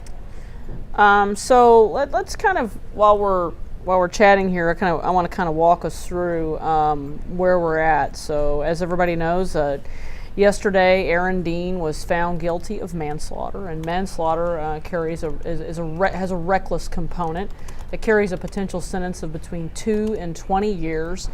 There is a possibility of probation should the jury sentence him to 10 years or less and recommend probation, and then the judge has to grant it. So that is one of the vagaries of this particular situation. Now, had he been convicted of murder, then probation wouldn't be on the table in any way, shape, or form. Right. And the jury deliberated for about 13 hours, and reading the tea leaves, I suspect that part of the big discussion back there was on whether or not to go with murder or manslaughter. I would absolutely love to hear from a juror after the trial is over to really get a feel for what was going on back in that jury room.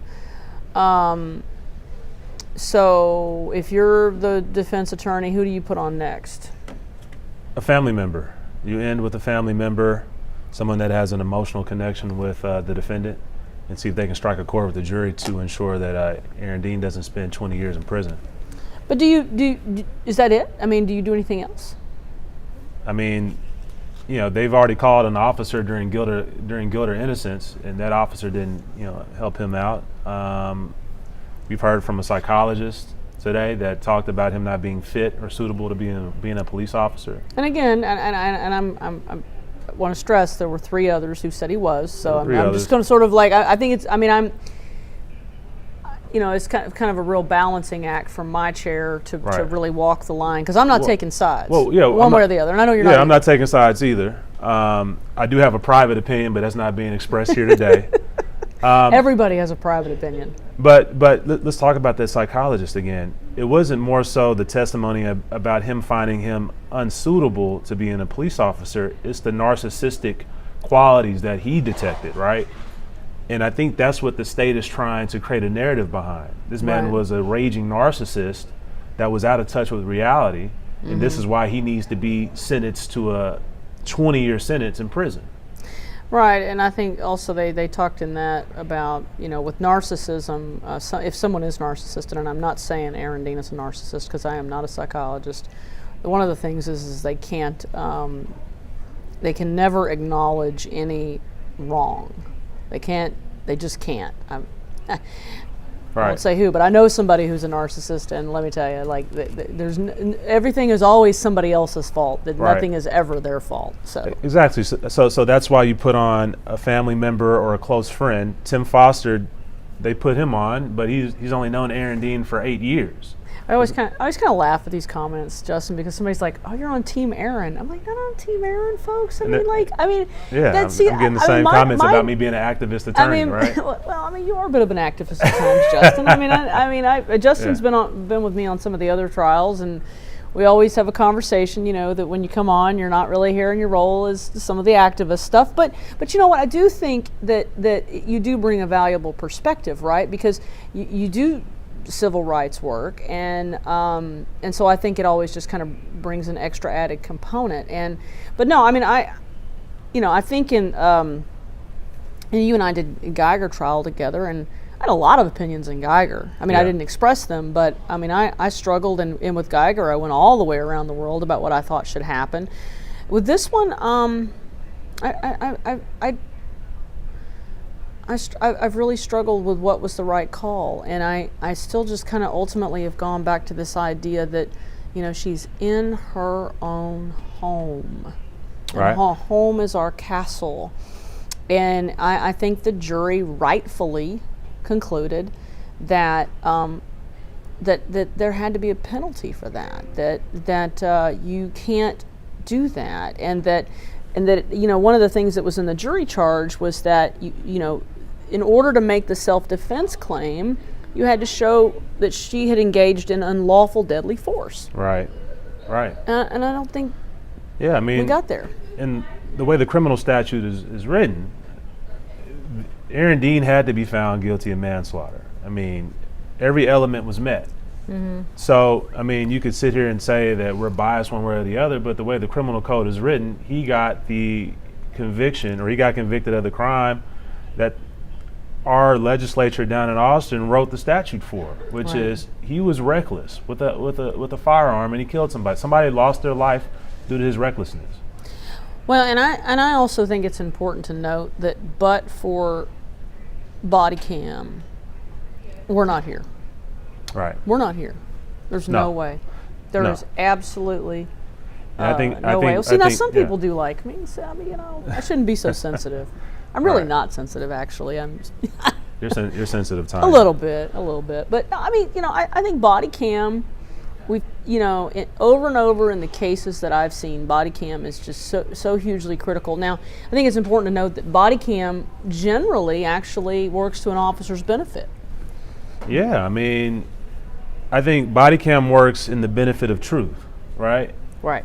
And it has a limited perspective, but it's it is a limited important. perspective. But if you're conducting yourself in a manner that lends itself to saying that I'm following procedure, protocol, and I'm not violating anyone's civil rights, that's going to be shown on body cam.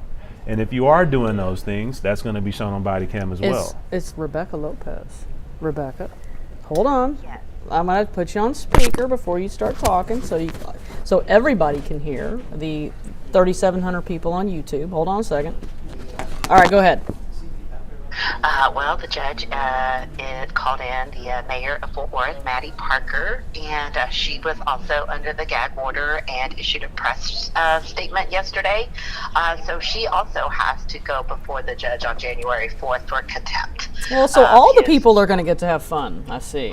There's several people that the judge is going to call. So I would suspect that among them will be, Lee Mayer.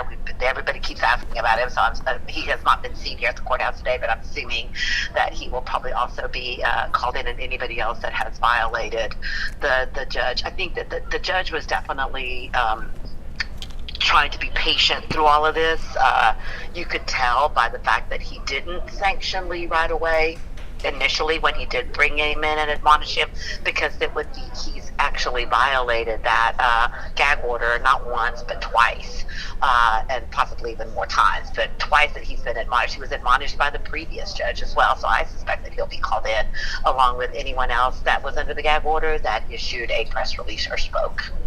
I think once he starts down the contempt trail, everybody that's violated is going to get to play. Yes, and also I believe that there will be a couple of other witnesses. I'm told that there might be a police officer testifying today, and also possibly a family member, that they're going to try to get through the witnesses very quickly before 3 o'clock. If they get to 3:30, the judge is then going to ask them if they want to go ahead and send it to the jury for deliberations and then stay here as long as it takes, or break and resume on Monday. He is not, but he would, because otherwise he's going to sequester them. Apparently they are not sequestered during this portion, but if they begin deliberations today, then he would have to sequester them for the weekend. He does not plan on holding court during the weekend, so they would have to resume on Monday. So I suspect that they're going to go ahead and give this to the jury today. Rebecca, how come we didn't see opening statements? Do I know? How come we didn't see opening statements? Well, they can waive their, I guess Justin could probably speak on this more, but I mean, I'm told that, during this phase, you can waive that and save your time for the end during closing. Okay, so we'll have closings. Why do you think that, Justin, why do you think they waived the openings? It was a tactical decision on both sides. Maybe they want more time to make their appeal to the jury after the evidence has been presented. Okay. You see that happen a lot. Okay. But they spent a lot of time on that probation, because obviously that is what the defense is going to push for. Yeah, what'd you think about that, Rebecca? Yeah, I thought that it was interesting, and bringing up all the numbers, because as we know, and we've done stories on this in different counties, that it's overwhelmed. The system's overwhelmed, even with ankle monitoring. I mean, that happens a lot, and some people feel like the judges use the ankle monitors too much, and then it's hard to keep track. in Dallas County, they have like 11 people monitoring everybody that's on an ankle monitor in Dallas County, and so I could see where the prosecution is saying, look, it's going to be difficult to see what he's doing. He's basically going to have the same rights as everyone else that you and I have, and then I could see the defense saying, yeah, but he's going to have to be under supervision. So, what do you make of probation? What do you make of the testimony from Elizabeth Turner, Rebecca? Because we haven't talked to you since that. Yeah, I think that it, paints that Dean in a negative light, obviously. But it was to the defense's point, they were 18 years old. Not that ever that excuses any behavior. You can't touch somebody inappropriately. I mean, if they're offended, they have every right to file a report. But I did, he's like, hey, it was 18 years old. I thought it was interesting that he brought up the homeschooling, like almost like, well, he was socially inept and, he just didn't know better. I felt like that's the point that the defense was trying to bring up. But you can never touch someone inappropriately, obviously without their consent. So. Well, and you and I both have sons, and I don't think we would react well if either of our sons did that. So. Oh no, not at all. I would, I thought her testimony was because even to this day, she's clearly that's something that impacted her because she was before she got before the jury when they were doing the sidebar stuff. She was she was emotional. It still bothered her. Obviously, it was something that impacted her for her lifetime. So, in your mind, I think that this is gonna go to the jury today. I think so too. I feel like they're going to zip through these other couple of witnesses that they had, and they'll do quick closing arguments and kick this over to the jury. Rebecca, do you want to stay here through the week? Rebecca, do you have a sense on who they might call next? I have been talking to some people that are close to this, and they're thinking that it's probably going to be a police officer that worked with him, and then possibly a family member. Okay. And maybe a couple of police officers. I feel like you got to have a family member up there. Yeah. I guess the question is, which family member do you put up, or do you put up more than one family member? I heard it might be the sister, but I mean everyone is on that list, so they could, bring up, the mother or anyone that could say, look, we're going to be watching him. He's never been in trouble. Mm-hmm. Never been convicted of a felony. We're going to wrap our arms around him and we will get him through, his probation. I feel like they're going to have somebody get up there and say that. And you need someone to testify that he's not a narcissist. Right. Well, and I thought that's what they were trying to do with the preacher, who's like trying to say that he's an upstanding, musician and plays classical piano, and trying to show a softer side of Aaron Dean. Well, I know some narcissists that can play the piano quite well. Oh yeah, exactly. Well, that was very interesting, and I would be surprised at why they wouldn't call one of the other psychologists that did pass him. Yeah. Mm-hmm. Like, I think you would want to rebut what. Well, you don't know if they had anything negative in their reports. Yeah, because you might open the door up to something else you don't want to hear. It's hard to say, Yeah. I mean, what's the mood up at the courthouse? I mean, everybody's it's not as tense as it was yesterday, a little bit more relaxed, and as everybody just kind of waits now to finish hearing these last few witnesses and see what the jury decides. I mean, in my opinion, I feel like part of why it took them so long to reach a verdict. Yeah, no, you're not supposed to do this. The juries do it all the time. They probably have already thought about the sentencing process and what they're going to give him. I think that it'll move very quickly and the decision will come down pretty quick. Hey, Rebecca, I'm trying to answer some questions in the chat. Can you talk about the jury makeup? It is 7 men and 5 women. I have not gone in there to look at the racial mix. I mean, there are some people of color that were on the jury, and the 2 alternates that they released. But there are people that look like they are people of color, although there are no African Americans on that jury. Yeah, no, Sonny, this is not an all-white jury, so.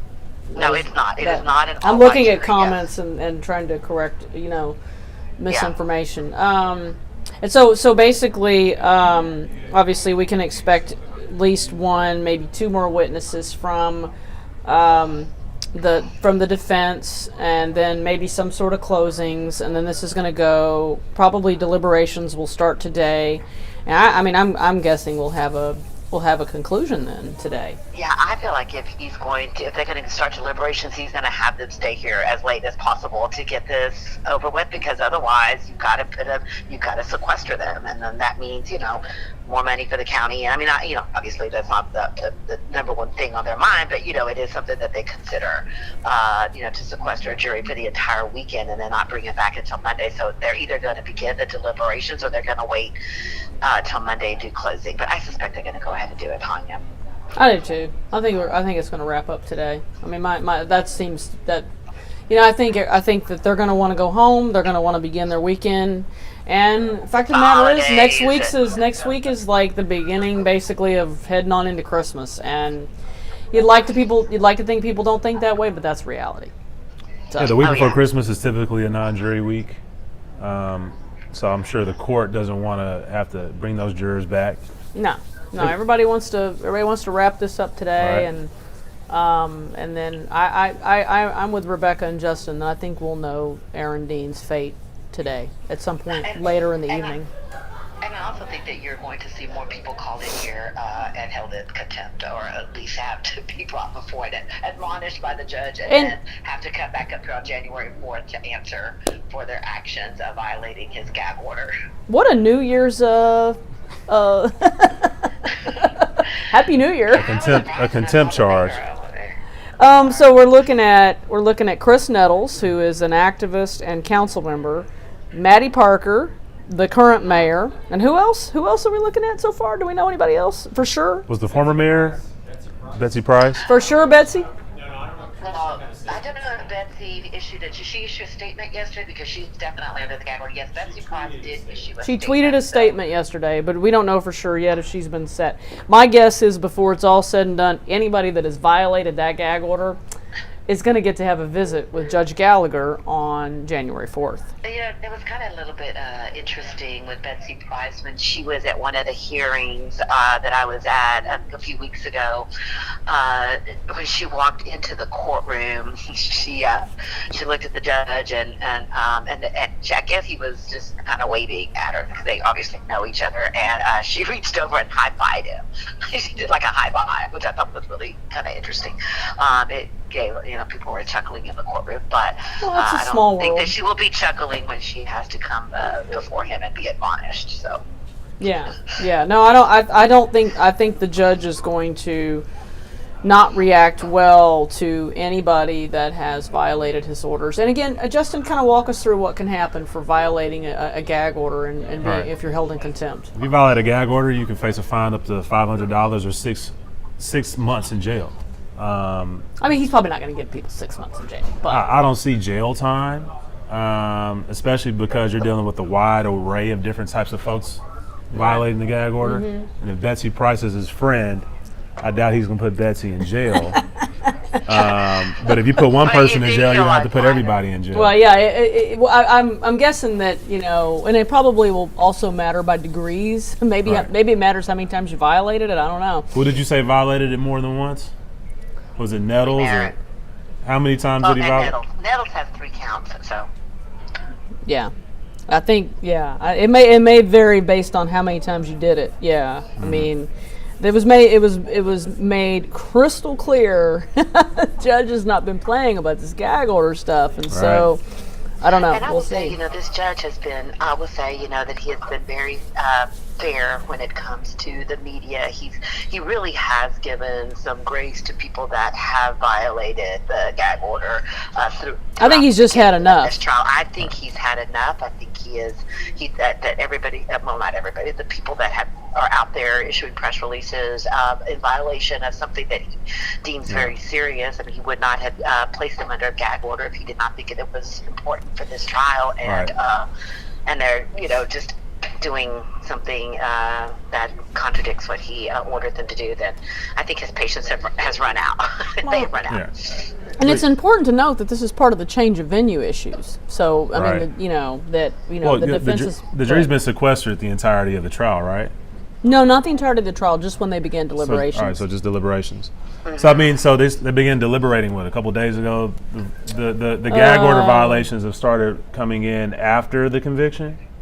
That's when you started seeing these press releases. So, I mean, not only does the judge need to weigh the severity of or the degree of which how these folks have violated the gag orders, but he needs to make a determination of did these gag order violations really tip the scale one way or the other. Right. There needs to be some level of fairness or some lens of proportionality that's going to be applied to whatever punishment he's going to mete out. And also, I'm gonna talk about gag orders generally. I mean, I'm under a gag order in a case in South Texas right now. Gag orders could run afoul of First Amendment rights.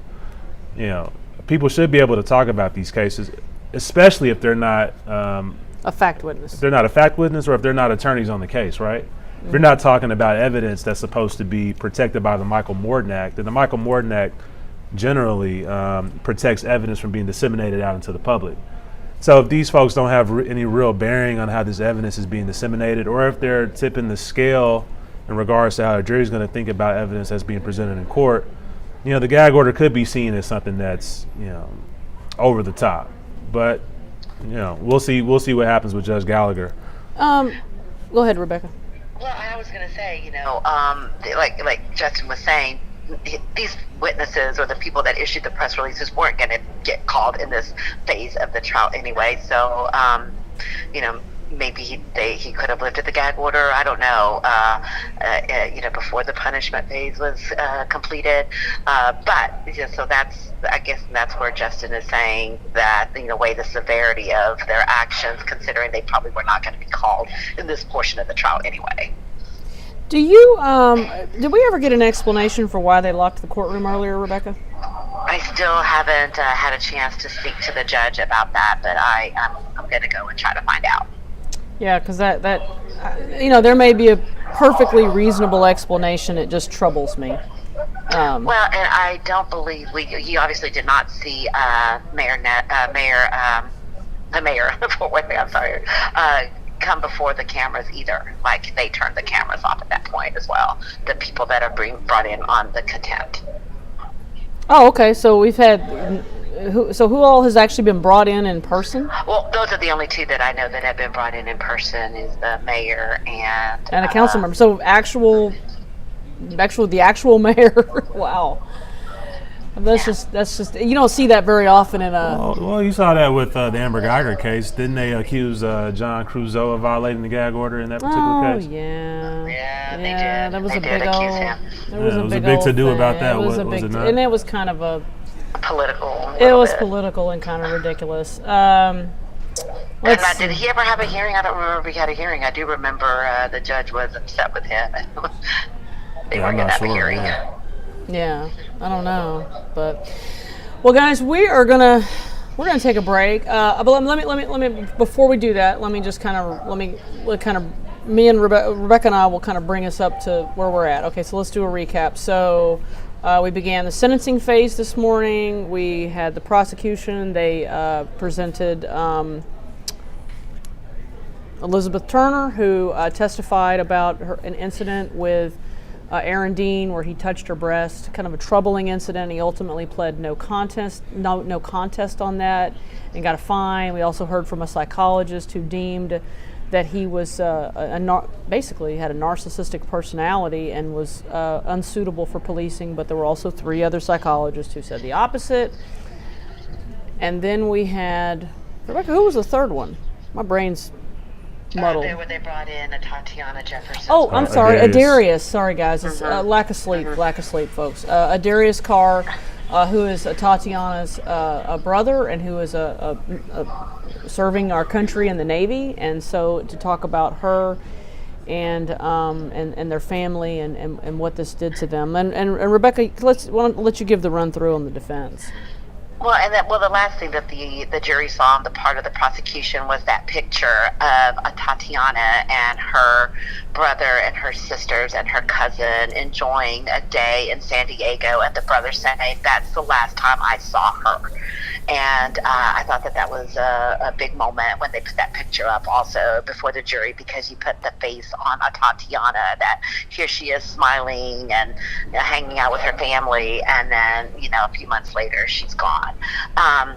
And then obviously the defense brought in the probation expert who runs the probation part of the Judge Gallagher's court, and brought up a bunch of statistics on, and guidelines on what is expected of someone on probation, because as we know, he can, if the jury recommends it, they can probate a sentence if it is 10 years or less. If it's 10 years or more, he has to do prison time. So the defense is definitely going to be pushing for probation instead of any jail time or prison time. So that's who we have heard from as far as the defense so far. Right, exactly. I think that's the only witness that they've called. So yeah, no, and of course we'll expect. Of course, they're on lunch right now, and we'll wait and see exactly who all they call. And just based on looking at it, I'm guessing by 3:30 this is in the hands of the jury. I think so. I think it's going to be pretty quick. They're not going to spend a whole lot of time, and I doubt the defense. The prosecution is going to cross-examine any of his family members that in depth. So I think it'll move pretty fast. All right, Justin, anything you want to add? No, we're going to see what's going to happen. We're going to see if the defense is going to call the folks that we think they're going to call, and we're going to see what happens with this punishment phase of the trial. Okay. All right, folks, we're going to take a break, and then we will be back. What time did the judge say they were going to start back up? I think he gave us. I believe he said, wait, what time is it right now? It's 1:07. I think he said 2:30, but I'm not. 2:30 seems like a long time. No, I bet. No, I think it's 1:45. I'm gonna say YouTube. I know YouTube jury would know. They catch everything. They don't. Nothing gets past them. So we'll be back, guys, and we'll see the rest of this. See you in a bit.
Everyone may be seated. Good afternoon. We are ready to proceed. Mr. Gill. We call Gail Armstrong. Gail Armstrong. Gail Armstrong. She's outside.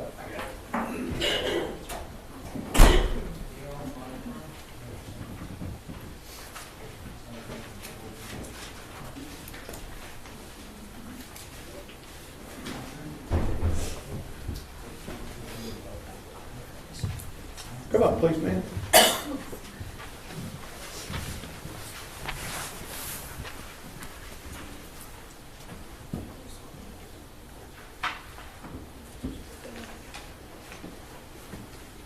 You would raise your right hand for me. Do you solemnly swear or affirm testimony given this cause to be the truth, whole truth, and nothing but the truth, so help you God?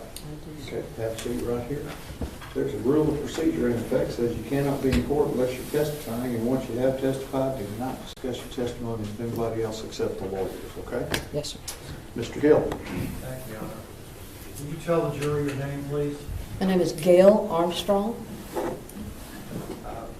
Ms. Armstrong, how are you occupied or employed? I am semi-retired, which never happens, but I have worked with my husband in self-employment, homeschooled 4 children, and have stayed very busy. You help your husband with his business? Yes. And what kind of business are you all in? He tunes and repairs pianos. We were also in full-time ministry, and he also sings concerts at retirement homes and places like that. Have you lived a long time in the Tarrant County area?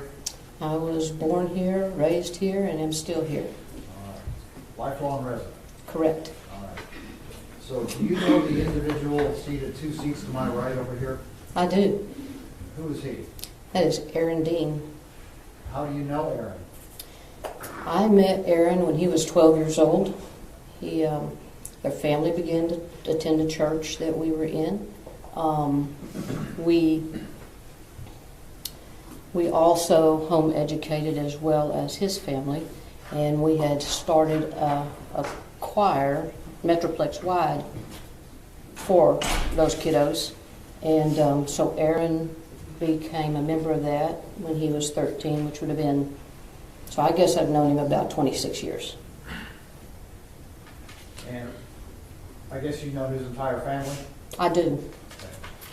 And you met them through the homeschool network? Yes.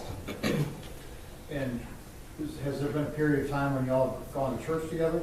Yes, we actually helped start a church with his family and then continued on for another 12 or so years in the same church. And where was that church located? We started a church in Mansfield Family Church, and then from there we attended Fair Park Baptist Church in Crowley. And my husband was minister of music and youth at the last church I mentioned. And was Aaron a member at that church also? Yes. Okay, so was he? Did he have anything to do with the youth ministry that your husband ran? Well, yes, he was a member of the choir. Now, the homeschool choir met weekly, but we did concerts on Sundays, so a couple of times a week with that. Over the course of the 19 years that we had that choir, Aaron was probably there most of that time until he graduated from college, because we went from high school choir to college and career all the way down to the younger ones. So there was the homeschool choir, that's one group? Correct. And then the church choir is actually a different group? Well, the church itself, yes, Okay. Through different ministries, there was things that at the church that were separate from that choir. The choir we had took tours on a yearly basis all over the country, and so we heavily depended on young men like Aaron to load the suitcases and open the doors.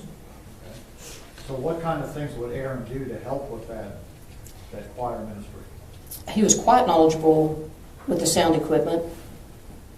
And then, like I said, there was always setup, chairs and things to move at the church that would not normally be there, or the places that we would rehearse. And then, like I said, when we would go anywhere, we had to carry equipment. Aaron was always there to to help set up and load whatever we needed. So what kind of a guy did you come to know Aaron to be? Aaron's he's a great guy. He led by example. Of course, he's been raised to be that way. But when I just have a couple of circumstances I really remember when we were, say, loading up buses, and as young men have a tendency to do, they would become distracted, and he would kind of lead the crew. But he was never demonstrative about that. He's like, hey, we got more to do, but he would do that while he was doing it, you know. He definitely led by leadership and just coaching, you know, the younger guys as he got older. He always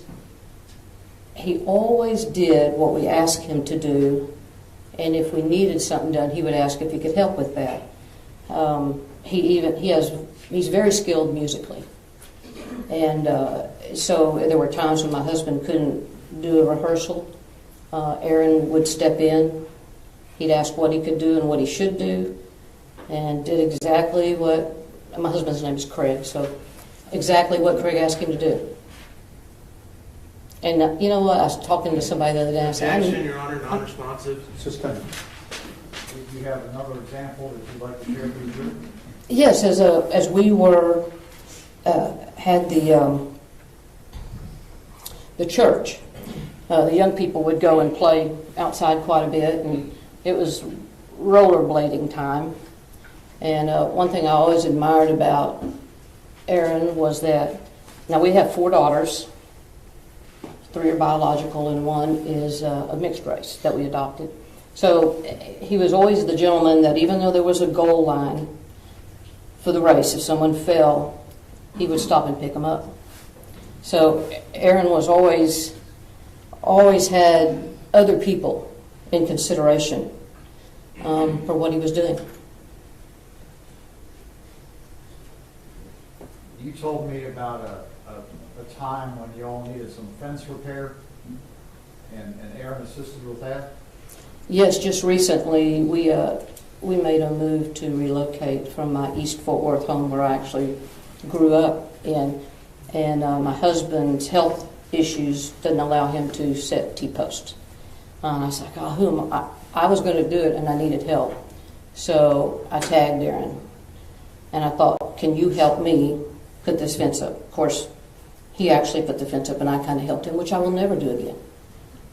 Fencing is not my deal now. But Aaron worked relentlessly to do that for us, and he had other things he had to stop work for, and he would go do that, and he would be there either early in the morning or stay late at night to get the job done. And straight. He's pretty accurate. So he finishes the jobs he starts? Yes. I mean, whether that was my fence or whether it was working in the music programs that we had, there was never a time that we couldn't count on Aaron finishing or doing what he said he would do. Never. So you said earlier that he's respectful of other people? Always. We've worked with probably, between our church work and the choir, well over 1,000 young people. And I never observed a roll of the eyes from Aaron. He's always been respectful and even to other people, courteous. He's the door opener. Is he a rule follower? Yes, very much so. That comes with partly with completing his jobs too, but I don't recall ever him challenging me, which I know that, I mean, most of y'all would know when a husband's doing a job, there's a wife somewhere. And I dealt a lot with these young people, and never had an opportunity to ask him to complete something that he had started. And when we take young people on choir tours from Washington, D.C. to New York, and we have teenagers, one time 150, you get a lot of opportunities for young people to challenge the rules. But Aaron was always on top of what he needed to be doing. Did the 150 teenagers include both boys and girls? Yes, and amazingly so. It's not like we had a real low amount of boys. We had a pretty equal amount of boys and girls, young women, 13 to 18 on most of our tours.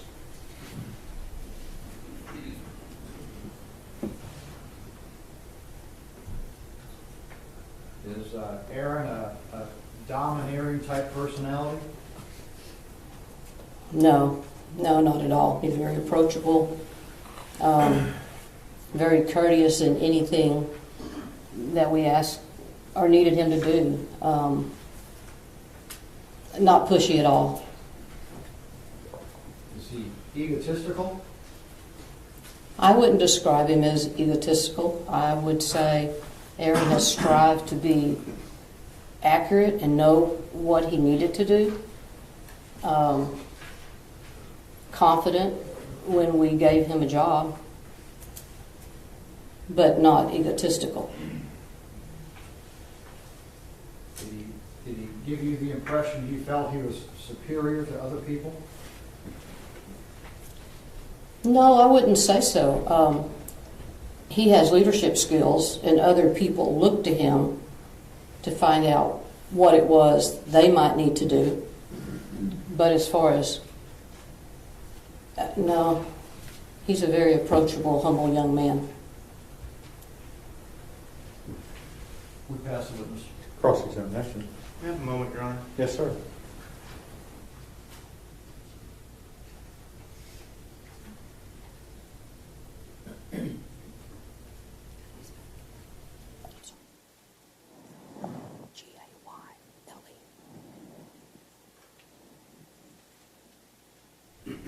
So, ma'am, you knew the defendant from church? Yes, sir. You go to church a lot? All the time. You're a very religious person. I would say I am a person of faith, but I am not overly religious. Is Christianity Yes. a religion? Jesus? Absolutely. And in the Sermon on the Mount, didn't Jesus urge his followers, eye for an eye, tooth for a tooth? In the Sermon on the Mount? Yes, ma'am. I'm not certain on the Sermon on the Mount. Oh, I'm sorry. I think Pharisees might have asked that. Pharisees asked that. Maybe. Do you believe in eye for an eye?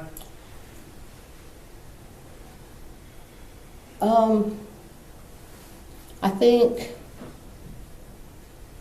personal perspective and understanding is that we serve a God of love and mercy and forgiveness. And we are expected to be Christ-like. So I don't know that eye for an eye always applies. Is it Christ-like to touch a woman who does not want to be touched? No. Is it Christ-like to take the life of another person? I think the Bible defers several things. There is unjustly, and then there is a time that, as in the scripture it talks about, there's a time to kill, a time to, there are situations that God allows us to exert discernment in. You don't agree with this jury's verdict, do you? I don't know that I don't agree. I know that a tragic thing happened and a young woman lost her life. Do you think the defendant should be held accountable for that woman losing her life?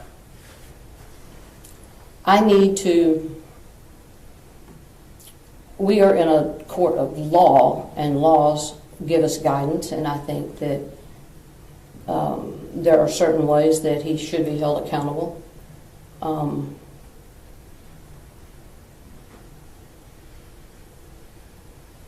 Do you want me to continue? I can't Sure, tell. yes.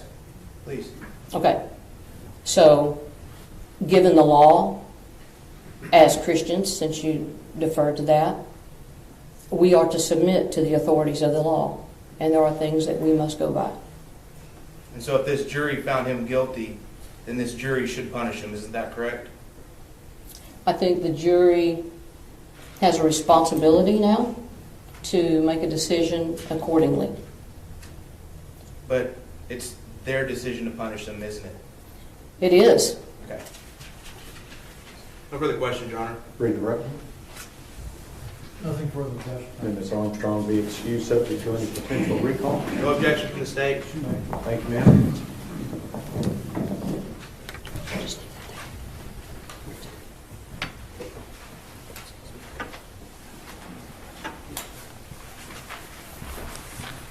Mr. Gill? Tom Dugan. Tom Dugan.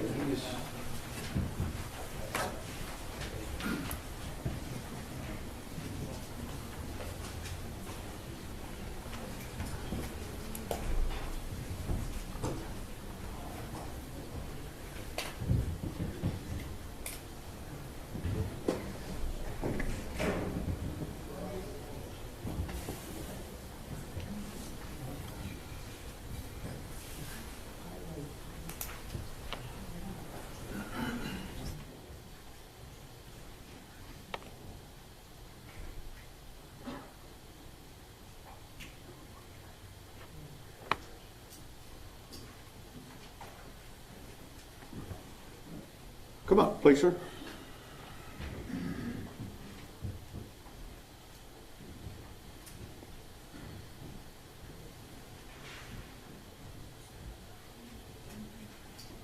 Raise your right hand for me.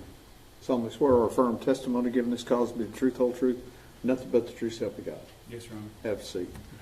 Rule of procedures in effect says you cannot be in court unless you're testifying. Once you have testified, don't discuss your testimony with anybody else except the lawyers. Okay? Yes, sir. Do you have to spell it? First and last name and spell it for the court reporter, please. First name Thomas, Thomas. Last name is Dugan, Dugan.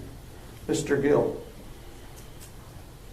Mr. Dugan, how are you occupied or employed? Employed by the Fort Worth Police Department. I'm a detective in the West Side General Assignment. So you're a Fort Worth Police Department officer. You're assigned to the West Side area. Is that right? Yes, sir. I'm a detective. And then, detective, you said you are assigned to what's called general assignments. Yes, sir. What does that mean? Basically, we have certain departments for homicide, robbery, things like that. We get anything from, somebody's car is burglarized, retail theft at Target, criminal mischief, basically everything else. So you investigate a wide range of criminal offenses. Yes, sir. How long have you been a detective? Since I got promoted in March of 2019. And before that, how were you assigned? I was a patrol officer. My whole career, I did all of my time on the east side of Fort Worth on midnights. How long were you a patrol officer? Approximately 8 years. So during those 8 years, would it be a fair statement that you were a commissioned law enforcement officer serving the citizens of Fort Worth? Yes, sir. Were you ever assigned as a field training officer? Yes, sir. What does a field training officer do? I would train officers once they graduate the academy. So once an officer graduates an academy, they go through an additional series of trainings. Is that right? Yes, sir. And is there more than one phase to field training? Yes, sir. I don't know exactly how they do it now. It's constantly changing and trying to improve. But when I was doing it, there were 3 phases. The first phase, second phase, third phase. Each phase is 4 weeks. Once they finish third phase, then they do what they call ghost phase, which I believe they still do, and that was a 2-week phase where their field training officer would be in civilian clothes and kind of just be with them and let the training, handle the calls, best they could, and kind of evaluate from there. So what were your duties as a field training officer? What were you trying to accomplish?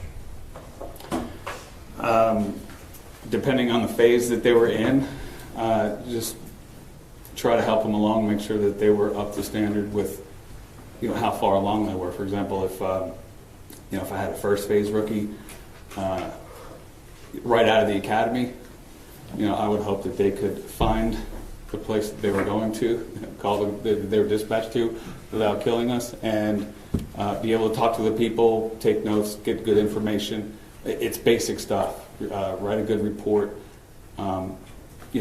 communicate well with people, things like that. First phase is pretty basic. Second phase, which is, I believe, is what I had with Aaron. I honestly don't recall. Second phase is a little bit more. You're expected to investigate a little bit further. You're learning in phase one. Hey, what did I miss on this call? Well, you missed this. You should have asked this. Things like that. In the second phase, they should be a little bit more in tune with what's going on, what they're doing. And third phase, and so on. So you generally expect an officer to improve as they go through the various phases, right? Yes, sir. In their learning process to become a full-time forward police officer. Yes, sir. Now, do you know the gentleman over here 2 seats to my right? Yes, I do. Who is that? It's Aaron Dean. Did you know Aaron Dean to be a forward police officer? Yes. In fact, were you Aaron Dean's field training officer at one point? Yes, sir. Do you remember approximately when that was? I believe it was in 2018 sometime. I'm not sure. I believe it was 2018. Would it be a fair statement that as a field training officer, you have supervised and trained a number of different forward police officers? Yes, sir. Some better than others? Yes, sir. Do you recall what phase of field training you were assigned to Aaron? As I said, I wouldn't stake my life on it. I believe it was second phase.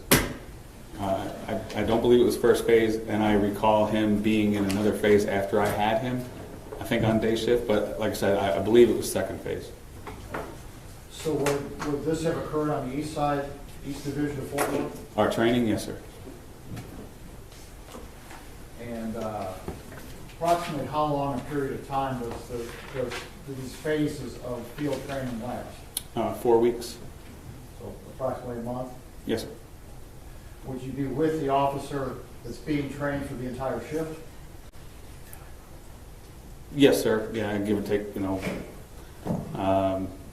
a few minutes here and there at the sector or something like that. But yeah, generally the whole shift we're together. Like on calls out, yes. Okay. And how did you find Aaron to be as a field trainee? For the phase that I had him, specifically, like I can't recall any specific call that we were on. As you mentioned, I had countless rookies that I trained. So, but nothing ever stood out to me that there was any issue. If there were issues, they were documented. I do specifically recall him being willing to learn and wanting to learn. Sometimes you have, kids coming out of the academy, they're 20-nothing years old, and they think they know everything. Aaron was very humble. He wasn't that way. Doing what we do, we generally have to have thick skin, so we kind of give each other a hard time a lot in the department, but especially with rookies. And he took all the joking around very well in stride and didn't get his feelings hurt. He was very humble and a good sport throughout all of that. So I do recall that. Would it be a fair statement that you don't remember exactly all these calls that you went on with him, but certainly there were some you certainly had to counsel him and correct him on some of his methods, is that right? I'm sure. Yeah, absolutely. I don't recall specifically, but with what we do, you can't know everything. You can graduate the academy. I remember when I graduated the academy and my first shift out after field training, honestly, I thought, I have a gun and a car, like a police car. People are going to call me to their house, expect me to know what to do. Like, it's very overwhelming. So there's no way you're going to learn everything and know everything. So there's going to be correction, first phase, second phase, third phase, go to phase, and you're going to continue to learn throughout your entire career. So yeah, there were probably things that I corrected him on, but I don't recall what they were. And I do remember that everything that I did speak with him about, that he was receptive. Did he seem to take in what you told him? Yes, sir. And did he seem to learn from the direction you gave him and adjust his methods accordingly? Yes. Yeah, he wanted to learn. He's a smart guy. So he's very analytical. You know, everything I told him, I do remember him being like, you know, he was just trying to learn and, you know, apply everything. So. And that's the whole purpose of field training, isn't it? Yes, sir. To take the academy graduate and continue to prepare them to be a functional Fort Worth police officer. Yes, sir. And he was receptive to the direction that you gave him, is that right? Yes. Did he ask questions? Yes. Did they seem to be appropriate questions? I don't recall. I mean, I know he asked questions because all rookies ask questions. But as I said, I perceived him to be very, into the nuts and bolts of things, so to speak. He would want to know why we do this, or not just, okay, this is the way we do it. Well, why do we do it this way, kind of thing. Did you, from dealing with him, did you come to learn that he had previously worked as an engineer? I did know that. Okay. Did that seem to fit the way he approached the job? Yes.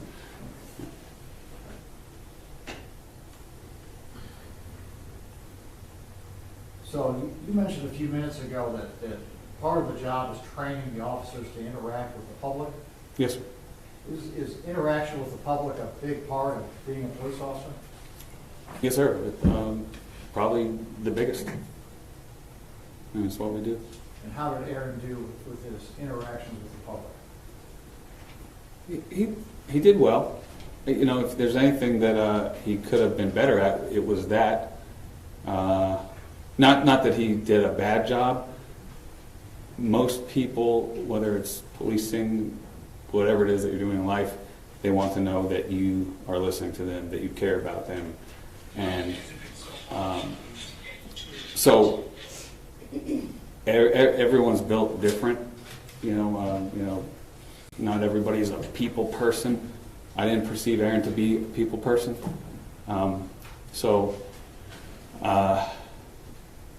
Maybe I perceived him to be a little nervous. I didn't know what it was, but I know that was probably one of the areas that he struggled with, is interacting with people. It was just the way, I believe it was just the way he's made. The engineer in there? Yes. Was he compassionate towards the needs of others? Absolutely. And at the end of the 30-day phase, are you called upon as a field training officer to either pass the person on to the next phase or make other recommendations? Yes, sir. Throughout the process, there's, I want to say there were weekly meetings with the supervisors. Hey, how are things this week? And we'll have a little meeting. They'll sign off. It's a weekly basis, and then at the end, I would recommend either they could repeat the phase, the entire phase, make recommendations from there, or recommend that they go on to the next phase. And over the course of your duties as a field training officer, were there trainees that you recommended repeat the phase that you were training them on? Yes. What did you do with Aaron? I recommended he go on to the next phase. Did you do so? Yes, sir. Have you and Aaron kept in touch since you were his field training officer? Yes, sir. In fact, have you kept in touch with him after the event that we're here about today? Yes, sir. Did you talk to him soon after? What was his demeanor at that time?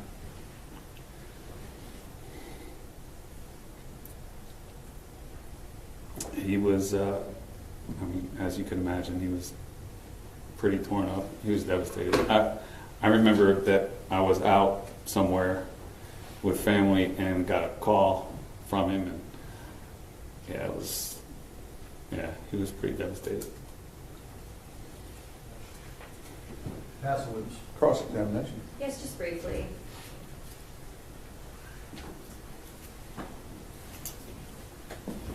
You just talked about him reaching out and keeping in touch with you.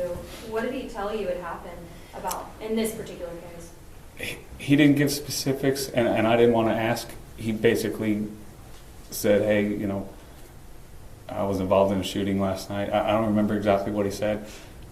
I do recall not wanting to ask, just because I've been on scene and involved in certain things, and I never wanted to ask an officer, you know, about that right off the bat. I just didn't feel comfortable doing that, and I didn't know how he would react to it, so I kind of just was there to listen to whatever he said.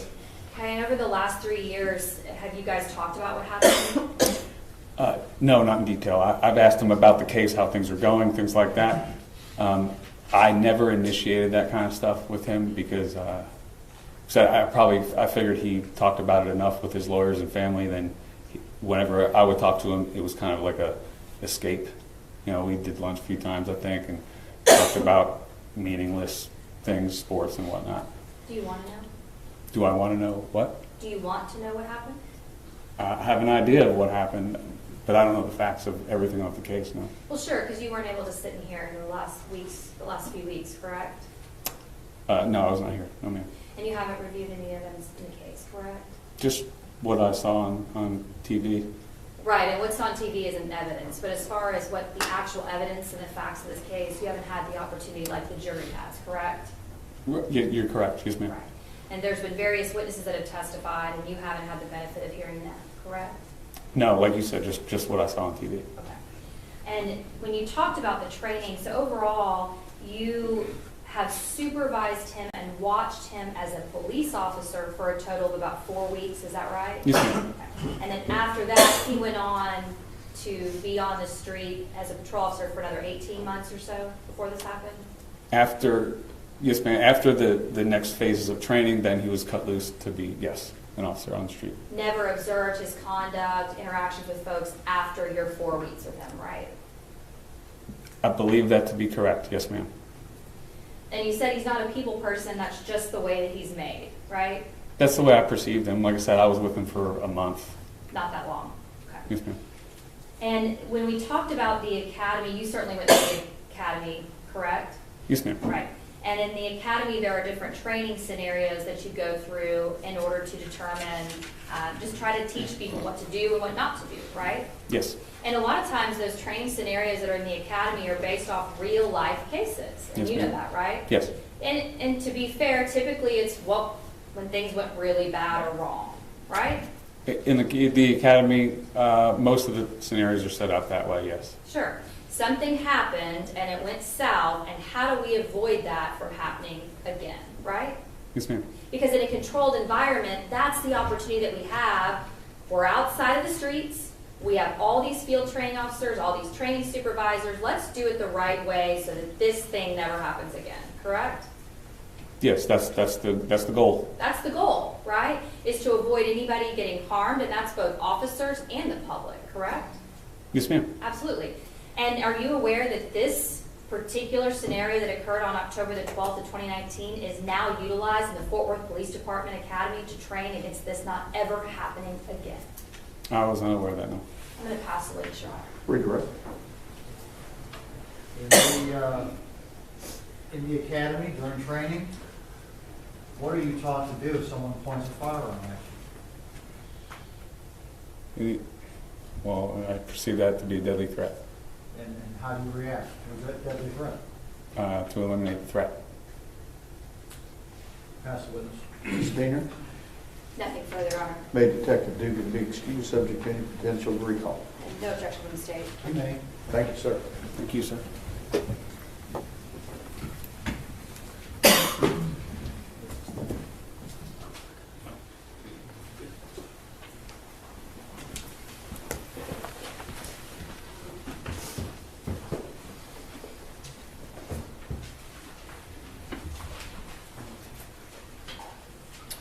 Mr. Gill? Donna Dean. Donna Dean. She come up this way. Yes, that's right.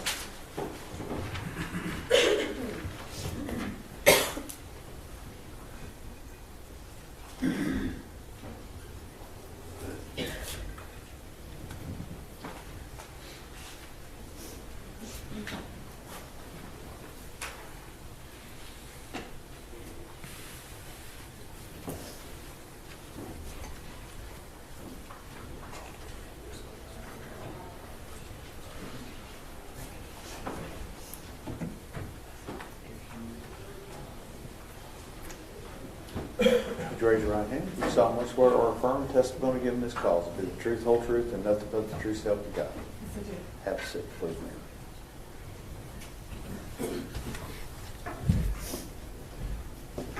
Mr. Gill?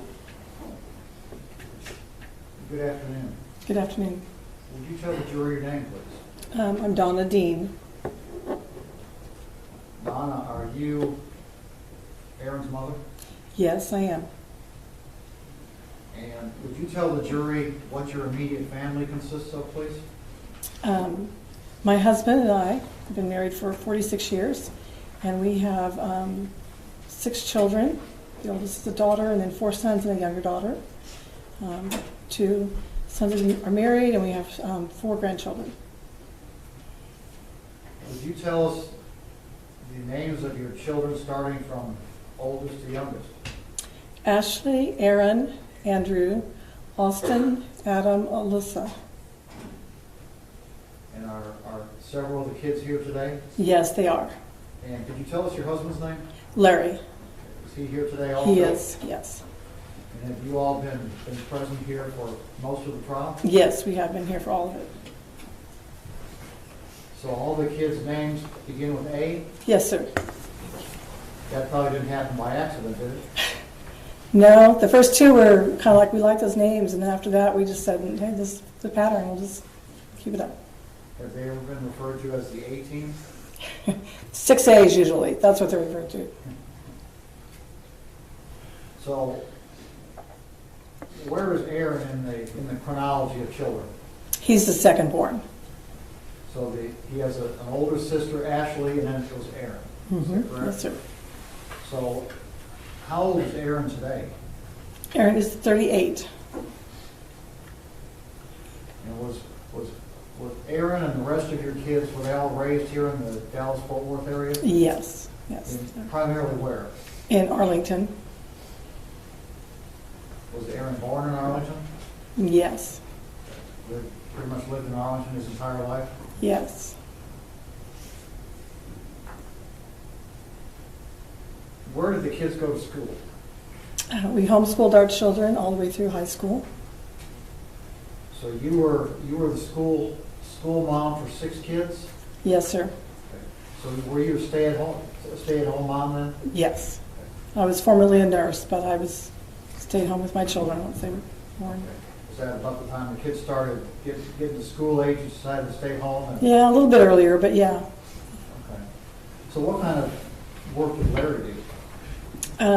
For a number of years, he was self-employed with a computer business. His primary clients are small businesses.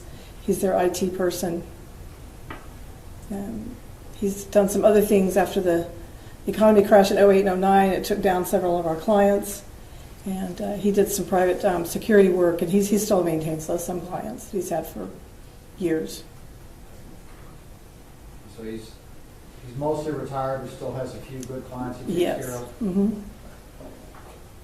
So what did the homeschooling consist of? With homeschooling here in Texas, the parents are responsible for everything from curriculum selection, planning, how to implement the curriculum, daily scheduling, evaluating students, and bringing them to completion, or if somebody wants to enter their children into a classroom. But So at some point, Aaron earned a high school degree, he did. and after high school, what did he decide to do? He entered University of Texas at Arlington as an honors student in the engineering program. And did he eventually earn a degree? He did. He has a degree, a bachelor's degree in physics, and it's a minor in engineering. And then he went to work at the engineering field? Yes, he did. Okay. He actually worked in engineering some while he was a student. At some point, he decided to change careers. He did. He decided to become a police officer. Yes, sir. Do you know why he did that? He told us he wanted to do it because he wanted to make a difference in people's lives and to help people.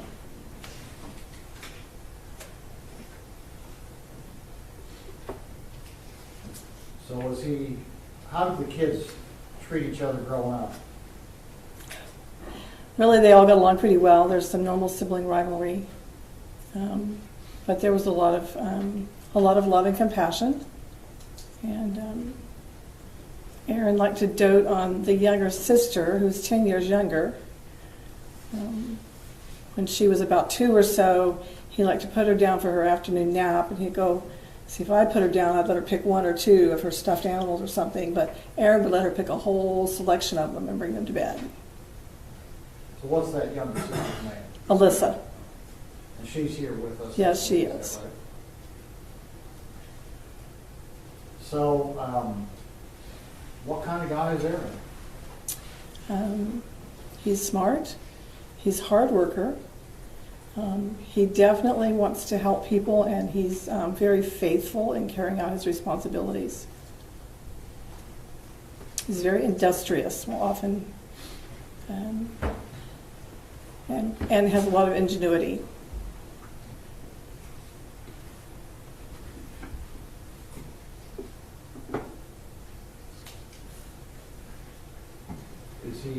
Does he have the ability to follow rules? Yes, sir. He was a good rule follower. Has he been doing that his entire life? Yes, I mean, it's, children have to be corrected, but Aaron didn't break rules or anything as a young person or a teenager. How does he deal with other people? How is he around other folks? He enjoys talking to people. He has a lot of wide-ranging interests. So oftentimes he has conversations with people from all walks of life. He's heard testimony about he's a musician, he loves history, he's well-read on a variety of topics, including many literature topics, classic literature. So he can converse on many topics and enjoys that, with talking with people and doing projects with people, helping. How does he help other people? Over the years, he's when he was younger, when he was high school or college, I think it was maybe in college, he was several times he would house sit for some friends when they were gone, different friends, varying friends, and he had some interesting experiences. He grew up, we had a cat, and then some of these friends had cats and dogs and fish and chickens, and he did yard work typically. One friend was a widow lady and needed a lot of help around her place. She had a place with not acreage, but a very large yard, and it needed some work, and Aaron would often go over and help do the yard work or make repairs. When he was growing up, did he have any particular hobbies? Yes.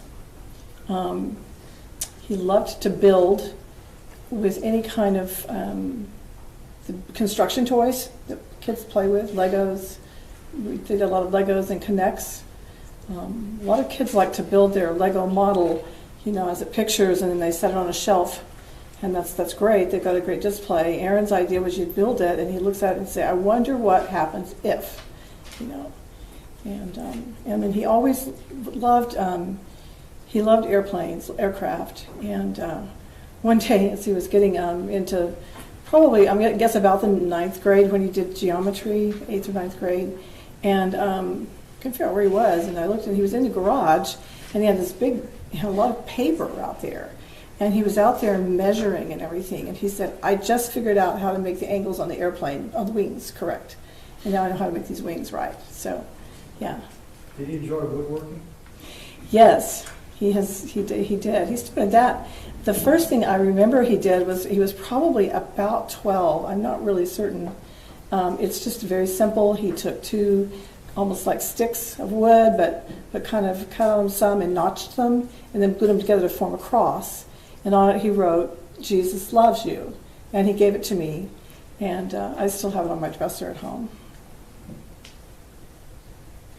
Did you tell me about a couple of things he did for other folks while he was in high school and college? Yes. When he was in college especially, because he lived at home, but he was obviously on the campus most of the time, most of the days. And a lot of times he would eat at fast food places or whatever. And on several occasions, he encountered people who were in need or were homeless, and he would help them. The first incident that I remember, I think it was in his freshman year of college, and they start school in August, where it's very hot here. And he was at a fast food place up in by UTA. I'm going to object, Your Honor. May I take this witness on board, Ira? Yes. Ma'am, how do you know about what happened at UTA? Did the defendant tell you? He told me. I'm going to object, Your Honor, to hearsay. Sustained. Were there occasions where you observed him helping other folks? Certainly there were. Besides the friends that I told you about, there was one homeless man in particular that he helped, and I know he helped him because he gave the man our home phone number. Back then people didn't use their cell phones except for emergencies. And one day I got a phone call, and it was from the city jail, and wanted to know if I would take a call from, I don't remember what his name was now. It's been 20 years ago. But it was the same person that Aaron had encountered. And this man was going to be released, and he needed some help. He didn't know where to go. And anyway, various things happened. We had contact with him off and on, and ended up suggesting that Aaron put him in contact with the Union Gospel Mission here in Fort Worth for some ongoing help. So is that typical of the kind of things that... Yes. And one time, too, another time when I was present, our church had a game night on a Friday evening, and we had food and everything, and we cleaned up, and a car pulls up with a man and woman and I think 2 children, I don't remember, and they said that they were needing food and money, and Aaron immediately began getting the food that we had just packed up, getting food out to help them and that kind of thing. If the jury were to see fit to give Aaron a probated sentence, would Aaron be able to follow the rules that Judge Gallagher gives him, no matter what they are? Absolutely. He's had to follow bond rules for the last 3 years, which I think there's a fair amount of similarity. I noticed that one of the conditions is they have to have employment, and when Aaron, well, obviously he lost his job for the police department, and he needed to try to find work, and he's began working for a friend who had a business cleaning vina hoods on restaurants, but this was just before COVID. When COVID hit, all the restaurants closed down, so he had a job. And throughout that time with COVID, there was some dead time in there when nobody could work because businesses were all closed. But then he would begin to apply through a lot of agencies, I'll call them, I don't know, people who help placement services.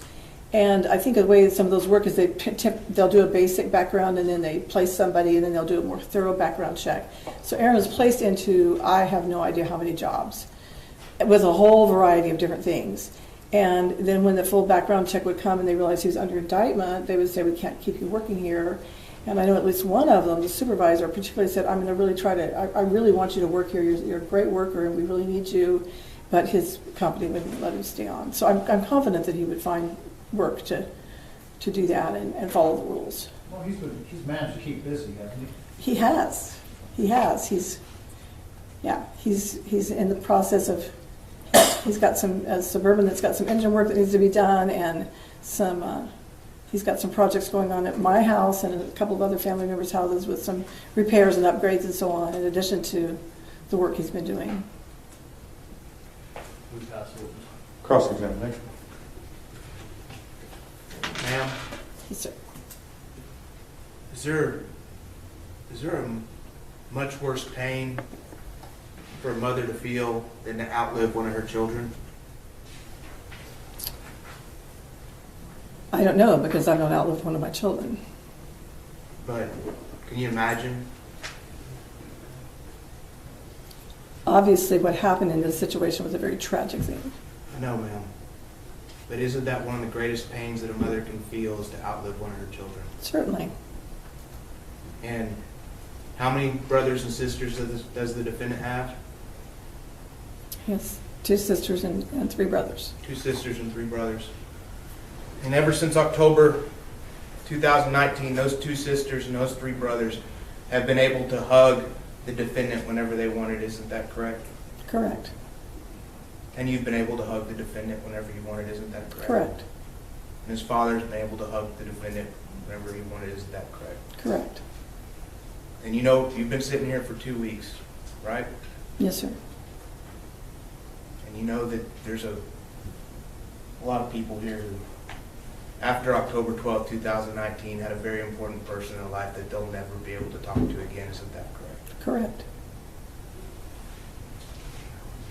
We'll pass the witness. Read the record. Ms. Dean, you were here yesterday in the courthouse, is that right? Yes, sir. And you were here when the jury reached its verdict? Yes, sir. And then we recessed for the evening? Mm-hmm. And then did you walk from the courthouse to a car that was parked somewhere downtown?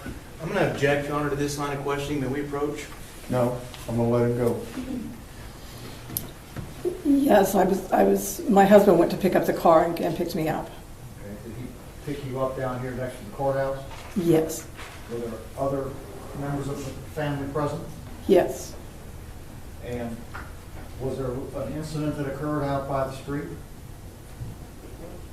There were a lot of people yelling. Yelling at who? Yelling at my family.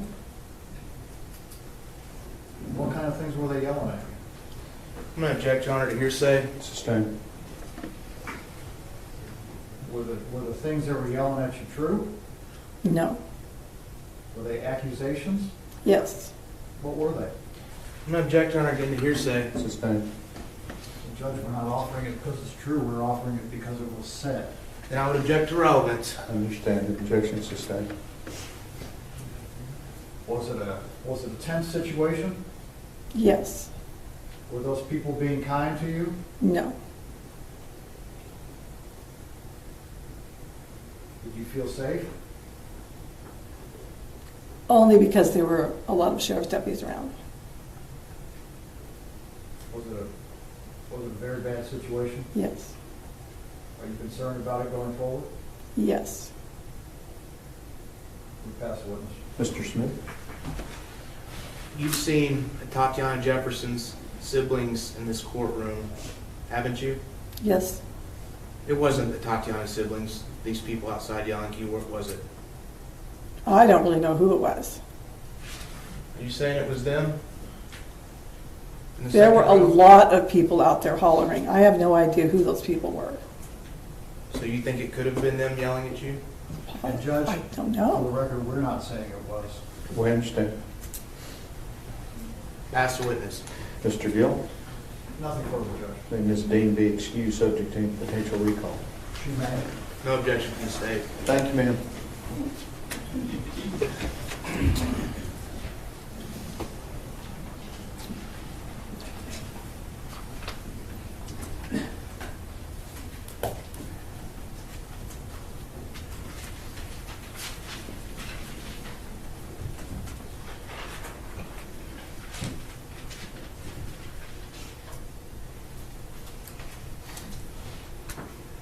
Mr. Brissett. Your Honor, I believe Mr. Mata has graced us with his presence. We ask that he be sworn in and put under the rule. Is there a Mr. Mata in the courtroom? You can stand right there at the rail for me, please, sir. Raise your right hand for me. Do you solemnly swear or affirm testimony given this cause to be the truth, whole truth, and nothing but the truth, self be God? I don't know what this is about. Hey, Judge, may we approach? I don't understand what's going on. I'm swearing you in as a witness. So, Under what authority, sir? all right, jury, go to the jury room.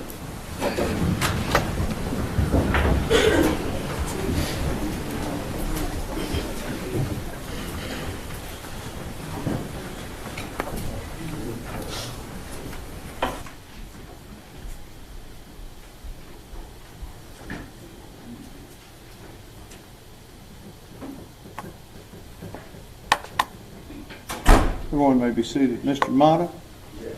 Is your name Manuel Mata? Yes, sir. Your date of birth is 7/8 of 1980? Yes, sir. All right. I have issued you an oath to testify truthfully. Are you going to take that oath? I have a question, sir. No. Are you going to take that oath? No. All right. You are on bond on some cases, is that correct? Yes, sir. Those bonds are being declared insufficient, Sheriff. What, sir? What's going on? What did I do? I need my lawyer present, sir. We will get your lawyer. You questioned me without a lawyer present. And I don't know what y'all are doing. I don't know what's going on. For what? For what? I asked him a question. I don't have no knowledge of this case. And I just wanted to know who's asking for me to be sworn in. The DA, the defense, the judge, who's asking it? Those are questions I need answers if you're going to revoke me. You ain't got to be aggressive when you do. Let me see the lawyers. Yeah, we can't do It's got to be awesome.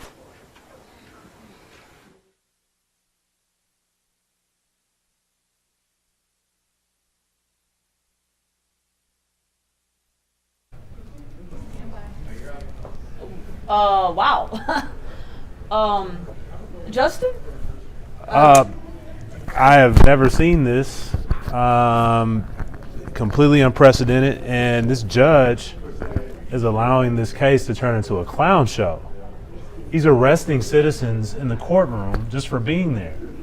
I mean, I get it. The defense, they want to swear these folks in without real reason. I mean, yeah, they're not intending. Are they really going to call these people? I mean, that's the ploy. That's the ploy they've been using for the past few days. But the judge should have caught on to that. And now they're forcing this judge to arrest folks in the courtroom.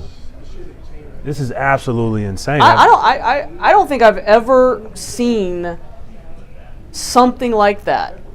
I mean, well, now for the second time, and now we've got somebody arrested. Wow. What's the potential constitutional issues here?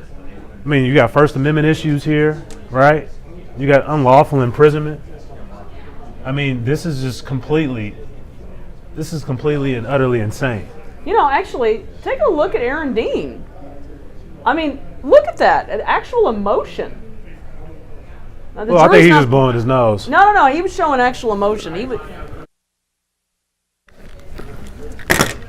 Okay, so, wow, folks, for those of you who have been with us and are just joining us, what we just saw was, well, this was actually the second time today that we had someone that was in the courtroom that the defense decided they suddenly wanted to swear in. The first person was, remind me his name? Anthony Lazon. Okay, you know him, he's a well-known activist. I didn't get the impression they were doing anything inappropriate in court. They weren't. And so the defense all of a sudden says, we want to swear that person in. And earlier they initially had asked for this guy, but he wasn't present. And so when they when the judge went to swear him in, he says, well, I have a question, like, why am I being sworn in? Exactly. And I think that's a valid question. You just show up to the courtroom to be supportive, to be engaged in the civil discourse in your county, and you get arrested. You get accosted. You get asked questions. You get asked to be sworn in for no reason. And when you try to ask for clarification as to why you're being sworn in, you get arrested. I'm sorry, I have a problem with this. Oh, I have a problem with this. I mean, this is a huge problem, and I think this judge should be. I mean, he should be investigated for this decision. No judge should be doing this to anyone that shows up to a courtroom. Is this going to generate judicial complaints? I mean, because it feels really problematic. There should be some judicial complaints. I understand that there is a right to swear people in, but isn't there some notion that they're actually going to be called to testify? I think what should have happened, and the state could have stepped in too and put an end to this, right? They could have told the judge, sidebar, let's talk about these witnesses they want to get sworn in for frivolous reasons. Someone should have stepped in when they saw this being a very nasty trend, but no one didn't, and now we have someone in the back of that courthouse in handcuffs being arrested. They held his bond insufficient. So he has to come back to court for another hearing on his bonds being held insufficient. This is absolutely insane. Well, somebody's saying clearly we don't know Mr. Mata. No, I don't know Manuel Mata. But we don't need to. We just saw what happened. We don't need to. We just saw what happened. Whoever said that in the comments is an idiot. Yeah, I mean, look, if they're truly intending to call him as a witness, but obviously if they were intending to call him as a witness, he'd be on a list, right? Exactly.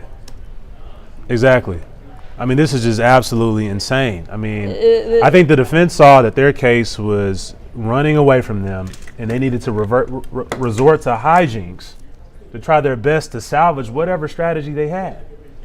Yeah, so I'm kind of Googling this Manuel Mata. He is some kind of activist. Looks like he has some kind of YouTube page. So he's an activist. All irrelevant. This shouldn't have happened to him. Yeah. I mean, we people do have a God-given right in this country to be activists. What is the end goal of the strategy? Yeah. What are they trying to accomplish here? At this point, I don't know. I mean, these are folks that have no knowledge of the facts of this case. These weren't going to be witnesses to Mr. Dean's character. They were just sitting in the courtroom. The state had finished presenting their evidence for punishment. Yeah, I don't understand this. I mean, I get that tensions are high.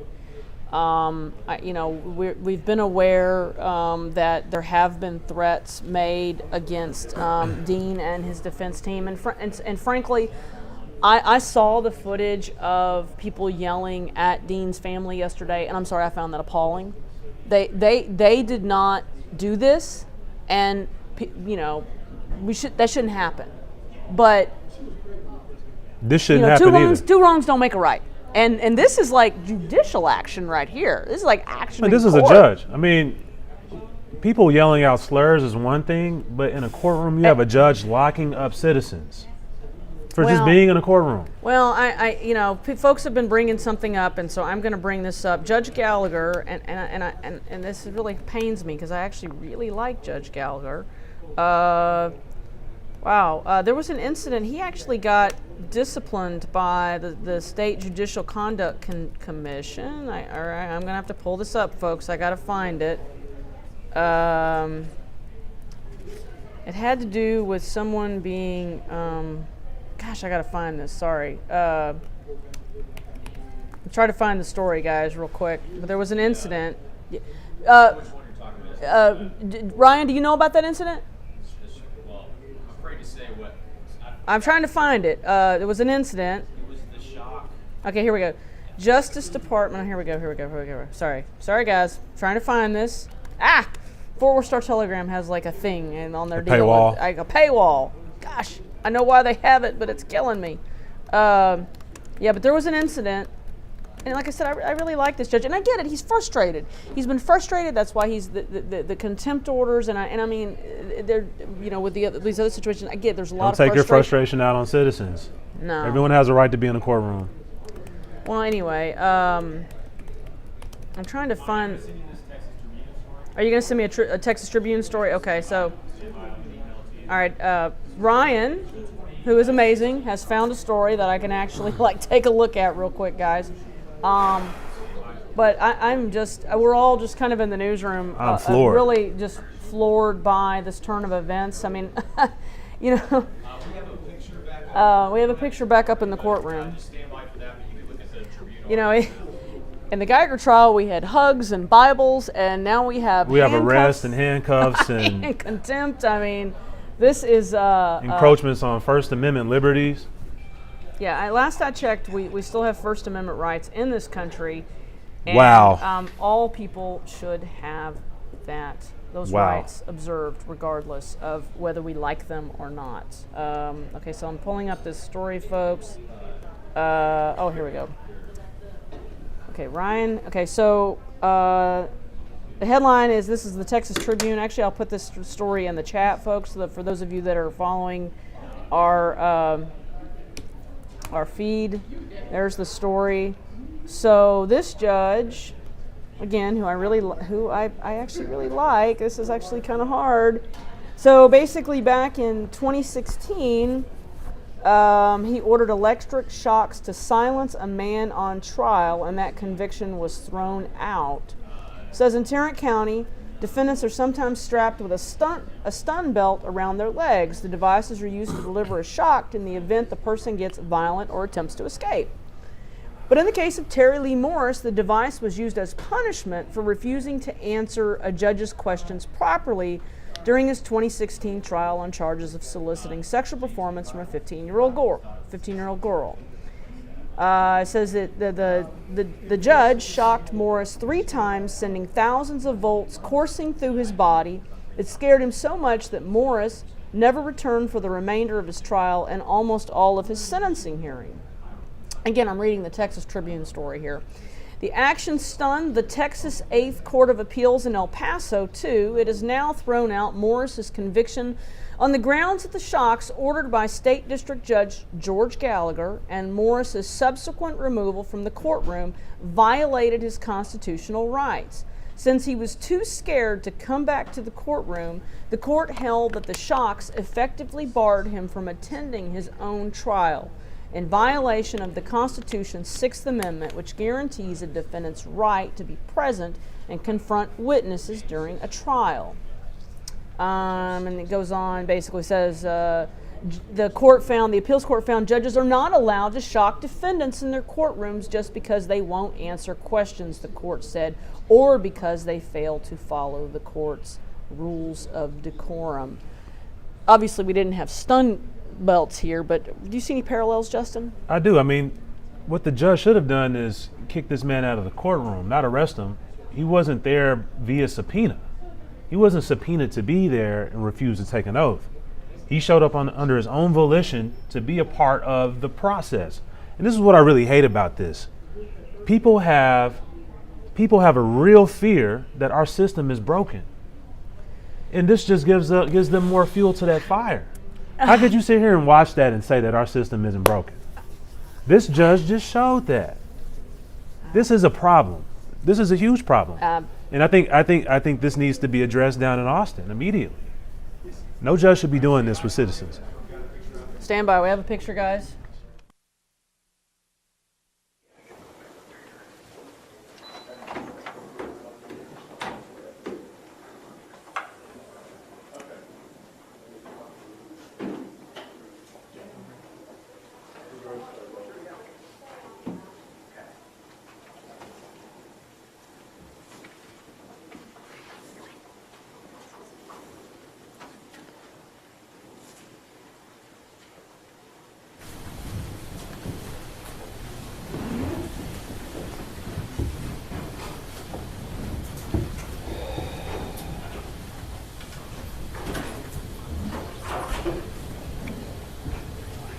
Everyone may be seated. Mr. Gill, who do you have next? Adam Dean. Adam Dean.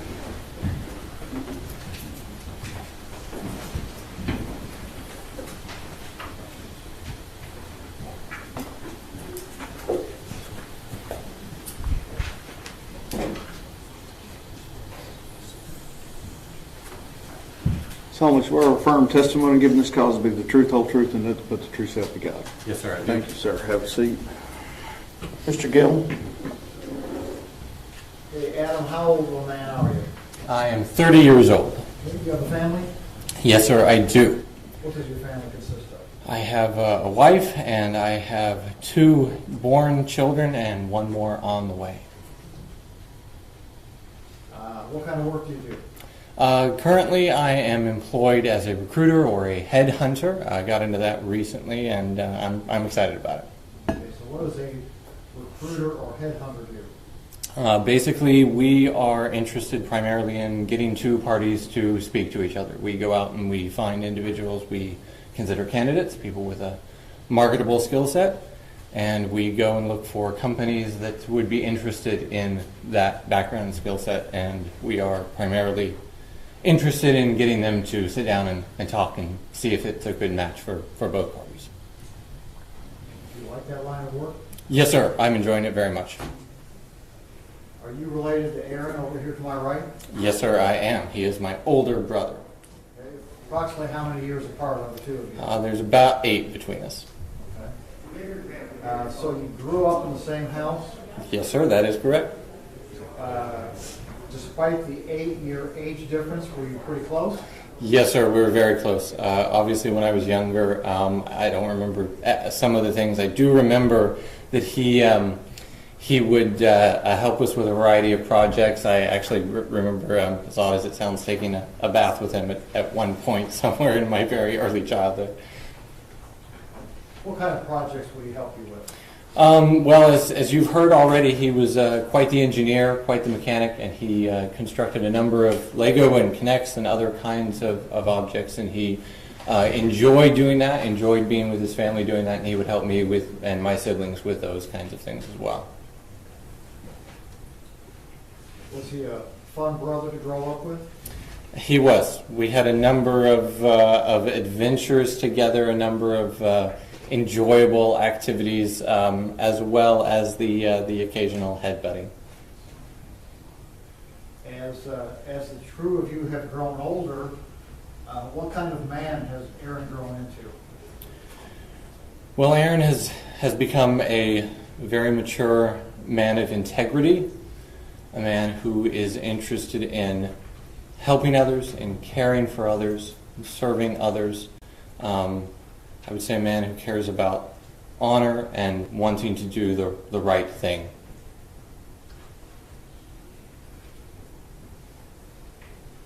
How would you describe his personality?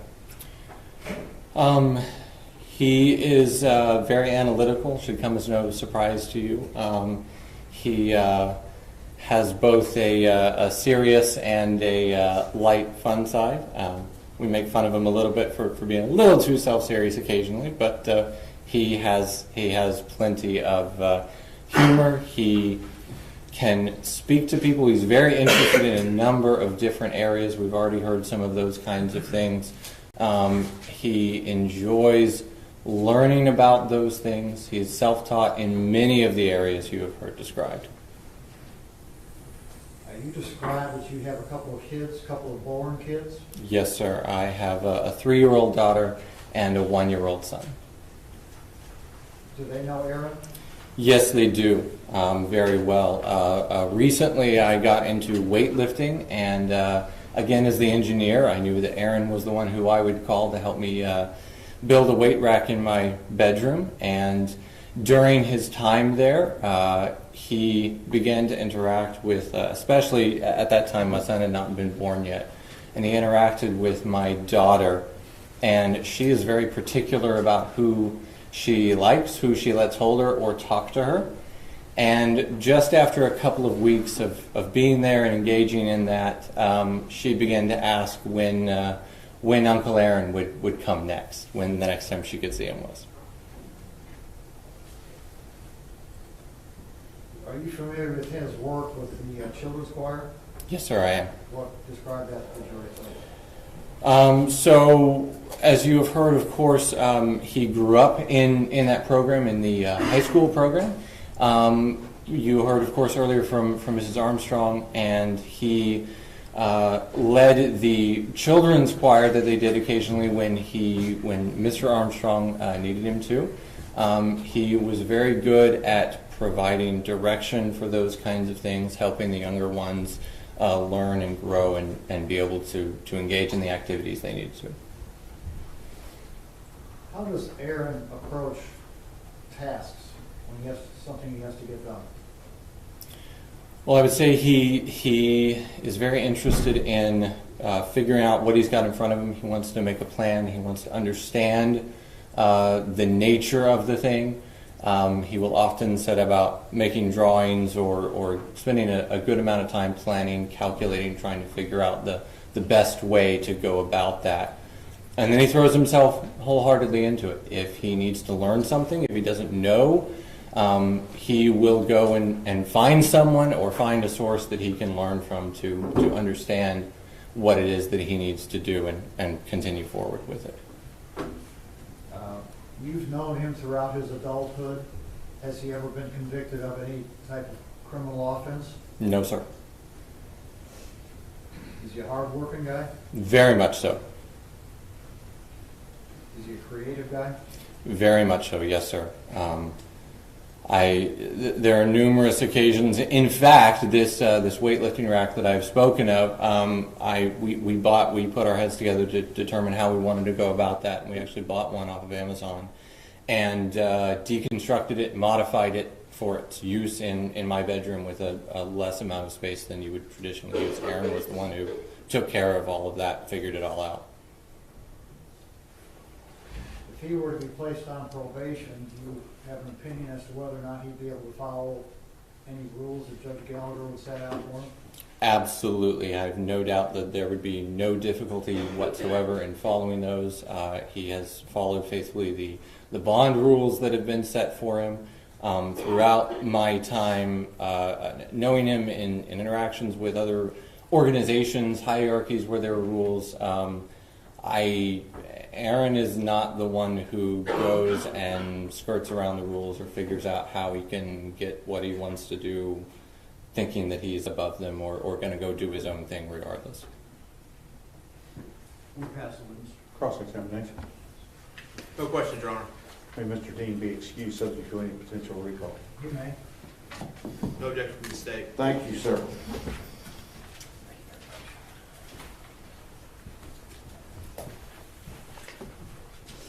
Mr. Gill? Alyssa Dean. Alyssa Dean?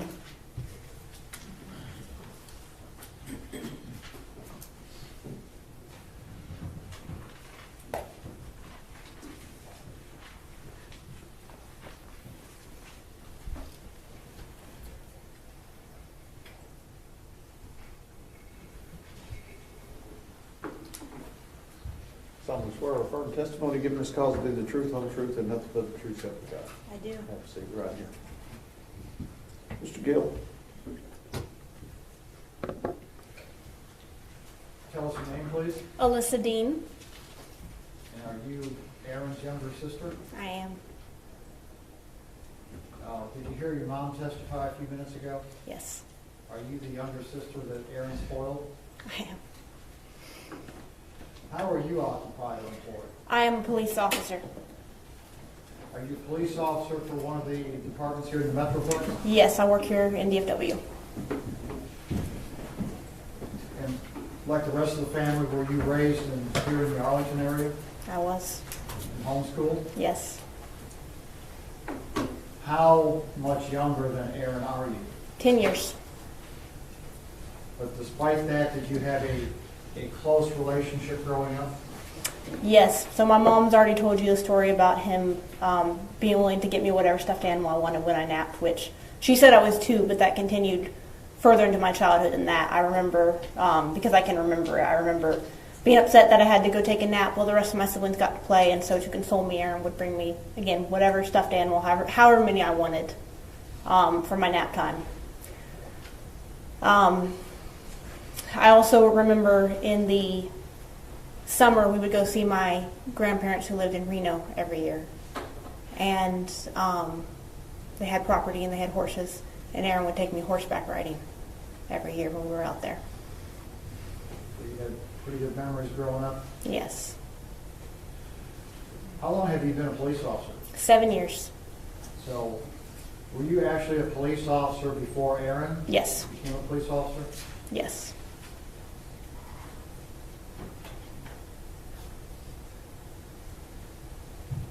What kind of guy is Aaron? Hardworking, humble, caring. You've heard already from my family that he has a lot of projects, and he does. He likes to have a lot of different interests and likes to do a lot of things. He's actually been in the process of helping me remodel my bathroom at my house, which is something he took on himself to do, and has ripped it down to studs, and we're in the process of rebuilding it.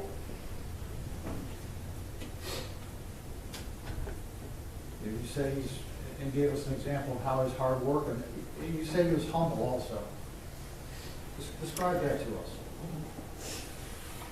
I remember conversations when Aaron was going through the academy. Of course, I had already been through my academy by that time. I was an officer. And awareness that he was tackling a new field. It was very different from what he had done before, and that he did not know everything, and he knew he didn't know everything, and he was eager to learn every day. He was eager to get in there and learn what it was about.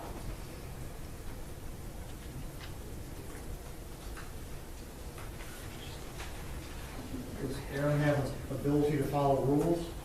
Yes. Does he follow society's rules? Absolutely. As a component of the criminal justice system, do you feel like he'd be able to follow the rules that Judge Gallagher gives to him? Absolutely. My family's already referred that he's, of course, followed his bond conditions for the last 3 years. But he would have no desire not to. I mean, he lives his life according to those rules anyway. That wouldn't be an issue for him.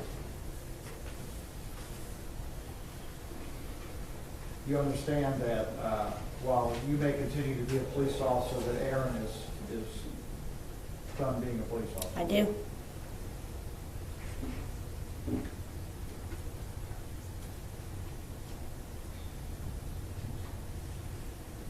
Who passed the witness? Cross-examination.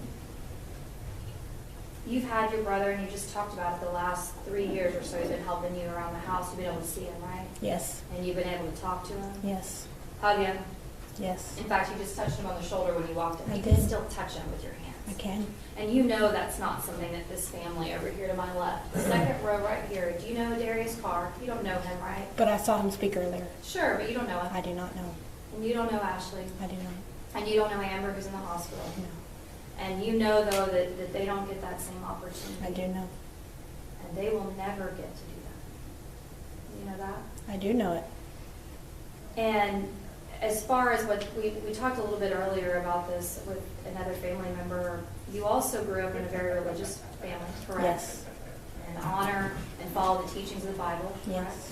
And you're familiar with the numerous Bible verses that deal with an eye for an eye, tooth for a tooth. You're familiar with those, correct? Yes. Old Testament, New Testament, both? Yes. All right. When you described earlier about your brother being humble and caring, you love him, correct? Yes. Y'all seem like you are very, very close. We are very close.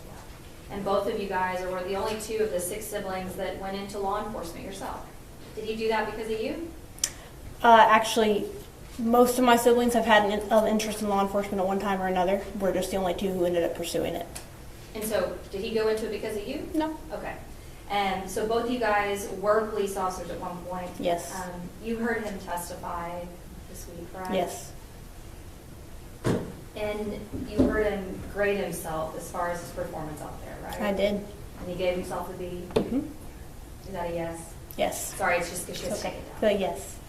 And the grade that he gave, the B grade, do you feel like that's a humble grade to give when a life is lost? I think it is very hard to give a grade when you're not given a rubric to grade by. Sure. A rubric to grade by. Rubric? Are you? And so, do you agree with the grade of B then? Like I said, I If you'll let me finish my question. I'm sorry.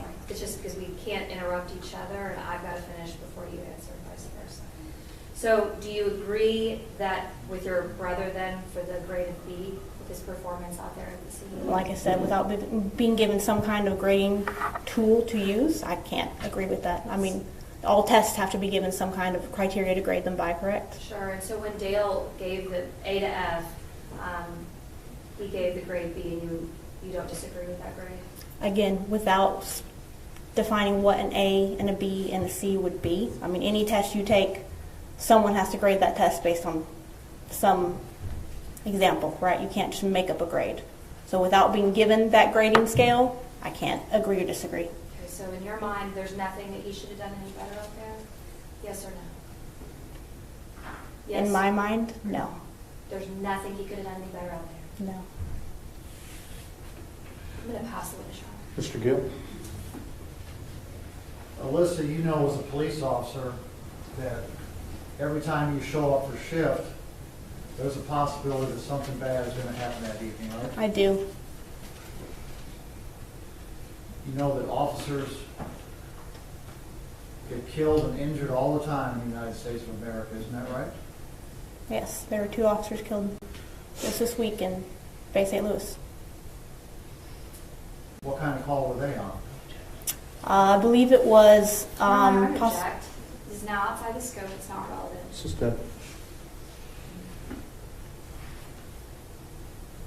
It's something that, well, I assume your academy, you went to a different academy than Aaron went to? I did. Did they train use of force in your academy? Yes, very extensively. Were you trained if you faced a deadly threat? Did you answer that deadly threat with deadly force? Yes. Would you be surprised if any other police department across the United States trained any differently? I would be shocked if anyone trained any differently. And that's what officers have to deal with every day, is that right? Yes. Split-second decisions. We pass the witness. Ms. Diener? Do you disagree with the jury's verdict? Yes or no? You either agree with it or you don't. You asked if I disagree? Yeah. Do you disagree with the verdict? Yes. You do? As his sister, yes. Nothing further, Your Honor. Mr. Gill? Nothing further, Your Honor. May Ms. Dean be excused subject to any potential recall? No objection by the state. Thank you. Thank you, Your Honor.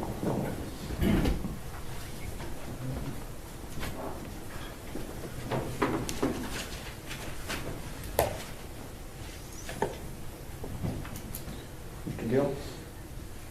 Mr. Dean rests. State have any rebuttal? We do. Who do you have? Ashley Carr. Ashley Carr.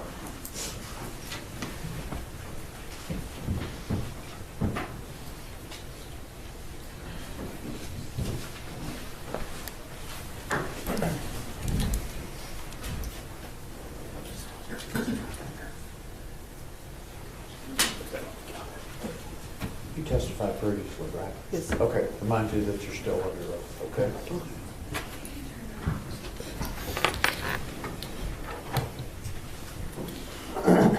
Ms. Diener?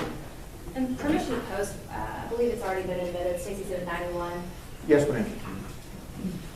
All right. Ashley, you're the same Ashley Carr that testified during the guilt innocence phase, is that right? Correct. Now here to testify in the punishment phase, correct? Correct.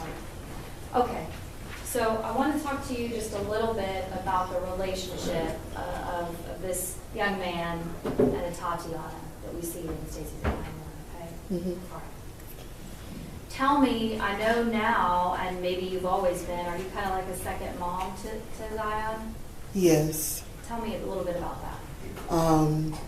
My sister Amber was the first one of us to... I'm sorry, but we're going to have to object. This is outside the scope of this hearing. Response? And I believe this is a punishment phase, and so I'm about to ask you questions regarding the impact that it's had on, now that Atatiana's no longer here, her relationship. Let's get to that then, okay? And so I think you were answering a question about Amber had the first? So my sister Amber, out of all four of us, is the first one to have children. So Zion was our first nephew. Yes, she did birth him, but he was our baby. I was the aunt that bought things. Tay was the aunt that played with the things that I bought. Okay. And so was Atatiana, was she like a second mom to him? Yes, as well. So he really had 3 moms. Okay. Mm-hmm. And you said she's the one that would actually play with them. Would she also make sure that he followed certain chores and responsibilities, things like that, especially when she was living there with him? Yes, she believed that, structure is needed for children so that they can feel safe and know that, what's coming next. She had made him a schedule of what you're supposed to do in the morning and had it on the refrigerator. Now that... Yes.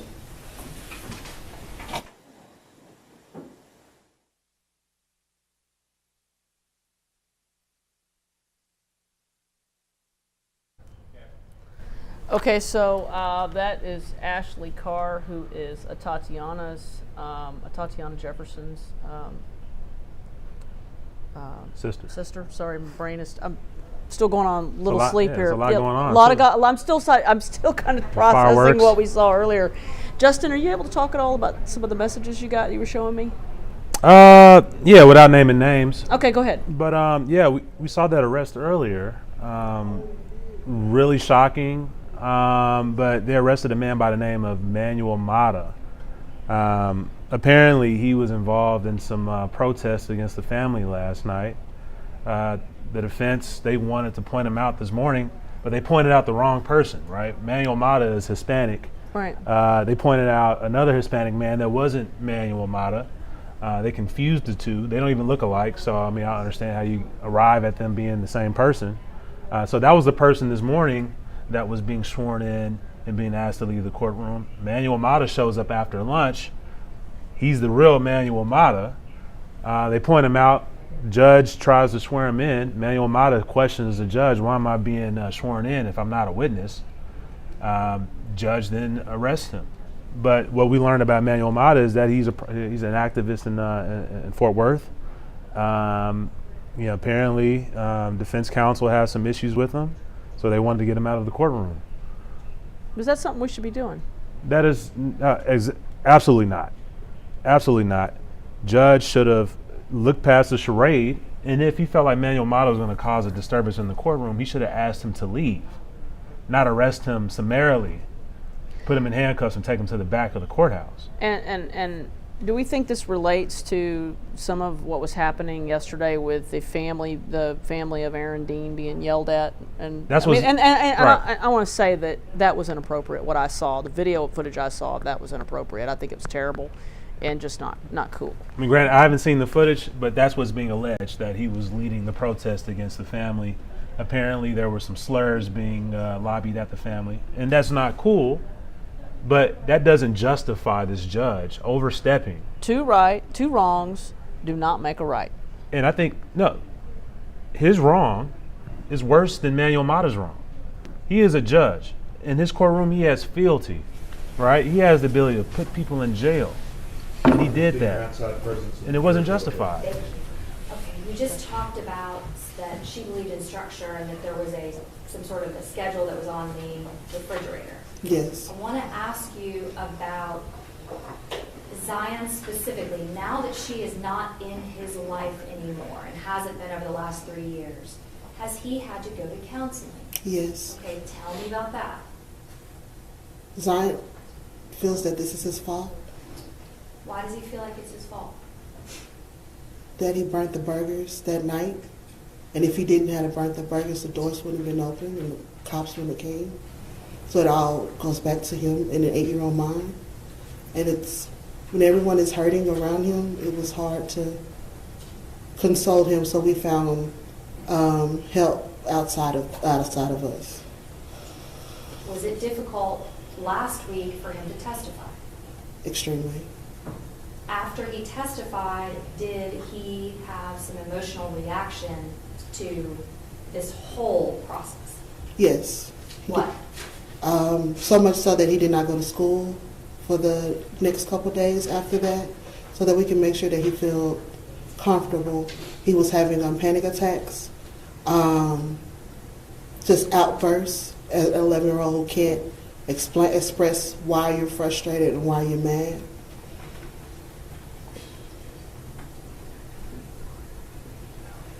Judge, that was it. That's the only remaining questions that I had to ask her. Any questions?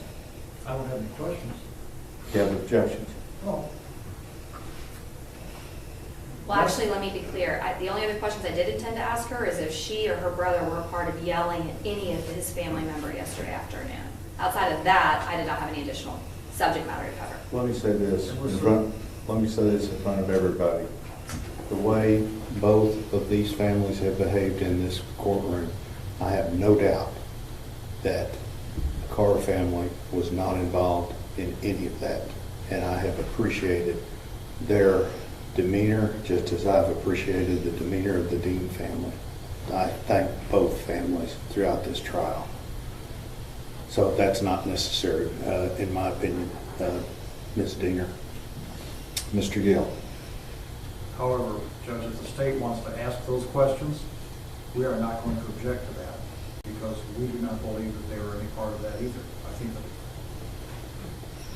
The person we just took went through the in, holdover door a few minutes ago. that's my understanding also, is the person who was involved.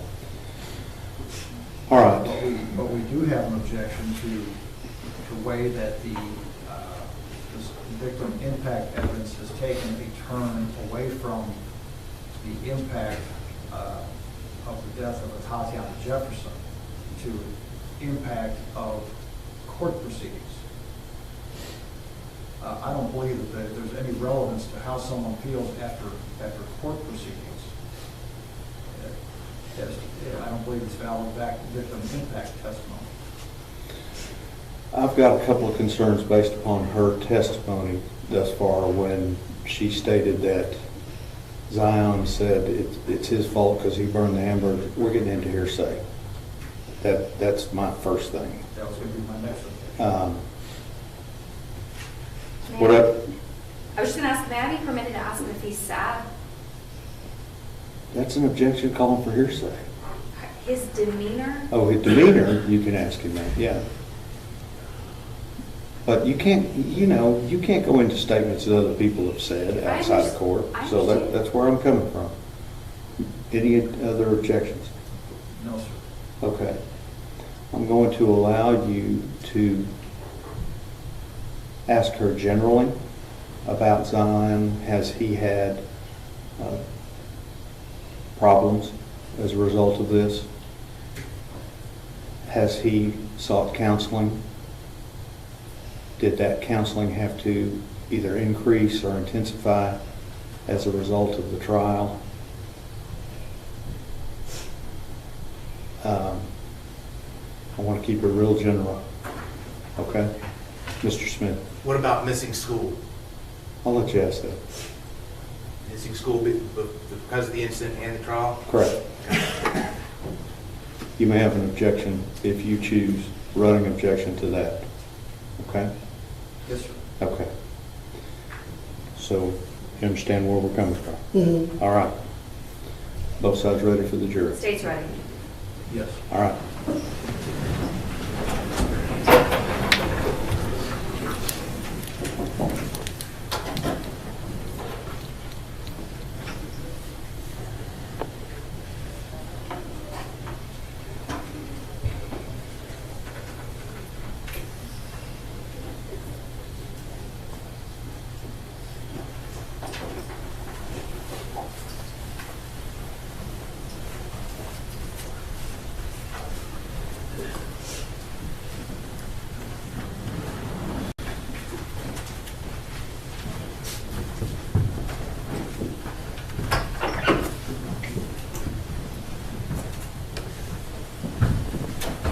Everyone may be seated.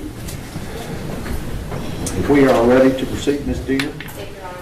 Okay, before the break, I was asking you about the relationship of Zion and Atatiana, and you were talking about the chores that were on the refrigerator. Have you been able to observe how this and the loss of Atatiana has affected him? Yes, I have. Tell me about that. Since this has happened, Zion has been placed with an IEP in school for social emotional learning. Okay, what is it? You just said it in an acronym. Say it again. IEP. IEP. It's a plan to make sure that he's able to be the best successful that he can be in school. So there'll be some times that he will have outbursts. Emotions will come from nowhere, and he's in the middle of class, things like that. And in the plan, we've given him a space where he can just be by himself, to breathe through it, to also have a buddy at the school, but it's not a student, it's an adult buddy, that he can feel confident in talking to them, and them helping him talk through the stress at that moment. Has he had to go through counseling after Atatiana died? Yes. Tell me about that. Well, all this happened, I guess, at the beginning of the pandemic. So he was doing play therapy, but then when the pandemic happened, everybody kind of stopped, and he was doing virtual therapy. But he's a kid, so virtual therapy wasn't really for him. So we were able to find him in-person therapy, and where he's been attending. Has that counseling had to increase over the last few months or weeks in proceeding for the trial?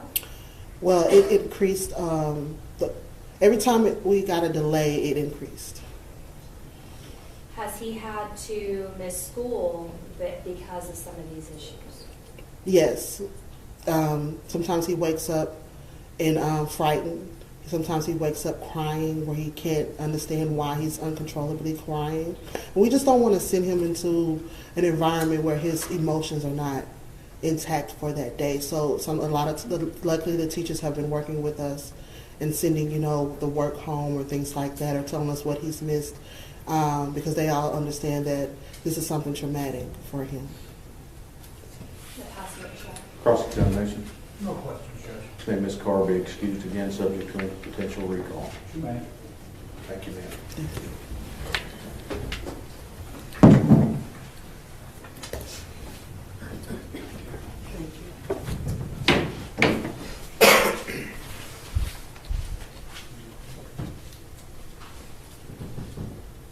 Mr. Smith. Your Honor, ladies and gentlemen of the jury, the state of Texas rests. We close. The state of Texas closes as well. All right, that's all of the evidence that you will hear. And I'm going to talk to the lawyers. Y'all retire to your jury. I'll be back to visit with you.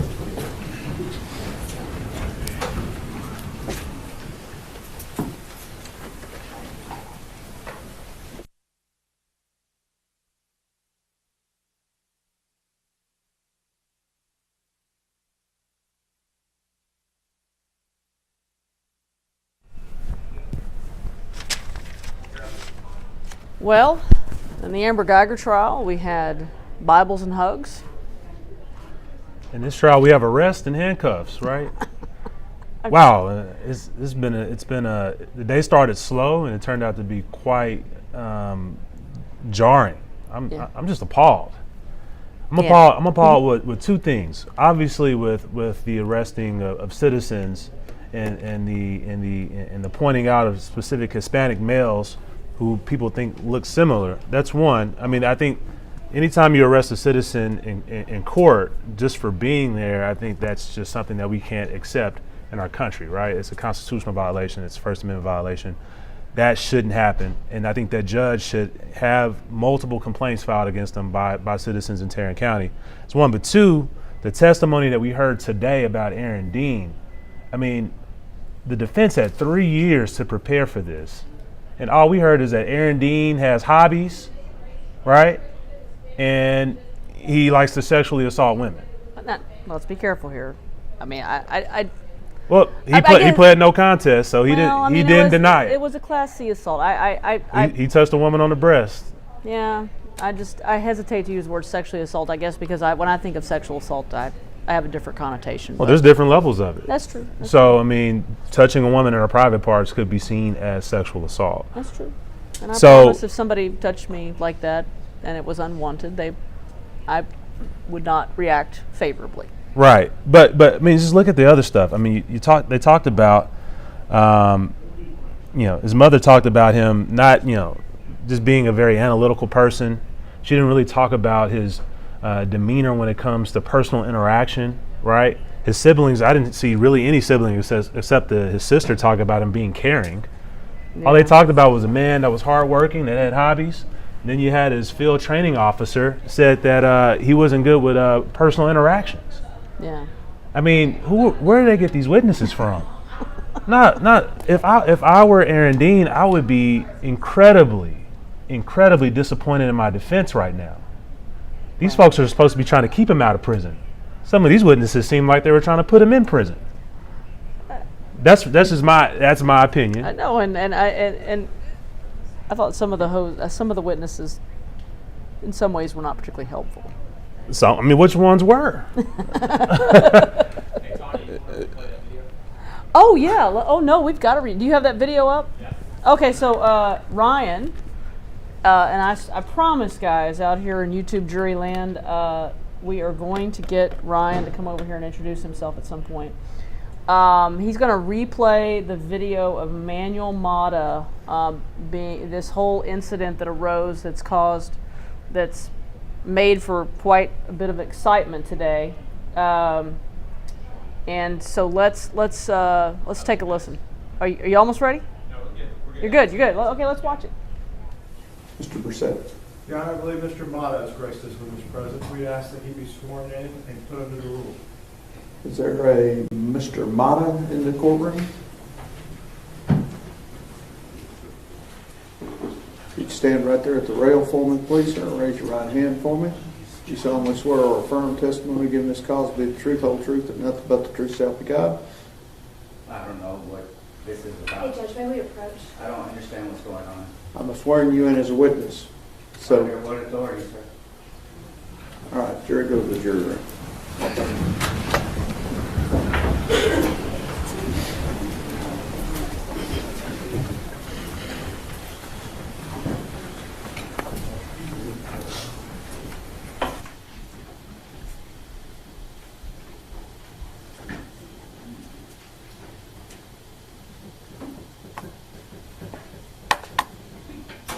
Everyone may be seated. Mr. Mata? Is your name Manuel Mata? Yes, sir. Your date of birth is 7/8 of 1980? Yes, sir. All right. I have issued you an oath to testify truthfully. Are you going to take that oath? I have a question, sir. No. Are you going to take that oath? No. All right. You are on bond on some cases, is that correct? Yes, sir. Those bonds are being declared insufficient, Sheriff. For what, sir? What's going on? What did I do? I need my lawyer present, sir. We will get your lawyer. You questioned me without a lawyer present. And I don't know what y'all are doing. I don't know what's going on. For what? For what? I asked him a question. I don't have...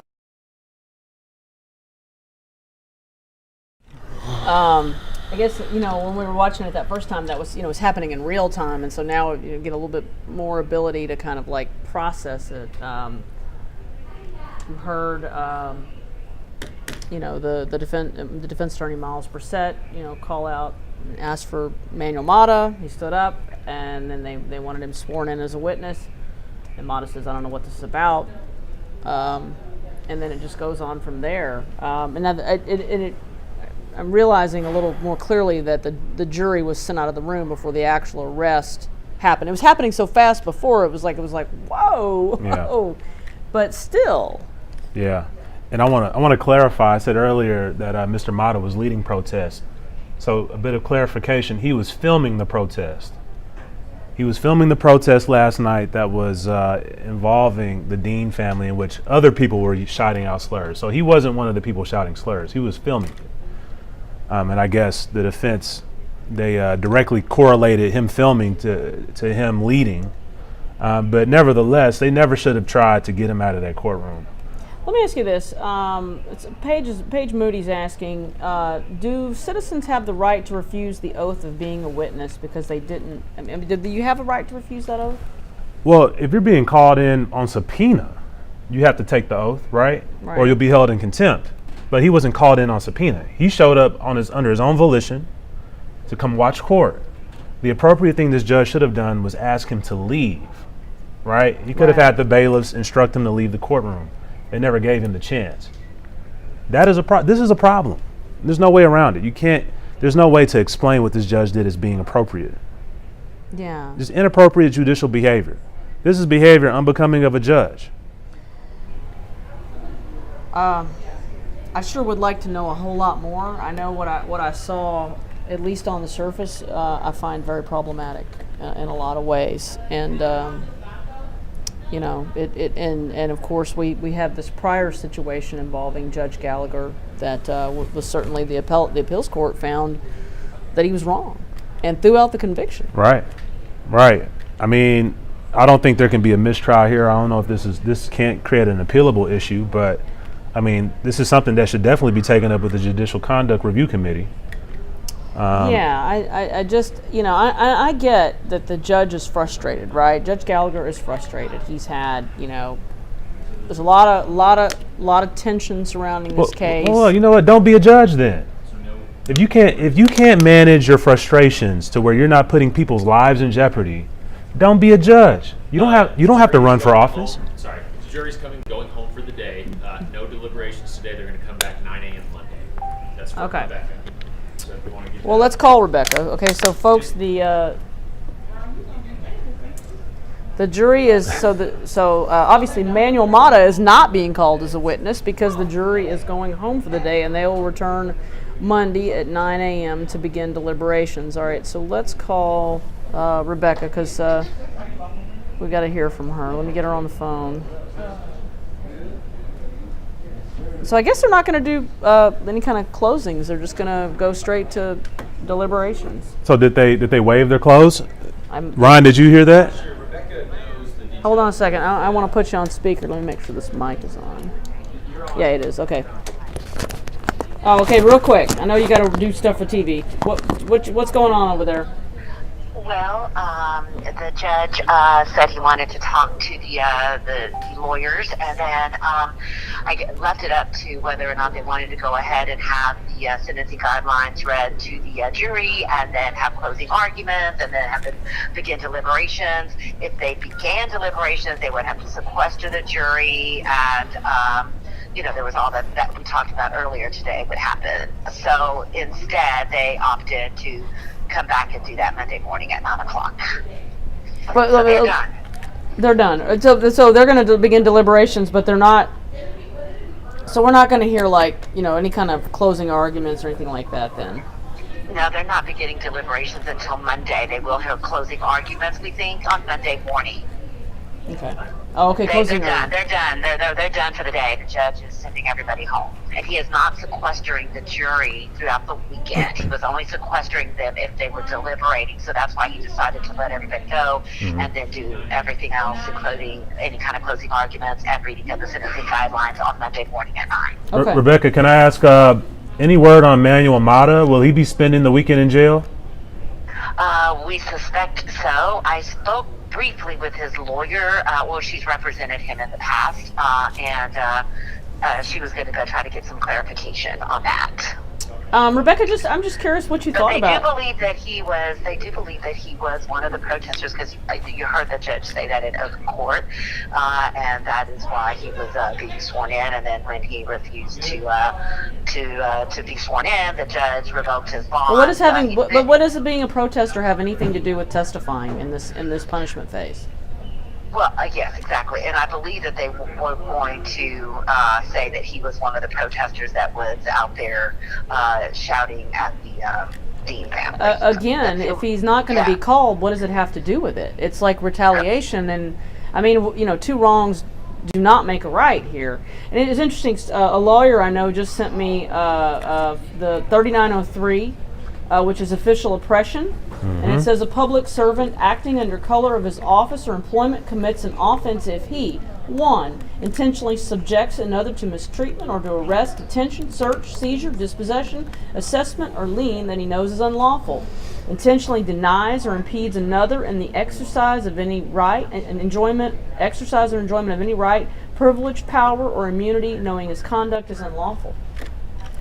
So I mean, I don't know. It's a real question because I've got several attorneys, texting me saying, Tanya, "Hey, I'm gonna let y'all hash that out. I've got to run. I know you got to do TV work." Okay, All right, thanks. Bye. Okay, bye. Yeah, that's another I lawyer. mean, that's a great pointing out- point. Yeah, I mean, I don't.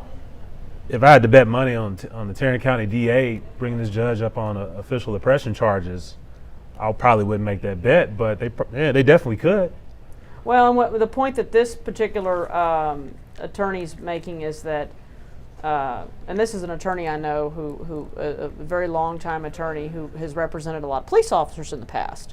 So he's very up on the law. I mean, this is, and so I've known Well, all him- attorneys are up on the law. Oh, I know, but you know what I mean. But he's handled a lot of stuff that involves official oppression and things of that nature, and says he says that he's pointing out that the judge revoked the bonds, and so again, I'm not making a judgment one way or the other here on this because that's not my job, but I do find what we saw in that courtroom troubling. Well, yeah, we're not here to make opinions, but he definitely opened himself up to that type of scrutiny. Yeah. And I think it's justified. I'm going to give my opinion there. I'm not saying it should go out one way or the other, but he does need to be reviewed. His actions need to be examined. And we have statutes, under the criminal code that directly address this issue specifically. Right. And I mean, he can't, he didn't just do that in a vacuum, right? Well, and they didn't, and okay, so we had Mr. Was it Lazon sworn in this morning? Did they call Mr. Lazon? Did I miss something? Did they call him? No, they did not call him because they never intended to call him. They didn't even know who he was. I have a problem with just willy-nilly swearing people in so you can kick them out of court. Yeah. I mean, that is, I'm sorry, that is an abuse of the system. But maybe the judge's position is to make sure that isn't the case. He could have stepped in when he saw that charade taking place, but he chose not to. Yeah. In my mind, there was some discussion. There was some discussion that was had before the cameras were turned on and the jury was in panel today. There was some discussion that this was going to go down. Yeah. Because he already knew Mr. Mata was out on bond. Yeah. He revoked it. He summarily revoked it without any type of back and forth. Yeah. He didn't give him the chance to leave the courtroom. Right. I mean, to me, I hate to make the opinion that this was some level of collusion here, but there had to be a discussion about Mr. Mata being in this courtroom, and the judge already had his mind made up that he was going to do this to him if there was some type of pushback from him. Well, and Mr. Mata is some kind of, like I said, is an activist and who does a lot of stuff. So I got more clarification on Mr. Mata. So he's a court watcher. Communities around the country have people in court watching cases to make sure things like this don't happen. Right. He wasn't out shouting slurs at this family. He was there filming it. Mm-hmm. But he was incorrectly pointed out as someone that was harassing this family, and he wasn't. Right. And now he's in the back of a courthouse with handcuffs on, going to spend the rest of the weekend in jail, a week before Christmas. And his bond was revoked, so that effectively he's not going to get a new bond. No, yeah, I mean it's not a minor thing to revoke somebody's bond. And somebody's asking me if he was out on bond in Judge Gallagher's court or in another court. And I don't know the answer to that, folks. That would require a bit more research. But yeah, it's really kind of a really crazy thing. So just to recap where we are, both sides have rested and closed. We're going to have the jury has been sent home for the day. We will have presumably closing arguments on Monday, and then the jury will begin deliberations. And so we'll be back on Monday with another day of this. Folks, I'll have Kobe Warren. I don't know if any for those. That's my Morehouse brother. For you folks that have been watching, I'll have Kobe back to be our legal expert on Monday, and It's been an interesting day. You know, we saw. I mean, I guess I thought punishment testimony might go on a little longer, but it didn't. It's just this one day. I'm surprised it went on as long as it did. I mean, you had witnesses that the defense were calling that was basically just repeating themselves. Aaron Dean has hobbies. That's what we know. It's funny, people want me to bring you back Monday. Guys, Justin's been with me on several of these trials. He's one of my regulars. Actually, he would have been on last week, but you ran out of town on me, so I had to replace you with somebody else. Yeah. So, no, Justin. Kobe's great. No, Kobe's amazing. Kobe's too. great. So Kobe was on earlier this week, and so when originally my plan was for this trial to end obviously today, but when they didn't have court last Thursday and Friday, that's how we ended up here, where I had to make some adjustments. So just kind of from your perspective, Justin, besides all the stuff with handcuffs and people being taken into custody and bonds revoked, what are your highlights in your mind from today? The highlights are, I believe, after 3 years of preparation, it seemed to me that the defense was completely unprepared to put on a punishment case in chief. I mean, the witnesses that they had, the witnesses that the state put on that they were unprepared for, I just don't see. I mean, a lot of times when you see trial, you can see the level of preparation that goes into it. Right. The amount of detail, the intentionality with each witness that's being presented. Here it just seemed kind of, seemed shoddy. I mean, nobody took the stand and said Aaron Dean is caring or Aaron Dean has a level of empathy. No one said that he was. I didn't hear the empathy part. I heard his youngest sister said he was caring because he bought her stuffed animals. But that was the extent of it. His own mother said that he was just almost like a robot. He had hobbies, that was it. He would help people out, but come on. Yeah. And his field training officer, which I think was the worst witness they could have called, because he admitted that Aaron Dean had terrible personal skills. Yeah. Why call this man to the stand? This is your witness. Why call someone to the stand that says that he has terrible personal skills? I forget exactly. It basically said he didn't have very good interpersonal skills, which I thought was like, whoa, okay. I mean, oh my God. So, I don't know what the defense can do. They have a weekend to write their close and practice it and take everything they presented to the jury and surmise it in a concise closing argument, but the evidence they presented was just terrible. Right. And I think in one of the other highlights was the state's cross-examination of the probation officer. The defense wanted to empower the jury and say, well, you just don't have to give him probation. Yeah, you just don't have to send someone to prison. You can actually give probation. Mm-hmm. But what the state did was masterful. They said, yeah, you can get probation, but your power stops there. But who's going to supervise them? And you have no say-so over this type of supervision that's going to go on for X amount of years. Well, and then they also brought out that basically each probation officer has like 1 in 140 people they're supervising. Exactly.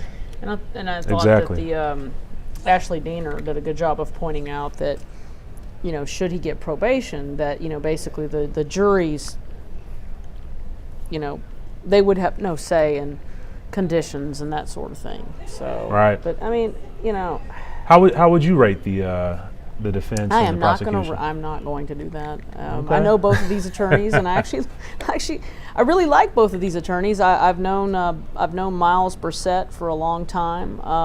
I met Miles back when he was one of the special prosecutors in the Eric Williams case. He's a very good attorney, and he's a very good at like video evidence, and he's really smart, good attorney, and so I have a lot of respect for Miles. And of course Bob Gill was a longtime Tarrant County judge, and so I mean and they may be fabulous attorneys, and of course it's not, and it's just it's a fine line here, folks. I mean I offer some opinions, but like I said, I know these guys, and I really respect both of them. So. Well, and let me just clarify.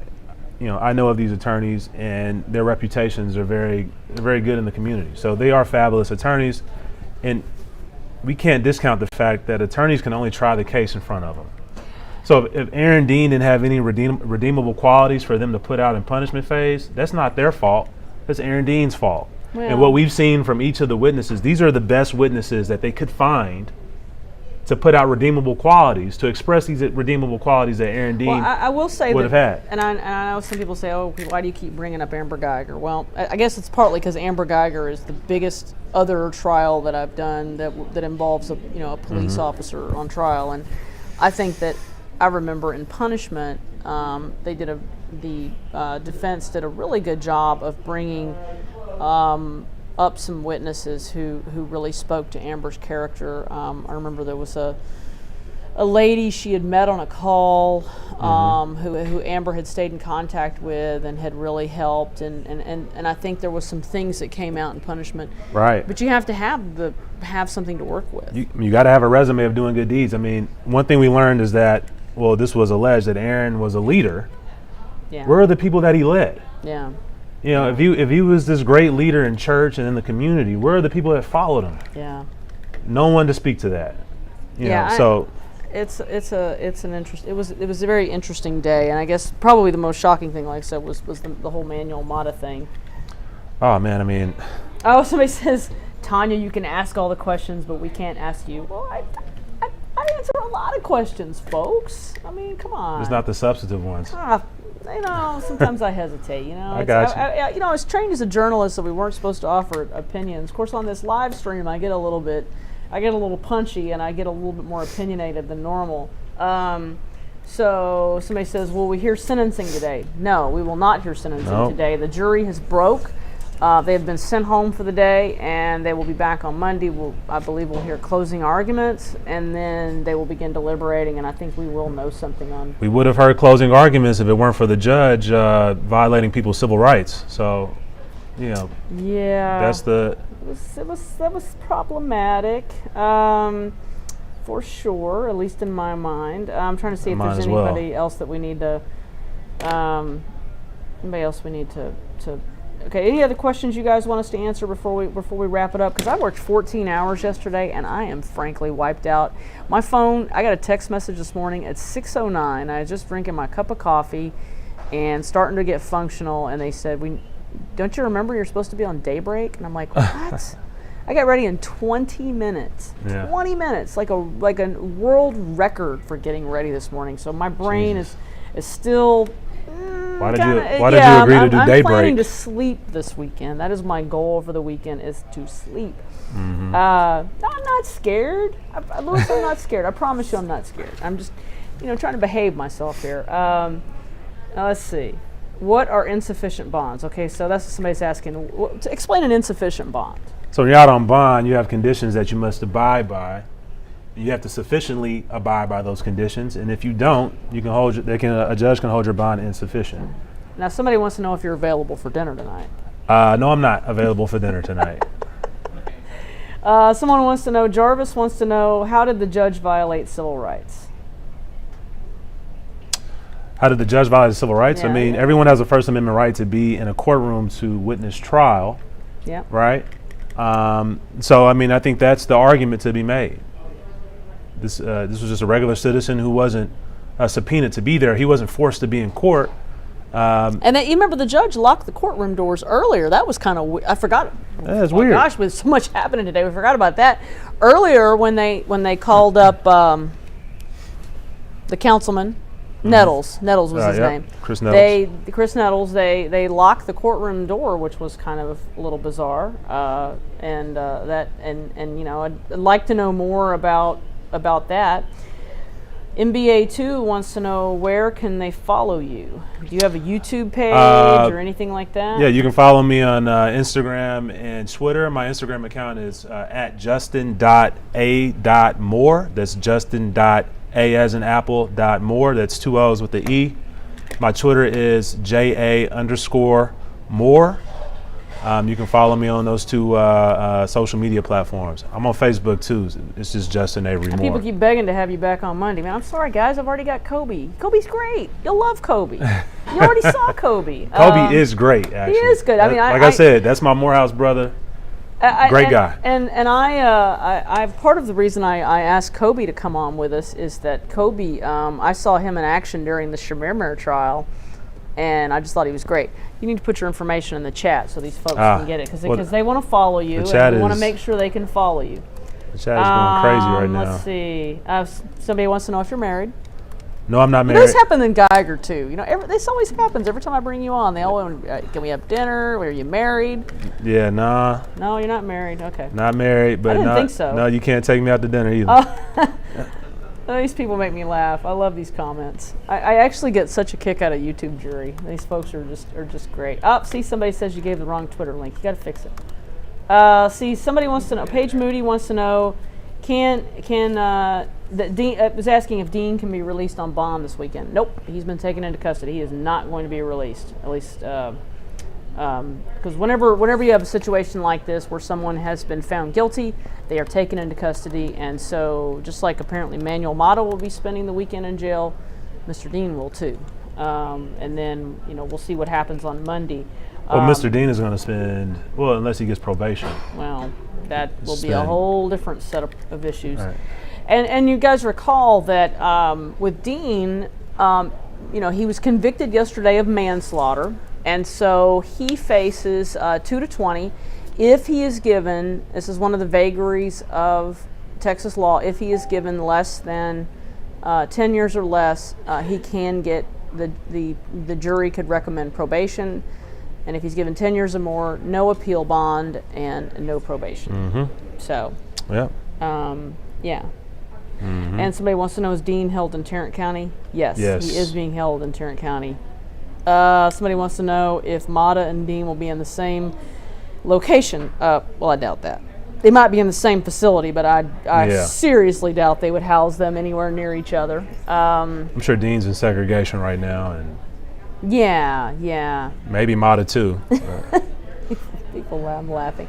See now people are bringing up how I pronounce the days of the week. Okay, look, there's a running joke here at Channel 8 about how I pronounce the days of the week: Monday, Tuesday, Wednesday. In fact, someone once got me to make a recording of it, and so look, I've just decided I go with it. It's the way I pronounce the days of the week, and it is what it is. It's my Texas twang. Mm-hmm. I grew up down on the Gulf Coast, and that's just the way I talk. Mm-hmm. So anyway. All right, folks. Anybody else have any questions? Because if you don't, we're going to wrap it up. And somebody wants to know how will if Dean were at some point to end up with an appeal bond, how does that work? So he'll file an appeal, and he'll be out on bond while the appeal is being processed through the courts. So it would, in a sense, it would postpone him going to jail, and he could be out enjoying. Is free, enjoying freedom, so to speak, just as he has been the past 3 years on bond. Right. So it would be an extension of the bond conditions that he's on currently. Right. Okay. Somebody wants to know, what questions would the defense have asked of Mata, or was it just a ploy and they knew he wouldn't? Basically, I don't think they really ever had any intention. I don't know if they had questions for him. I don't think they did though. So. Somebody wants to know, what do you think the sentence will be? Well, I have no idea. Any thoughts on that? I don't know. I don't think the defense presented any meaningful mitigating evidence for Aaron Dean. So if you're starting at 20, and let's say each witness knocks the years down as they provide testimony, I didn't think they did that. So we're gonna see. Somebody wants to know, what are Dean's chances of winning his appeal case? I don't know. It's a shot in the dark. It's really hard to win cases on appeal. Right. Of course, everybody always appeals, but when they. You got not everybody, but there will be an appeal in this case. Were there any errors? I just don't know. Did the judge do anything that could be seen as causing a mistrial? Who knows? I don't think so. We'll see. That's what appeals are for. Lawn Pro wants to know, how can one judge revoke a bond given by another judge? Now, I don't know that Mata's bond was not in Gallagher's court. I really don't know. Mm-hmm. So. People have their bonds revoked all the time. Think about if you're out of jurisdiction and you have your bond revoked and you get sent back on extradition. Okay, so Neek Hawks wants you to share your your Facebook and Twitter page again. So you got to do it again. Come on. Okay, so one more time. Instagram is at justin.a.moore. The A in the middle is for Apple. And Moore is Moore. So that's justin.a.moore on Instagram. Twitter is A_JA_Moore. You can find me on those two social media platforms. People, I feel like it's a good sign when somebody asks which side am I on, and they say they can't tell, because that's the idea. I mean, I'm actually really, honestly, I'm not on anybody's side. I absolutely get a kick out of doing these trials. I do about 2 of these a year where I bring on legal guests, and I think it's fun. I think it's interesting, and I think it's great to kind of help people, educate people about the law. Somebody's asking, should the judge face federal charges for his illegal actions? Well, that is a whole nother question for I don't know. Somebody else. Somebody wants maybe to know. if there's a federal statute that suggests that he committed official oppression. Yeah, but that's a really high bar, as you well know. Okay, so Ryan, the YouTube jury is asking, come on. Because Monday might get crazy. Show yourself, Ryan. Monday might get crazy. Monday. So why don't you just come over here and introduce yourself? Come on. Now, you're going to do it on Monday? Now, things might get nutty on Monday. See, they got the newsroom going crazy for them. They got a chant in the newsroom. Come on, Ryan. You can keep the stream going and walk over here and introduce yourself to face. You were over there asleep. What are you talking about? Come on over. I can't close it out until you come over, so I'm just going to keep talking, and I can keep talking. Close it on here, because then I got to run back over there. He's coming. I'm getting him to walk over. Ryan had to fix his makeup first. Come around. I got to put makeup on. Why, you got to look at each other? Look at yourself? Come on. Okay, where are you at? What's up, man? How are you? There is Ryan. Yeah. Ryan, what do you think of the trial? Look at him. Look at him. I'm with her. He's with her. Yeah. And they're going nuts. I got a lot of lint on my hoodie here. Oh yeah, you ain't got to be like, don't be a diva now that you're on camera, Ryan. See, now look at, they're all loving on you, Ryan. Well, I do what I can. Are we all live? Oh yeah. We're live. Of course we're live. We're talking to a YouTube jury. These folks love this. Look at this. They're happy. See, now somebody wants to take you to dinner, Ryan, but Ryan's married, folks. He's married. Ryan's married. He's off limits. He's off limits, folks. All right. Well, I am super tired, and I am really, really going to wrap this up. Oh, Cynthia, are you coming over to talk to us? I heard.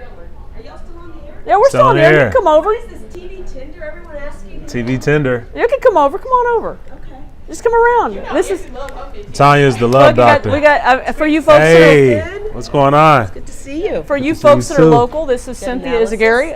Come around. Come on. This is one of our anchors. See, her makeup looks all nice. Nice job. Nice job, y'all. Very good job with the analysis.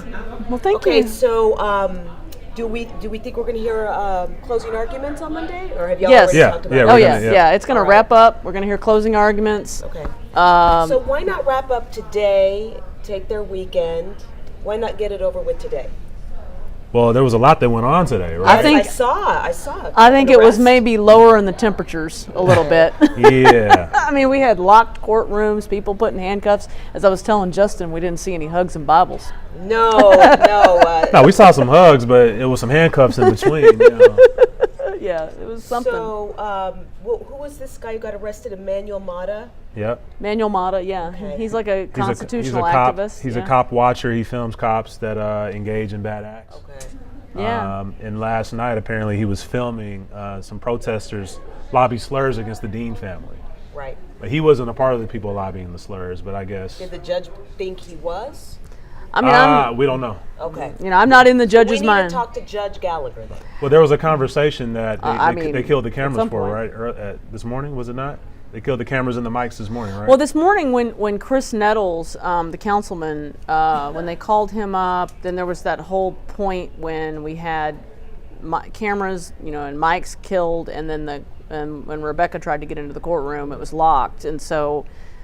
And we do know that there are contempt of court hearings scheduled for Jan 4. for For Nettles. the mayor Nettles. and Councilman Nettles. Wow. And I don't know who. I mean, I don't know if there's anybody else, but those are the two I know for sure. Okay. Wow. I mean, it's just fireworks. Yeah. People want to know if you're married. Yes, Cynthia is married, folks. Did you see the ring on her finger? Oh my good. Yeah. Well, I heard you got asked out for dinner. Yeah. Okay. Yeah. Okay. All right. You see, we have fun over here on YouTube, jury. Have you been asked out to dinner yet? No. I'm good. I'm good, folks. I'm good, folks. I'm good, Show folks. T some love. All right, I'm going to let y'all get back to your legal analysis. All right, we're Very wrapping it good up job. anyway. So you on at 6, right? Yeah, 5. 5 and 6. Jason Whiteley would love it if you saw him on the 4. Oh. Well, if you want to watch the 4, actually, because we're going to wrap. Well, the 4 is already gone. So, okay. All right, folks. So we are seriously really going to wrap it up.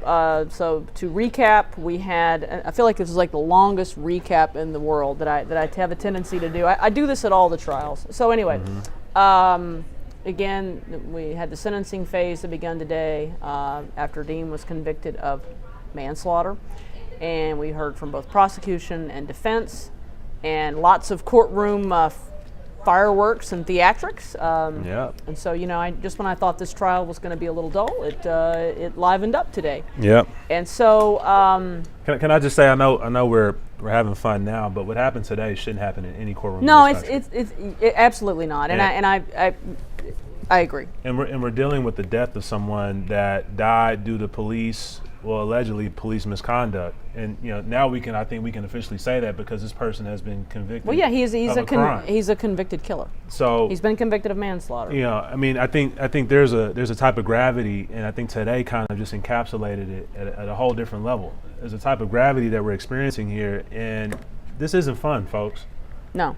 Having to talk about these trials isn't fun. We should be able to live our lives and not be in fear of the police, and we should be able to walk into courtrooms and not be in fear of getting arrested. These are things that shouldn't be a problem in this country, but today we've seen that be an issue. And this is not me being biased on either side. We actually I agree, saw this. and I'm still, frankly, a little stunned at, I was stunned earlier when they locked the courtroom, and then I was stunned when handcuffs are being pulled out. So yeah, I am still definitely stunned. And somebody was asking how we met. Justin, how did we meet? What story did we meet on? We met on something. Lindo Jones. Oh yeah. Yep. Yeah, Lindo was police shooting case. It was a police shooting case, and Justin represented Lindo. That's right. That was a wild case. Yeah. Okay. Oh. No, guys, I'm not going to turn on my ringtone so y'all can listen to Slim Shady again. I'm not going to do it. Anyway, so let's seriously wrap it up because I am really going to go home and go to sleep. Hopefully, because I'm hoping they haven't asked me to be on any newscasts, and I'm hoping that it stays that way. So again, they're going to be coming back on Monday. We will have Kobe Warren on, who is wonderful, folks, and we'll be seeing what the jury decides. This is what we do at Morehouse. Is that what you do at Morehouse? Put the house up, yeah. Awesome. So we will see you Monday, guys. Join us.